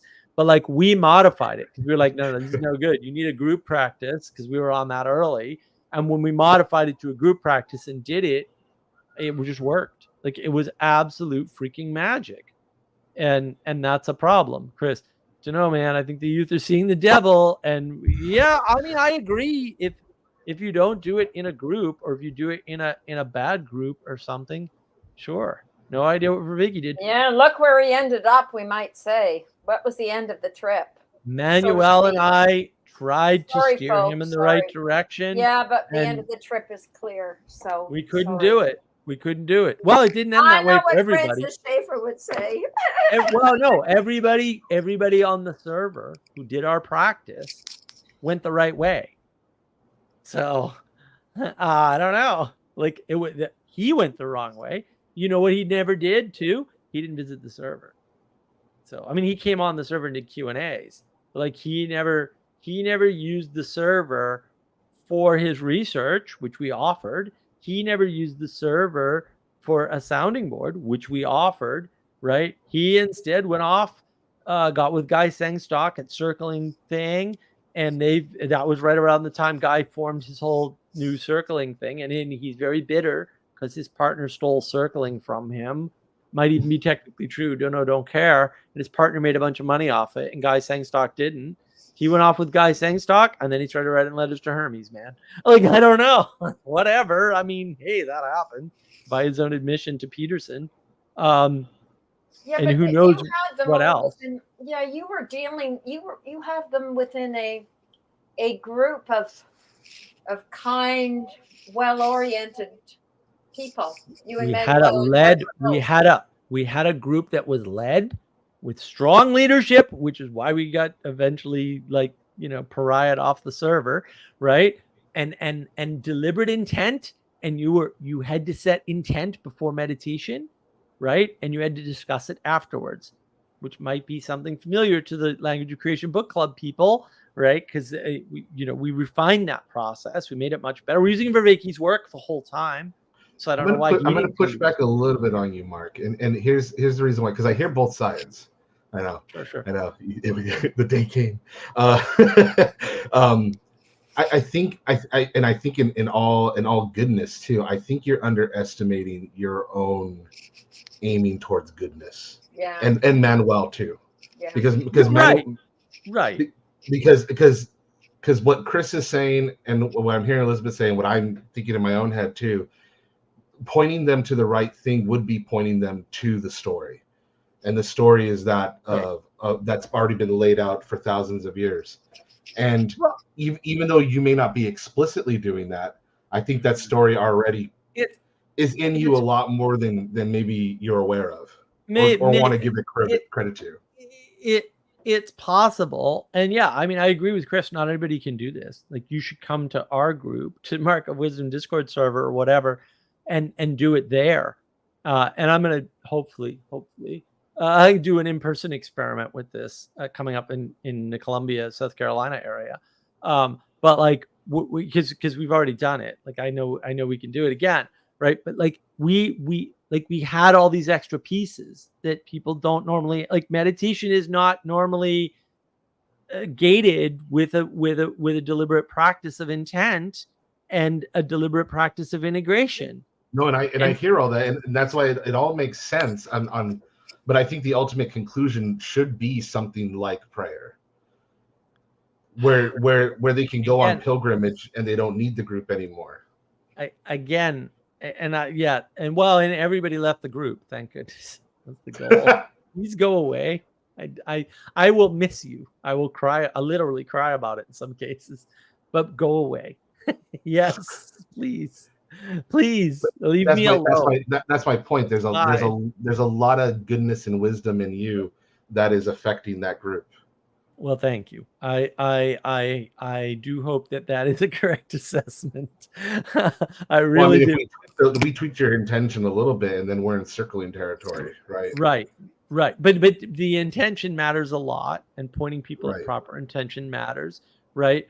But the thing is, like, you can't just tell somebody to go to church. I'm sorry, Jonathan Peugeot. That's right, and that's also why I see your point, because people have this huge barrier to. So the exploring narrative meaning practice basically takes people who either hated poetry or never understood poetry and gets them into poetry. Right. And then through some miracle, the bad word that no one uses on my channel ever, I watch all my footage and find out if I do. I dare you. I think you just did, like, last week. Through Shut up, Castle. They have to watch all the minutes.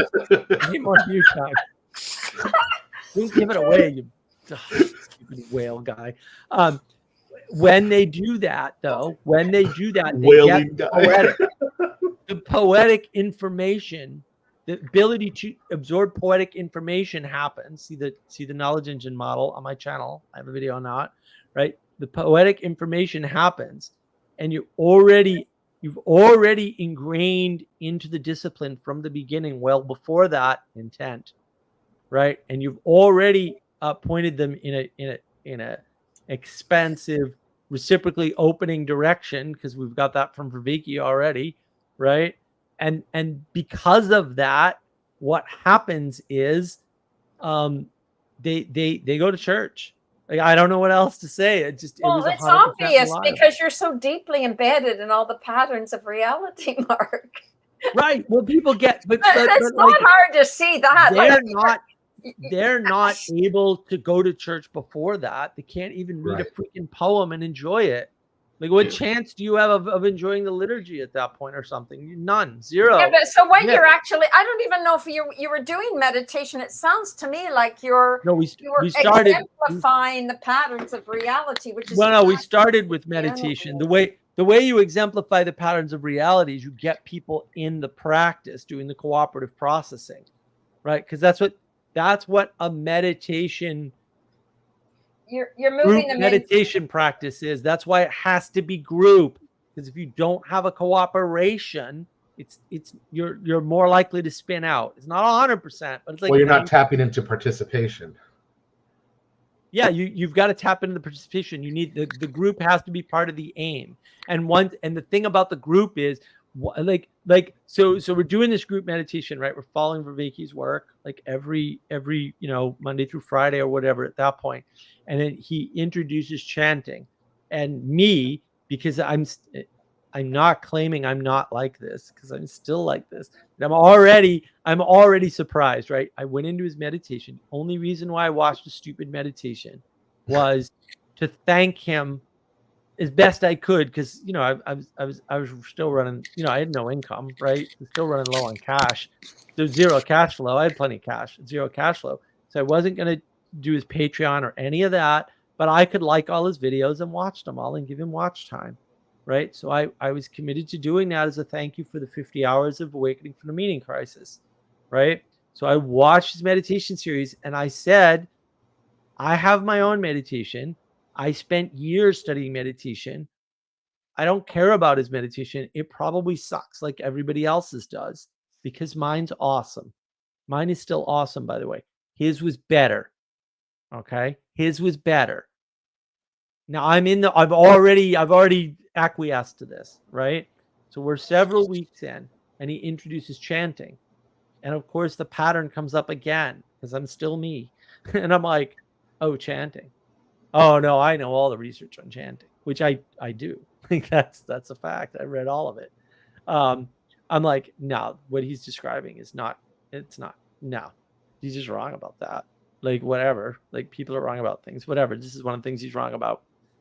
And nope, right? Because it wasn't the chanting, right? The framework of the rest of his meditation, which is excellent, if done in a group. Don't do it on your own. The framework made something work in chanting that normally wouldn't work at all. I know this experimentally for a fact. It's in other people's experiments. What he described in chanting will not work except in that frame or in a framework that's similar enough to that. And it did an amazing thing. Now, the thing was, because of the experience I had and because I shared that experience in the group, other people became interested in trying to get more out of the chanting than they had gotten initially. And that, right? And there's the exemplification and the mimicry, the mimetic rivalry that Gerard talks about, only in a positive sense, because Gerard's an idiot. And he's also like fundamentally evil, different problem. See my talks with Justin Wells.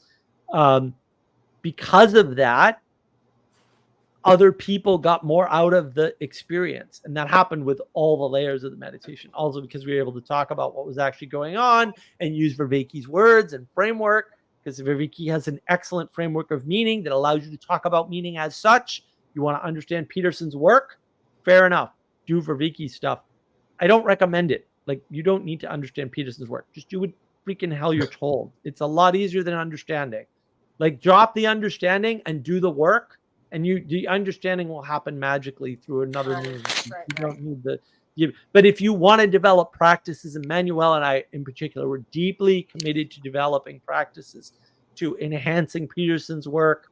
See the petersonsphere.com website, right? If you want the knowledge engine model, because I did update it from the video, that's it. Markofwisdom.org. You can download it there, right? Like, this stuff is out there. And we have more stuff. If anybody ever wants more stuff, let me know.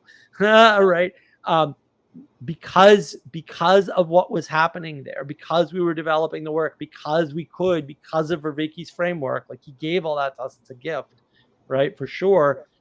That's what we were working on. We were working on practices, and we came up with this group practice that we now call exploring narrative meaning, and it works remarkably well.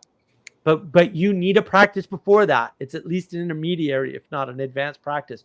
You need to get people into a discipline first. And then once you get them into the discipline, you can give them the way to understand things like symbolism, Peugeot's work. And once you're there, the draw to the church is automatic. Like, you don't need to do anything. And if you want to hear about the draw to the church and how drugs can facilitate that, don't ever do drugs. It's unlikely to work this way for you.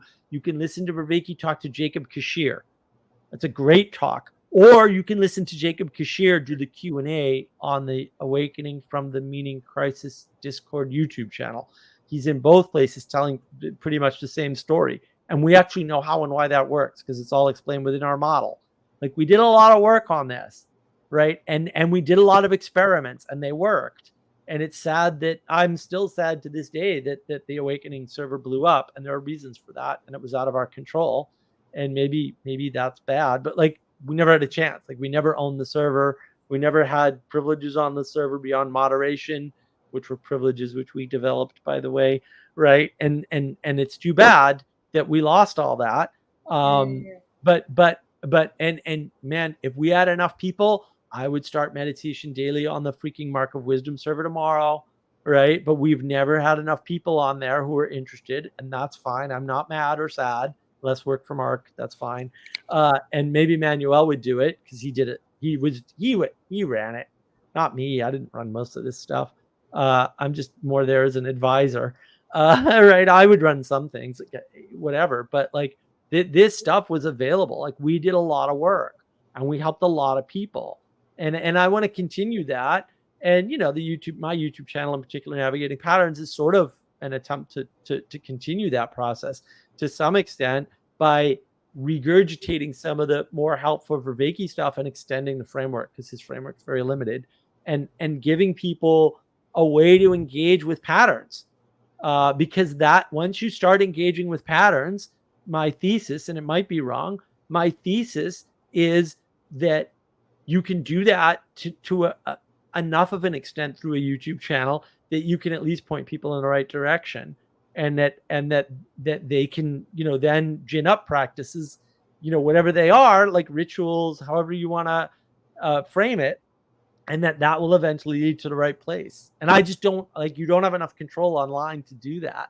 The Discord server was very helpful. The community that I built as the result of John's meditation series is very helpful, right? And then that's not a brag. You can hear John in the meditation series tell everybody that I did that. He's very generous, right? I mean, at more than one point in the sequence, he says, I'm so glad Mark's here. I don't know if I could keep doing this if Mark weren't here every day. I was like, wow, that's amazing, right? So the building of even online communities can lead to wonderful things, but it has to be done by somebody who knows what the hell they're doing. The odds that that's you are almost zero, by the way. But if you want to know more, I'm here, and a lot of this is in the YouTube channel. It might be hard to find. Watch my videos in order and take notes. You'll get it.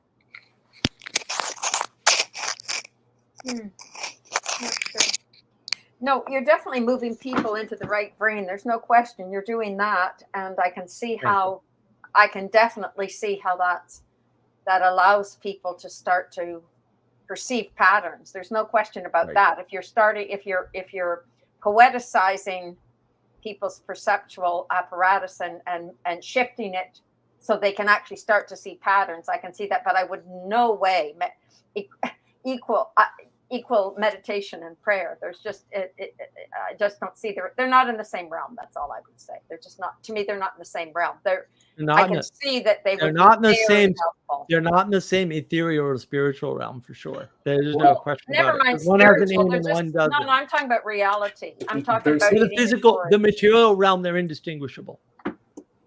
Experimentally, you can't tell if someone's meditating or in prayer with a brain measure. You can tell that they're doing one of those two things, but you can't tell which one by measuring brainwaves. So measuring brainwaves on meditation is easy. And interestingly, if you do the hardcore Tibetan monks and stuff, they've done this many, many times. I've seen the research. It's there.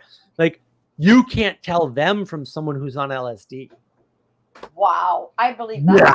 I can believe that one. Yeah, but I can believe that. Those guys. Except, and this is also there. You can watch videos of it. Those guys, unlike the guys on LSD who are going to wreck their lives, by the way, don't ever touch LSD. It's not so stable. There's 1,000 reasons. I might right? when I'm 90. But unlike the guys on LSD or psilocybin or mescaline or any of those things, these guys can be out in the cold and heat up and dry, wet towels on their back. You can't do that while you're on drugs, bro. No, those highly devout Easterners are to be esteemed. They are to be esteemed. We have something to learn from them. You can bend spoons with the heat of your hand with your palm open if you're a good enough meditator. I'm not saying that because I've seen it. I'm saying it because I've done it in front of people. I can understand that. I don't, but I think that's a different animal. If I might be no, and you shouldn't do that ever. It's a complete waste of skill. Well, I can live on use air. Your skill for better things. Well, use your skill for prayer. Yeah. I live on air. I said I can live on air. Things are possible. But, right. But I mean it. I mean it. I can literally live on air. If you get the mental discipline and the mental framing that something like meditation gives you, then you'll be better at prayer because you can aim it. Right, you'll be better at aiming in general, and I think that's part of why the procedures that Vervaeke puts together work so well in his meditation, and why they don't lead to the Sam Harris effect, at least when done in a group. And I think that that's important because once you start aiming and orienting in the world, because you get those skills through a robust meditation schedule in a group, I think the conclusion is inevitable. Now, I might be wrong about that, but man, we got a lot of data and it's pretty good. Yeah, I hear you. There was a Zen Buddhist monk at La Brie. I'll never forget him saying he was a devout. So we're talking about a highly devout Zen Buddhist monk who had come to La Brie, and he said it was just a click between the two. He said it was just a click, a perceptual click. I bet. So there you go. But we're not talking. I just worry a little bit because of John and his Hermes thing. Like Hermeticism is a form of occultism. Why? Like, I don't even understand why people are entertaining this idea.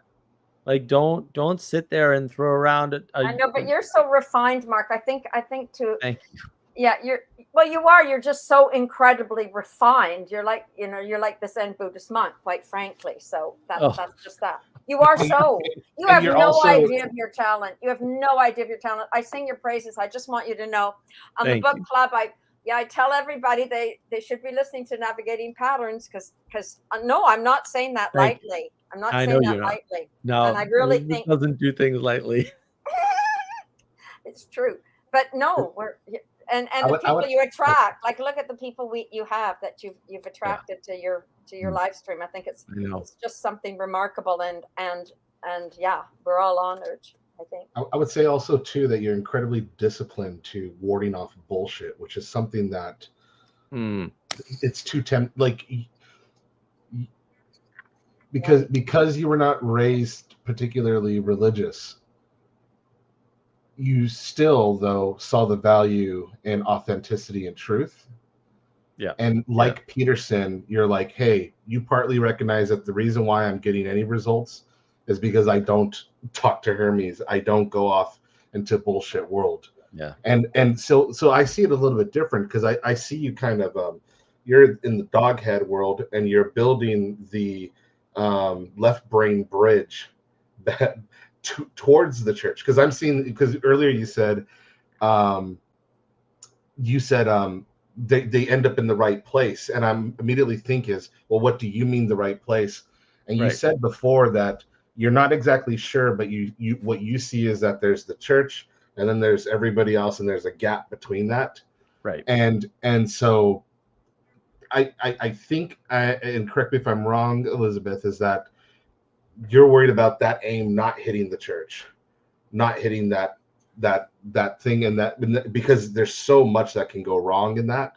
And so what ends up slippery, it can be a slip if it's not Mark is that's a remarkable human being, like, and to your point, I like what you said, that Mark doesn't put up with any nonsense, and so especially in that's himself. already something like that's an unusual characteristic in any human being to begin with. So right there, I mean, and so right there we're dealing with pattern making, and because he's so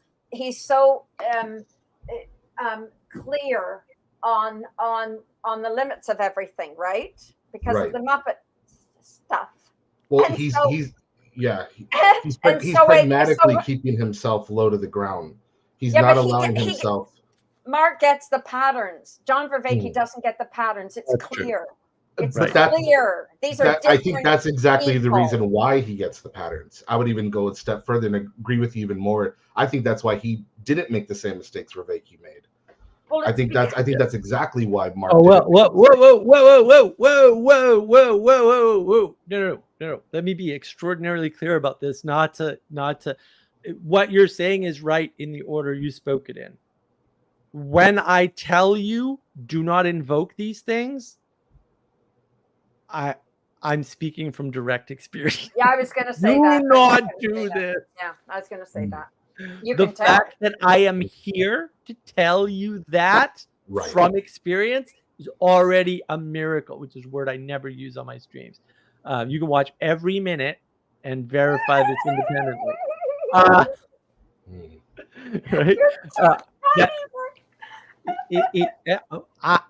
I will go this far, and I'm not going to explain this any further.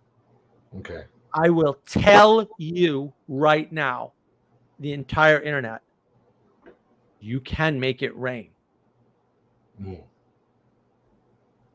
Okay? It takes an incredible amount of discipline, It takes an incredible amount of time.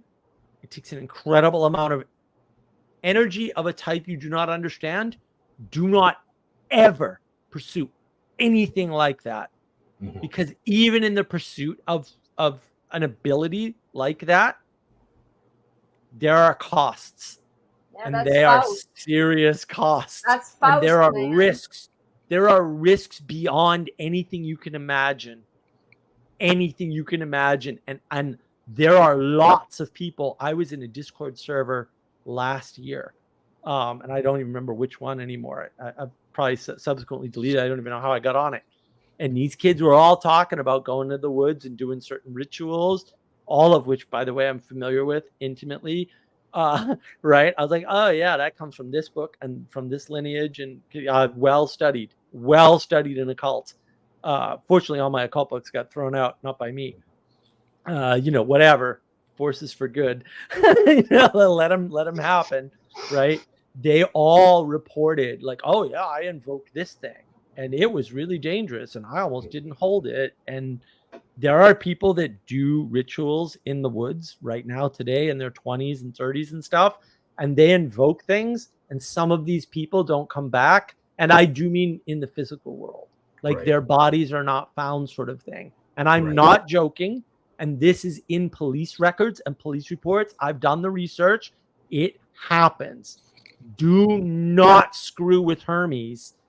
Do not screw with anything like that. Do not screw with those practices. Do not go off into the freaking woods and draw freaking pentagrams, as harmless as you may think that is.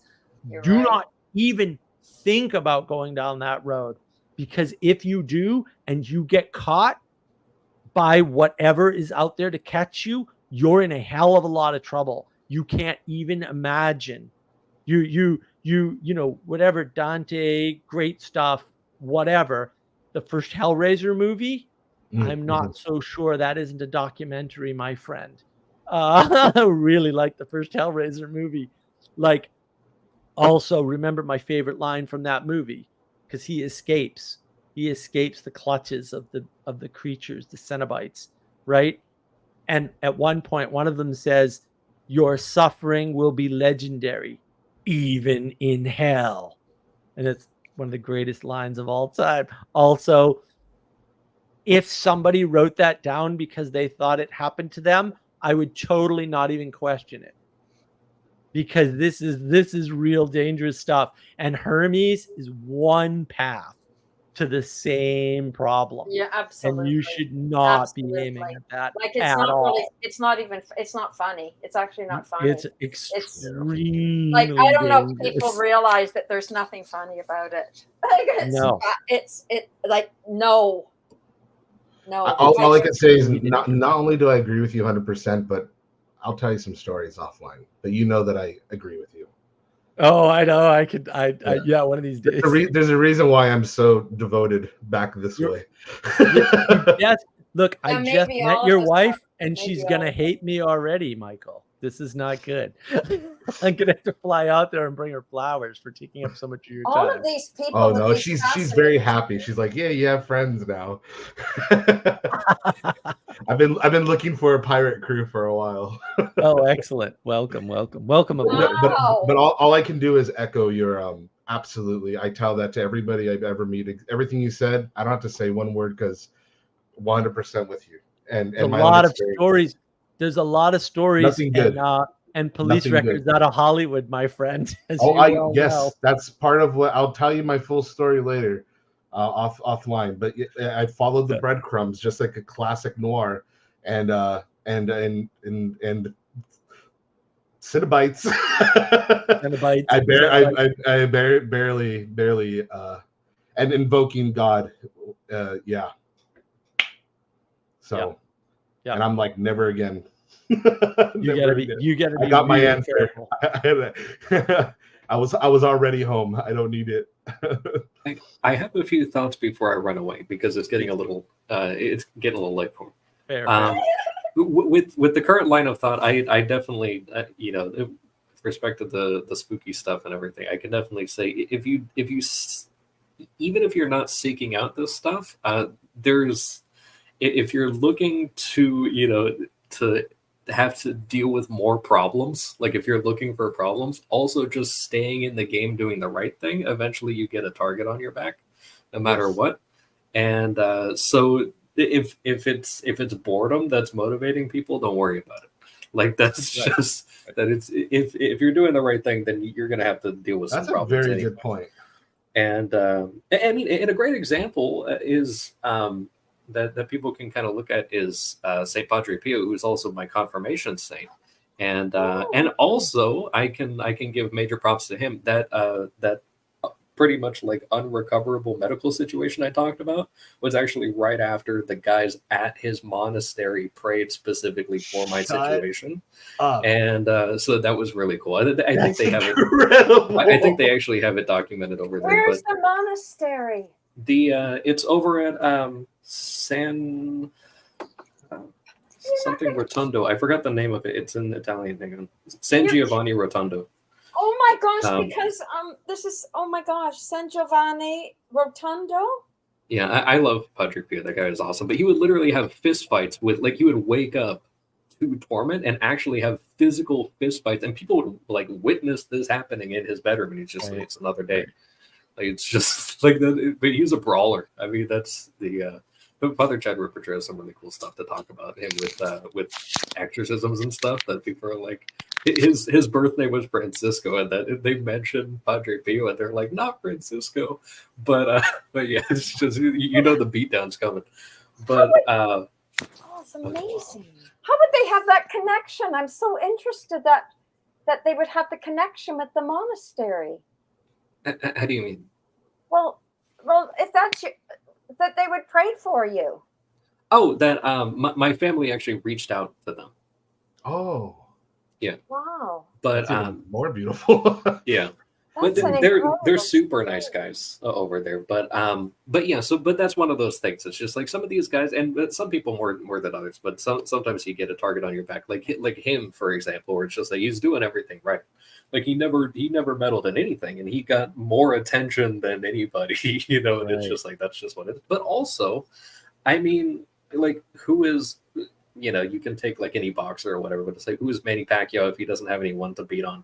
It's just like that he's just some guy shadow boxing in his apartment, and so that is, there's some context there. And then I wanted to mention, I think you're talking about kind of the you, Mark, and your channel and everything, and the work that you're doing here. Some of the stuff that I kind of think of is like you're mediating in a particular layer. And to the point that you were talking about with Jordan Peterson, it's like you can identify where there's vacuums and then revivify that where there's no competent work happening there. And kind of an image that came to my mind also is the sort of thing of like, a good firefighter stays in the building until he's done all the work he can do and everything. Yep. So I that kind of image stuck with me. And then also with respect to the meditation thing being, I know Chris said inferior, I might offer subordinate with meditation to prayer, because with the example that you used, Sanjuro, about the rosary, one of the things that we can also do is that at the beginning, now all this additional stuff I'm about to talk about is optional, but also traditional and actively encouraged, that you go into this not just doing it, but with an intention. Right. And you can do it with people or not. There's also an actual group with the Dominican friars called the Confraternity of the Rosary, which any person can join. They don't even have to be Catholic or anything, and it doesn't cost money. No. The only sign-up fee is that you do 3 of these a week. So that's 23 minutes, each time, and you do that 3 times a week, and that's the only thing. You don't get kicked out if you don't do it. It's just you're not, if you participate, then you are also operating within the group and you are benefiting as a group member. And then if you're not doing that, but then not only do you have your intention that you can set yourself at the beginning, and you can do that, even all the way up to after you started to here, you also are given by the church different mysteries to meditate on. Mm-hmm. It's not meditation, but it's meditative. Right. And it's broken up into these little 10-bit segments. And they also traditionally rotate based on day. So there are ones that only happen on you have the joyful is on Saturdays and Mondays, so you can kind of do those. So you have 5 different little mini meditations that last you about 3 to 5 minutes or something like that, and you're kind of switching through those, and you do them poorly and everything like that because you're also doing the prayers and stuff. But it's an interesting sort of thing that you're doing the repetitive action, so you're giving, like, you have to use a material analogy in a sense, but it's kind of like you're laying the little bricks and everything like that, and then you're then kind of letting that stand under the meditation. So it's offering the support from below, and then you have the meditation that's being done on top of it, and then you switch to the next one. But you're given the meditation, like you don't have to do it, and you can think on different things that are related to the particular thing.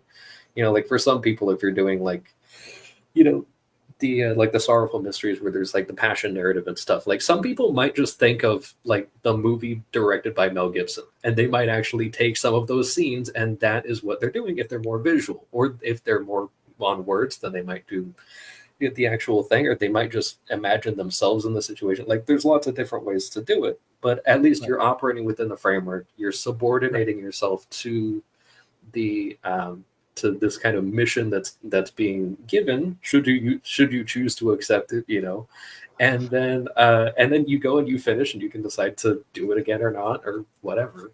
But at least it's all kind of there. And I think they like there is like Christian meditation and stuff, but I think a lot of times it comes down to like what they call contemplation, which is also, it's like to be separated with.